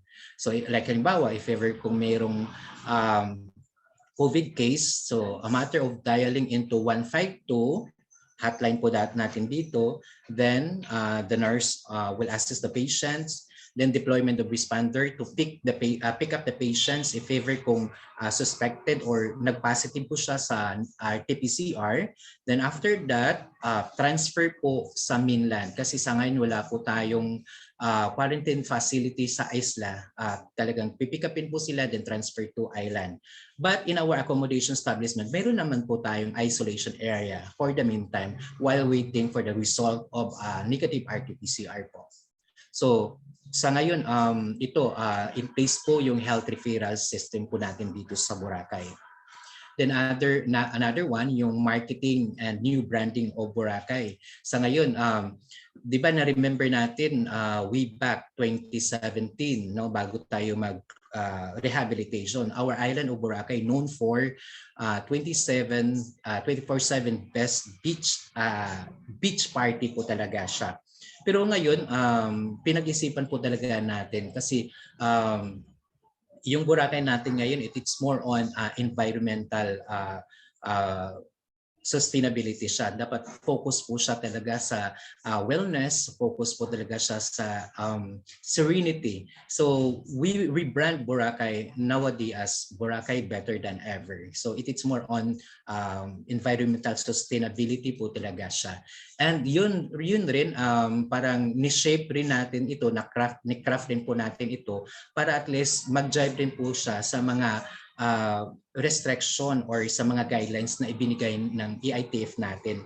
So ngayon it's more on ano po siya, family destination po. And yun nga, gusto rin nating ma-break yung reality versus sa expectation versus reality. Kasi buong akala nila yung Boracay sa ngayon still beach party pa rin siya. So ngayon marami po tayong restriction. Kaya yun, even in our marketing promotional video, so may mga limit po tayo na hindi nakagaya noon. Then another one, yun nga, it is more on collaboration pa rin ito ng mga marketer experts here in our island of Boracay. Thankful rin ako and sa kanila kasi during pandemic, ito po yung ginawa po natin dito. And ito rin po yung when we join with the travel mart in Manila and as well as with mga international travel expo, ito na po yung ni-present natin doon at ito na rin po yung market natin na ginawa doon. Then another one, with the peace and order and security. Sa ngayon, in terms of the health and safety protocols, napaka-stringent po ng implementation po natin dito. With the reactivation of our incident command system, kasagsagan ng COVID, every day po we have this series of meetings, updatings po para at least to secure things, to secure our tourists, and to secure our community. And we also reactivate the municipal incident management system through the incident command system, and we created the local interagency task force po. So if you are here in our island of Boracay, makikita mo talaga yung visibility pagdating ng peace and order and security ng uniform and men po natin. And even with our tour activities po, so kinakailangan bago mag-render po tayo yung mga tourism service providers po natin, kinakailangan po na mag-QR, mag-scanning rin po ng QR code yung mga tourist natin. So sa ngayon, because we are in the level 2 as of now, pero yun lang, we have this adapted na ginawa ni Gov. Still, we have this 30 to 50% ng mga capacity for the sea sports, aqua sport, and island tours. Lahat naman ng mga activities sa ngayon, open naman po siya. Yun lang, except lang po talaga sa bar activities or sa disco bar. So wala po tayong disco bar as of now. So lahat ng activities open po siya. But in minimum capacity lang po. So yun yung 8 protocols na in-forward natin dun sa National EITF at good thing that inallowed po tayo to open our island of Boracay. And this is the timeline of reopening of our island of Boracay. So nag-start po tayo June 16 to 30 to July to August to September for Aklanon and Western Visayas. Makikita natin throughout in a month. July 668, August is 1,006, and September 2,664. Then we open our Boracay October 1st, 2020. So buong October, we have only 2,630. Then continue into November 2020 to March 2021. Tapos lockdown uli po tayo, lockdown uli yung NCR. Very affected po talaga yung isla po natin once our NCR plus will be on surgical lockdown. Kasi yun nga, karamihan ng mga tourists natin is nanggaling rin mismo sa kanila. And way back May 2021, vaccination rollout po tayo. And ito, hanggang from June to July, Aklan plays again under MECQ. Tapos yung Manila under GCQ with age restriction. Up to October, we got 32,000. November, we got 67,000. And the highest during the pandemic is December. We got this 113,596 na throughout the year, naka 330,000 po tayo from January to December 2021. So it's all about political will, and it's all about leadership, no? And it's all about collaboration. At yung nga sabi ni Ma'am Lay kanina, it's all about puso talaga. Willingness to join for the better of our revival reviving our economy, no, to tourism industry. Yun siya. Then during opening of Boracay Island naman, talagang napaka-busy po tayo dito kasi lahat ng mga seminars and workshop na ibigay po sa atin dito kasi kinakailangan rin through the seminar and workshop and planning, dyan rin mag-i-intervene kung anong projects and programs na pwedeng gawin dito sa isla ng Boracay. So we created and in place na po yung Malay marketing recovery plan, and we are happy that the TPB, the Tourism Promotional Board, really focused in helping us in order for us to craft this marketing recovery plan that as of now, yun nga, together with our marketer experts in our island of Boracay, that as of now, we are more on sustainable development po talaga. Safe sanctuary, hospitable warm natin, it's focused on the quality service of our tourism frontliners. Yung nga sabi ni Ma'am kanina, yung mga Ma'am Lay kanina, yung mga umpisa sa tricycle drivers natin, supporters natin, yung community-based, community-based na mga tao natin. So sa ngayon, almost 80% na rin na seminar po sila. Then it's more on care for nature and unique experiences. So even in our unique experiences, nag-redevelop ulit po tayo dito like with our food crawl, workation, then other wellness. Yung wellness kasi natin dito, it's work with the wellness, especially in the mental health. So isa rin ito sa bagong branding na ginawa po natin dito sa isla ng Boracay. Then in place na rin po yung Malay Tourism Resiliency and Recovery Plan po natin dito. With the help of the Department of Tourism, crafted na rin po at adopted na rin po ito ng Tourism Council po natin dito. So with the short-term plan na po natin, prioritize public health and well-being. Sa ngayon, ito pa rin, nandito pa rin po tayo sa stage for the public health and well-being.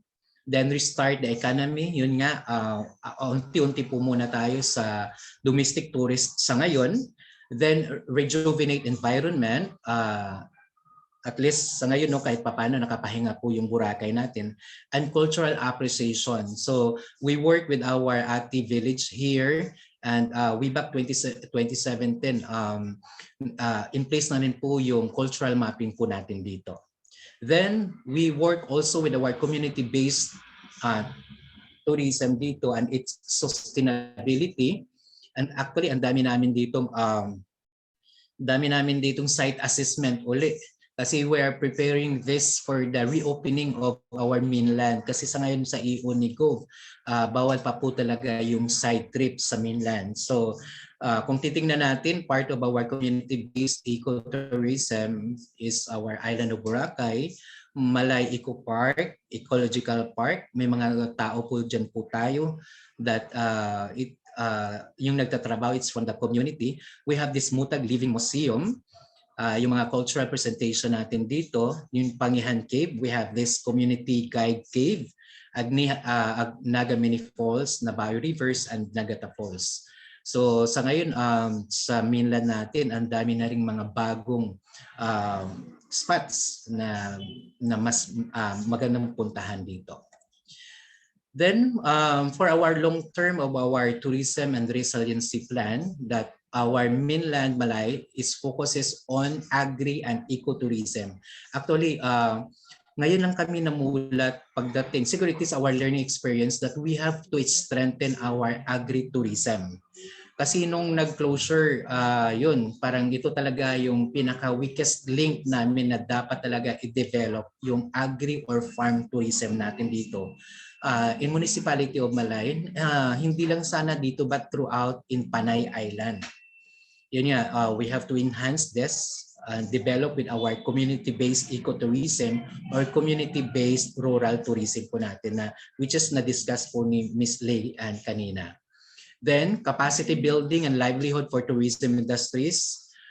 Series of tourism industry seminar workshop po ng tourism frontliners natin and service providers. We realize rin that nowadays yung labanan hindi lang sa pagandahan ng tourist spots pero sa pagandahan rin ng service ng ating tourism frontliners.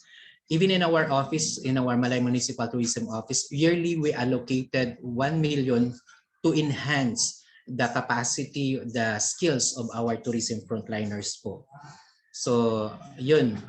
Then, we also envisioning that the transformation of our municipality of Balay into inclusive. Yun nga, sabi ko na kanina, sabay-sabay po tayo ahon, o sabay po tayo yayaman kung pwede lang. And resilient and sustainable city. Yun. So, ito, sana no, we are hoping and hope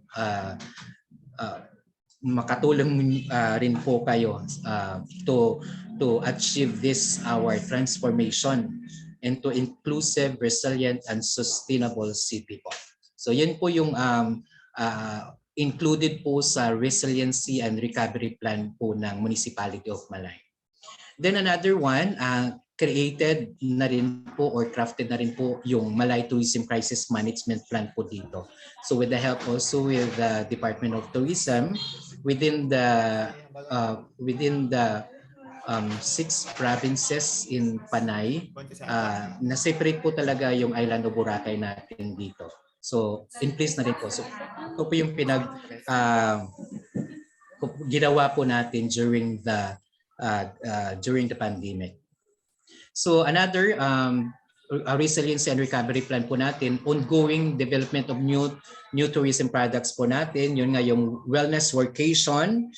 Sa hindi pa nakapunta ng Boracay, this is the perfect time that we can visit our island for wellness workation kasi ang mura ngayon ng mga accommodation establishment. They can give into 50 to 70% packages.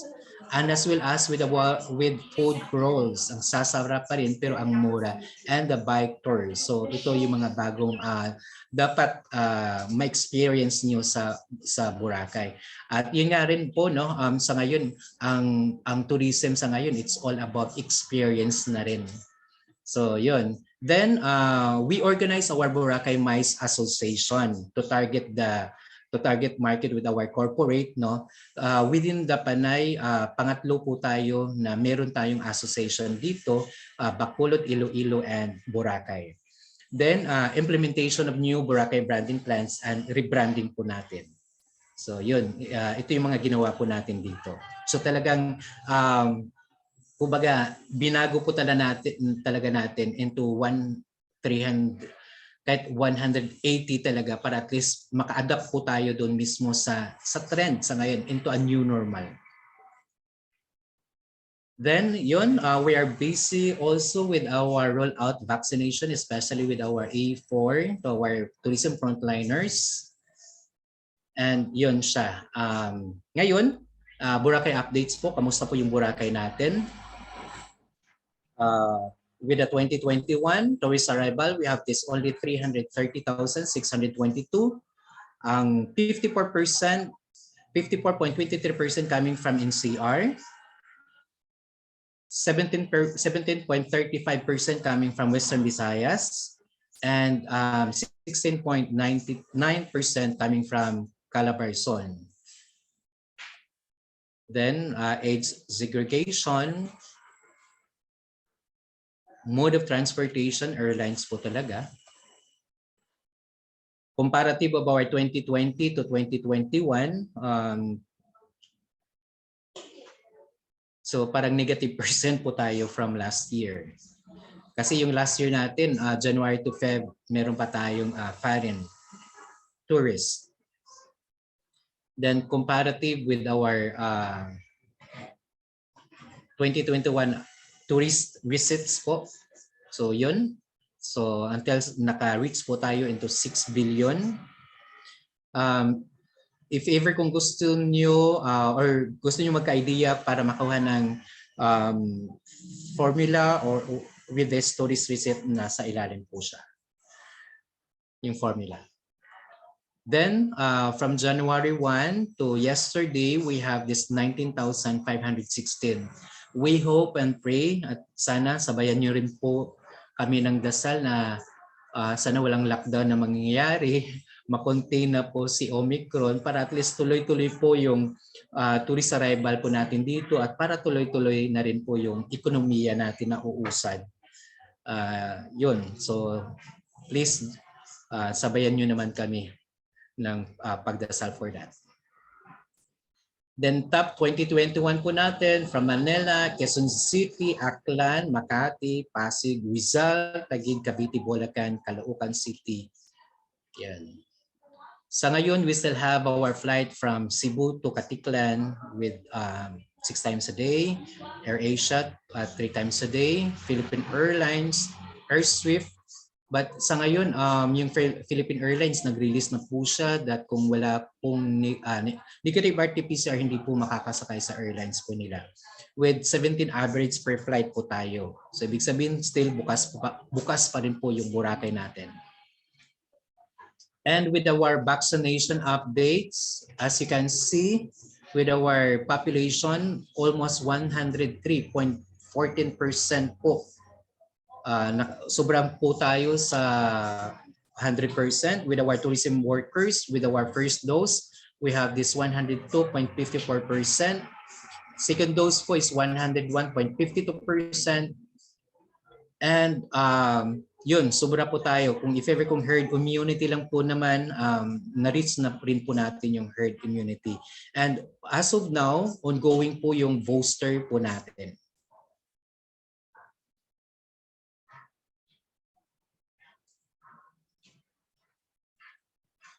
Then sa ngayon, we are also campaigning with the DILG Safety Seal and with our World Travel and Tourism Council Safety Stamps. Ang dami na rin po na nabigyan ng safety stamps po natin dito. And we are lucky that within the Philippines, pang second po tayo na ay nabigyan po ng safe travel of the World Travel and Tourism Council.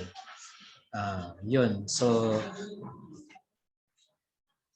yun nga, it is also a boosting of our tourist confidence, no, na kapag pupunta po tayo sa Boracay, safe po kasi meron po tayo nitong safe travel stamp from WTTC. At ito naman po yung mga hotels na meron ng World Travel Tourism Council na safety stamps. So yun, as you can see and based on my presentation, so kamusta po yung mga tao natin dito, yung prosperity po natin dito, peace and order and security, the partnership of our stakeholders, to our business owners, tourism frontliners, and service providers, and kamusta naman yung planets natin dito. Based on the report of our Boracay Interagency Task Force for Boracay Rehabilitation, almost 80 to 90% na rin po yung accomplished na ano po natin na nagawa or na-accomplish na project nila dito. So yun, the most exciting one, abugid nga salamat. But before that, actually yun nga parang sa ngayon kasi it's not all about pera-pera lang. It's not all about business, but it's all about yun nga, sabi ni Ma'am Lee kanina, dapat nasa puso. At sabi rin ni Sir Philip, ni Honorable Philip kanina, dapat it's more on advocacy talaga. It's all about living, especially in working in tourism. Yung sa akin naman, based on the adversity and we are experiencing pa rin right now as unity was created. Dapat nandyan tayo, magtulungan tayo, dapat nandyan tayo para at least ma-revive uli yung tourism industry natin, maka-recover. Kasi with those adversity, unity was created and opportunity were made.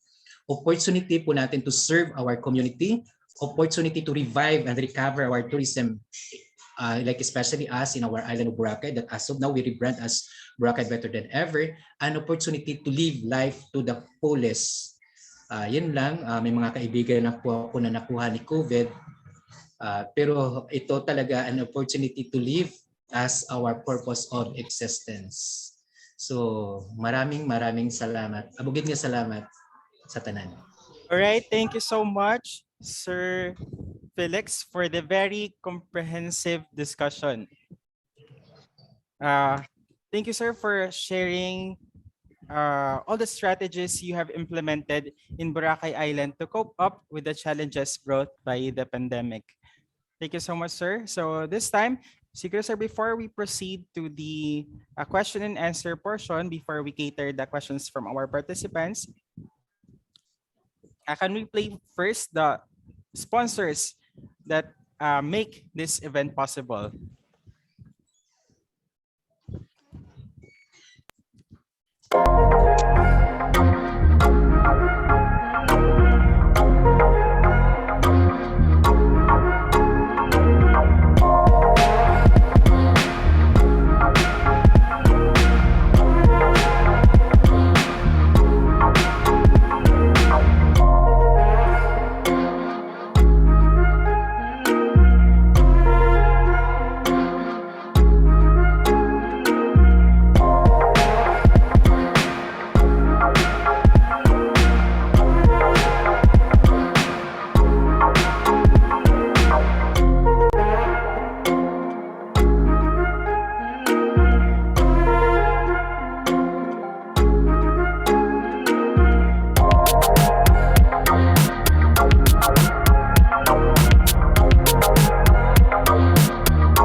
All right, good afternoon. I thank you once again to our sponsors and to you, Sir Felix.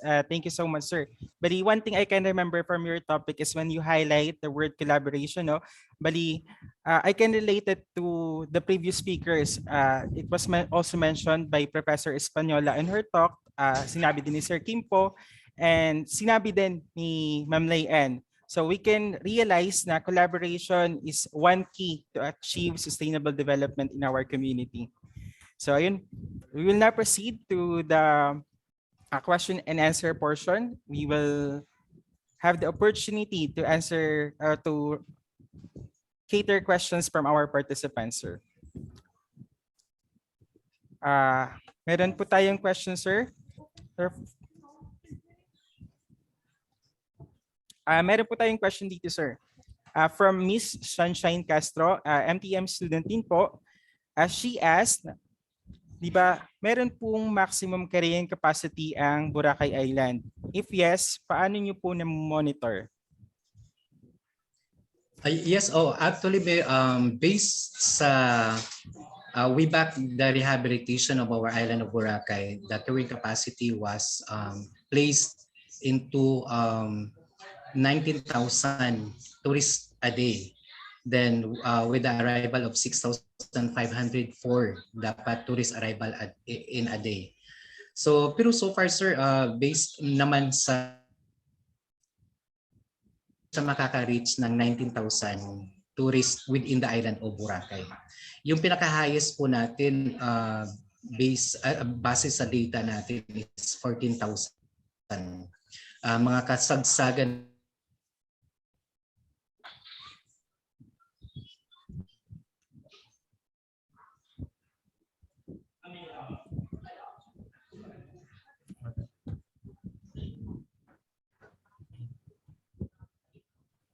I think na wala po yung audio nyo, Sir Felix.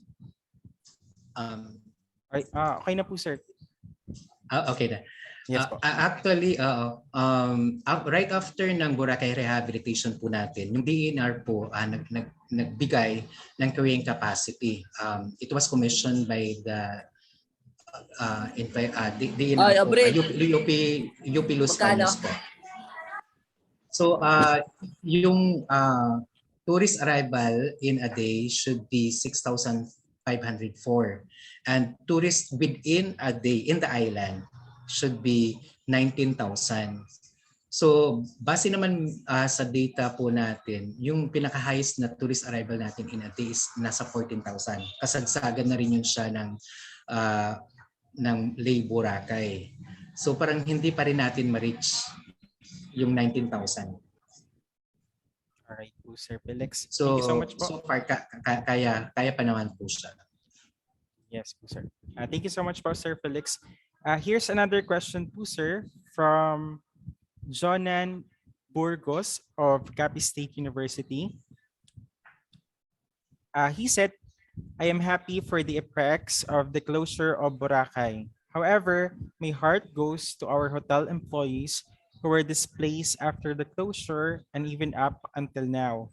May I ask what are the programs, recovery programs intended for the displaced workers, and up to what % of employees are now reporting for work? Thank you so much. Actually, dalawa po yung closure po natin, no? WIBAC rehabilitation. WIBAC rehabilitation, hindi naman nagkulang yung agencies natin, especially yung DOLE, DSWD, and even the tourism give assistance or subsidy to our workers, hotel workers specifically. Pero then ngayon, way back pandemic, siguro kung ano ring subsidy na ibinigay ng local government within your area, for sure yun at yun na rin po rin ang naibibigay ng LGU-Malay to our displaced workers. But kasi pagdating sa ngayon parang almost kulang talaga. Yung sa atin lang naman yun, kumbaga gagawa na lang talaga tayo ng ibang pamamaraan, no? Para at least kahit papano maliban dun sa makarecover po tayo, at least sabay-sabay na rin po tayo mabuhay. At another one, yung sa programa natin dito sa LGU-Malay na sana yun magtulungan na lang talaga para at least sabay-sabay rin tayo aahon.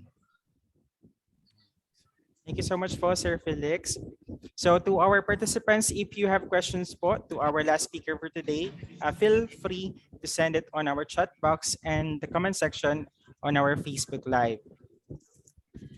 Sir, another question po for Mr. Burgos. He asked, what can you suggest to maintain sustainable tourism despite this pandemic?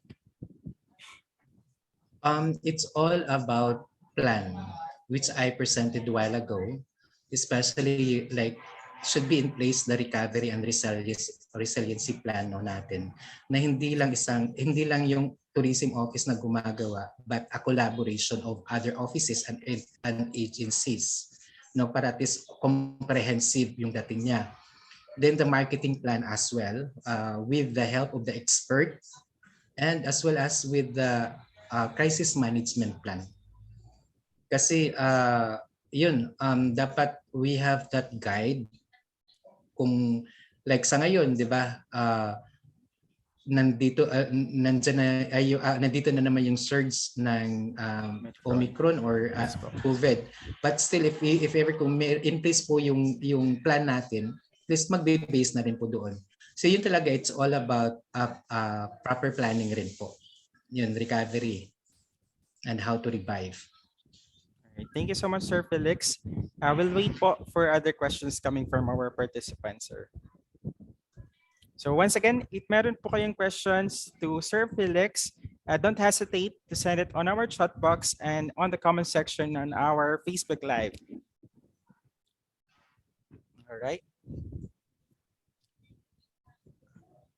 So good, sir. While waiting po, I have a question po on myself. Bali, sir, since you mentioned earlier kanina on your presentation na Boracay is now offering alternatives, environmentally sustainable activities like biking and other activities. You also mentioned earlier that nowadays Boracay is also offering cultural tourism as an option. Bali, sir, may I ask if ano po yung mga specific cultural activities na ino-offer niyo po to our tourists? Meron po ba or meron po ano po yung mga plan niyo, sir, in the future? Actually, during sa closure natin, we have this site assessment ng MATA namin dito, Malayati Tribe Association. So doon in place na rin po yung mga management plan, but it's more on cultural, pero yung problema rin pa rin is it's more on the yung restriction pa rin na hindi pa rin kasi makapag-practice, yun siya.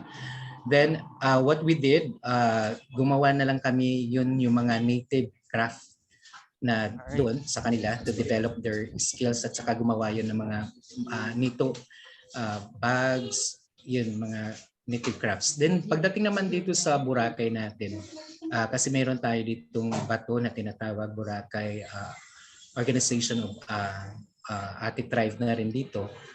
Meron po tayong tour within their village. So doon pa lang mismo meron din sila iba-ibang presentation and cultural presentation na rin po. Alright, thank you so much, Sir Felix. We'll check po kung meron pa pong questions from other participants.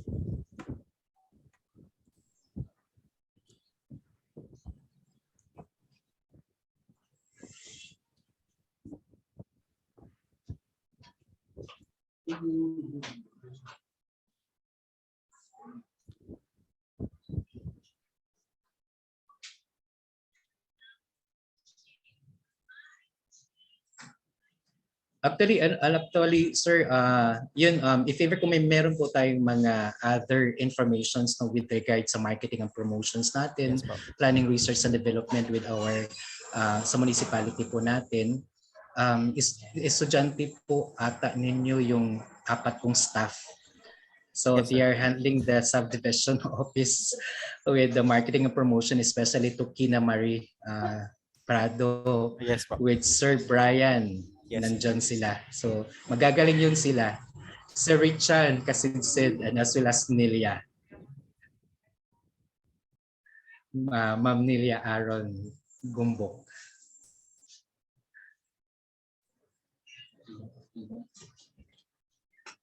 All right. Thank you so much, Sir Felix. Since parang wala naman po tayong additional question, we will now proceed to the awarding of certificate. So to give acknowledgement and to appreciate Our last speaker for today, Sir Felix de los Santos, we are awarding this Certificate of Appreciation. So let me read to you the citation. Aklan State University, Ibajay Campus, College of Hospitality and Rural Resource Management Graduate Program. This Certificate of Appreciation is hereby awarded to Mr. Felix de los Santos in grateful acknowledgement of his expertise, professional competence, and invaluable service rendered as resource speaker on the topic Sustaining Boracay Amidst Closure and Pandemic during the conduct of two-day webinar series entitled Sustainable Agri-Ecotourism, held on 7 to 8 of January 2022 via Zoom platform, given this 7th day of January 2022. Signed, Emily M. Arangote, SUC President 3. So once again, thank you so much, Sir Felix, for your time and for the knowledge that you have imparted to us this afternoon. All right, sir. We will have a photo op first, siguro, before we end this discussion.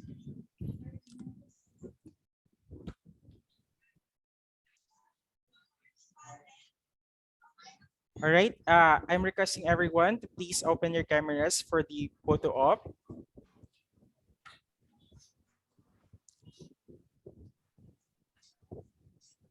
All right, most of us are ready. Let's wait for the others po.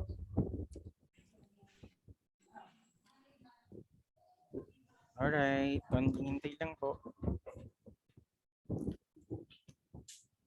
All right, seems everyone's already. In 1, 2, 3, smile. Another one po, ma'ams and sir. 1, 2, 3, smile. All right, last one po. 1, 2, 3, smile. All right, thank you so much po, ma'ams and sirs.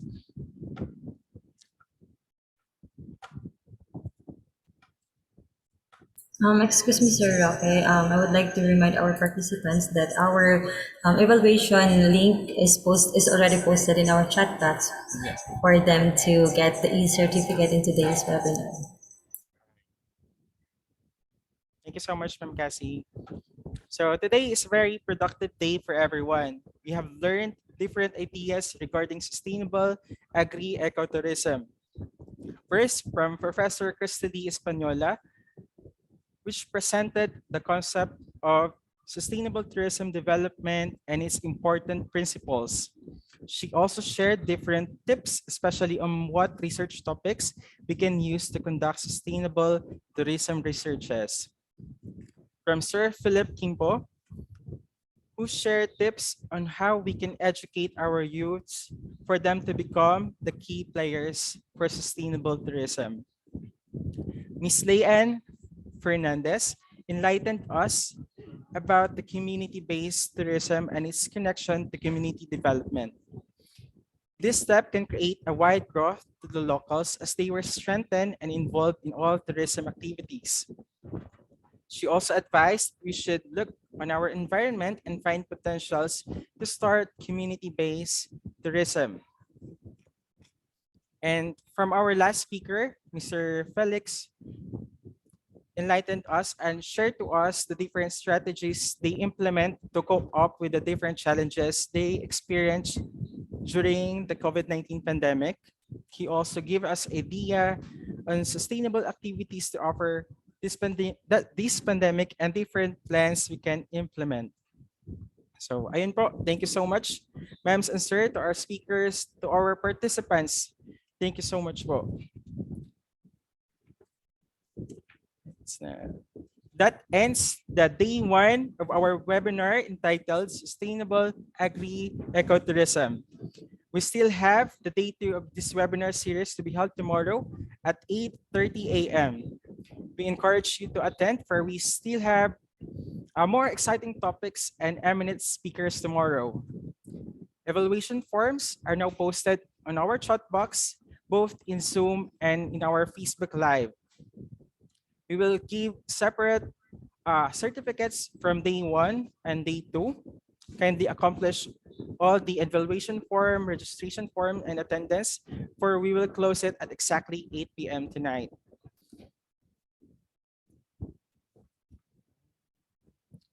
We will have a separate links for our date to tomorrow. We will send it on your email, and we will also post it on our official Facebook page, the ASU-Ibajay Master in Tourism Management Program.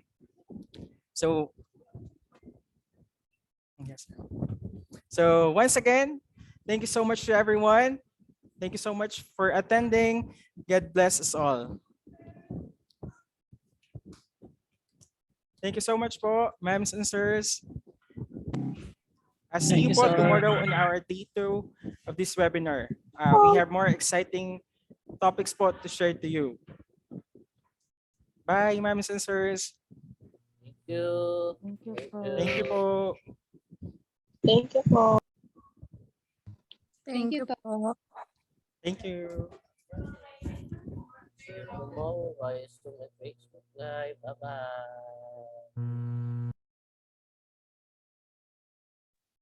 Bye-bye.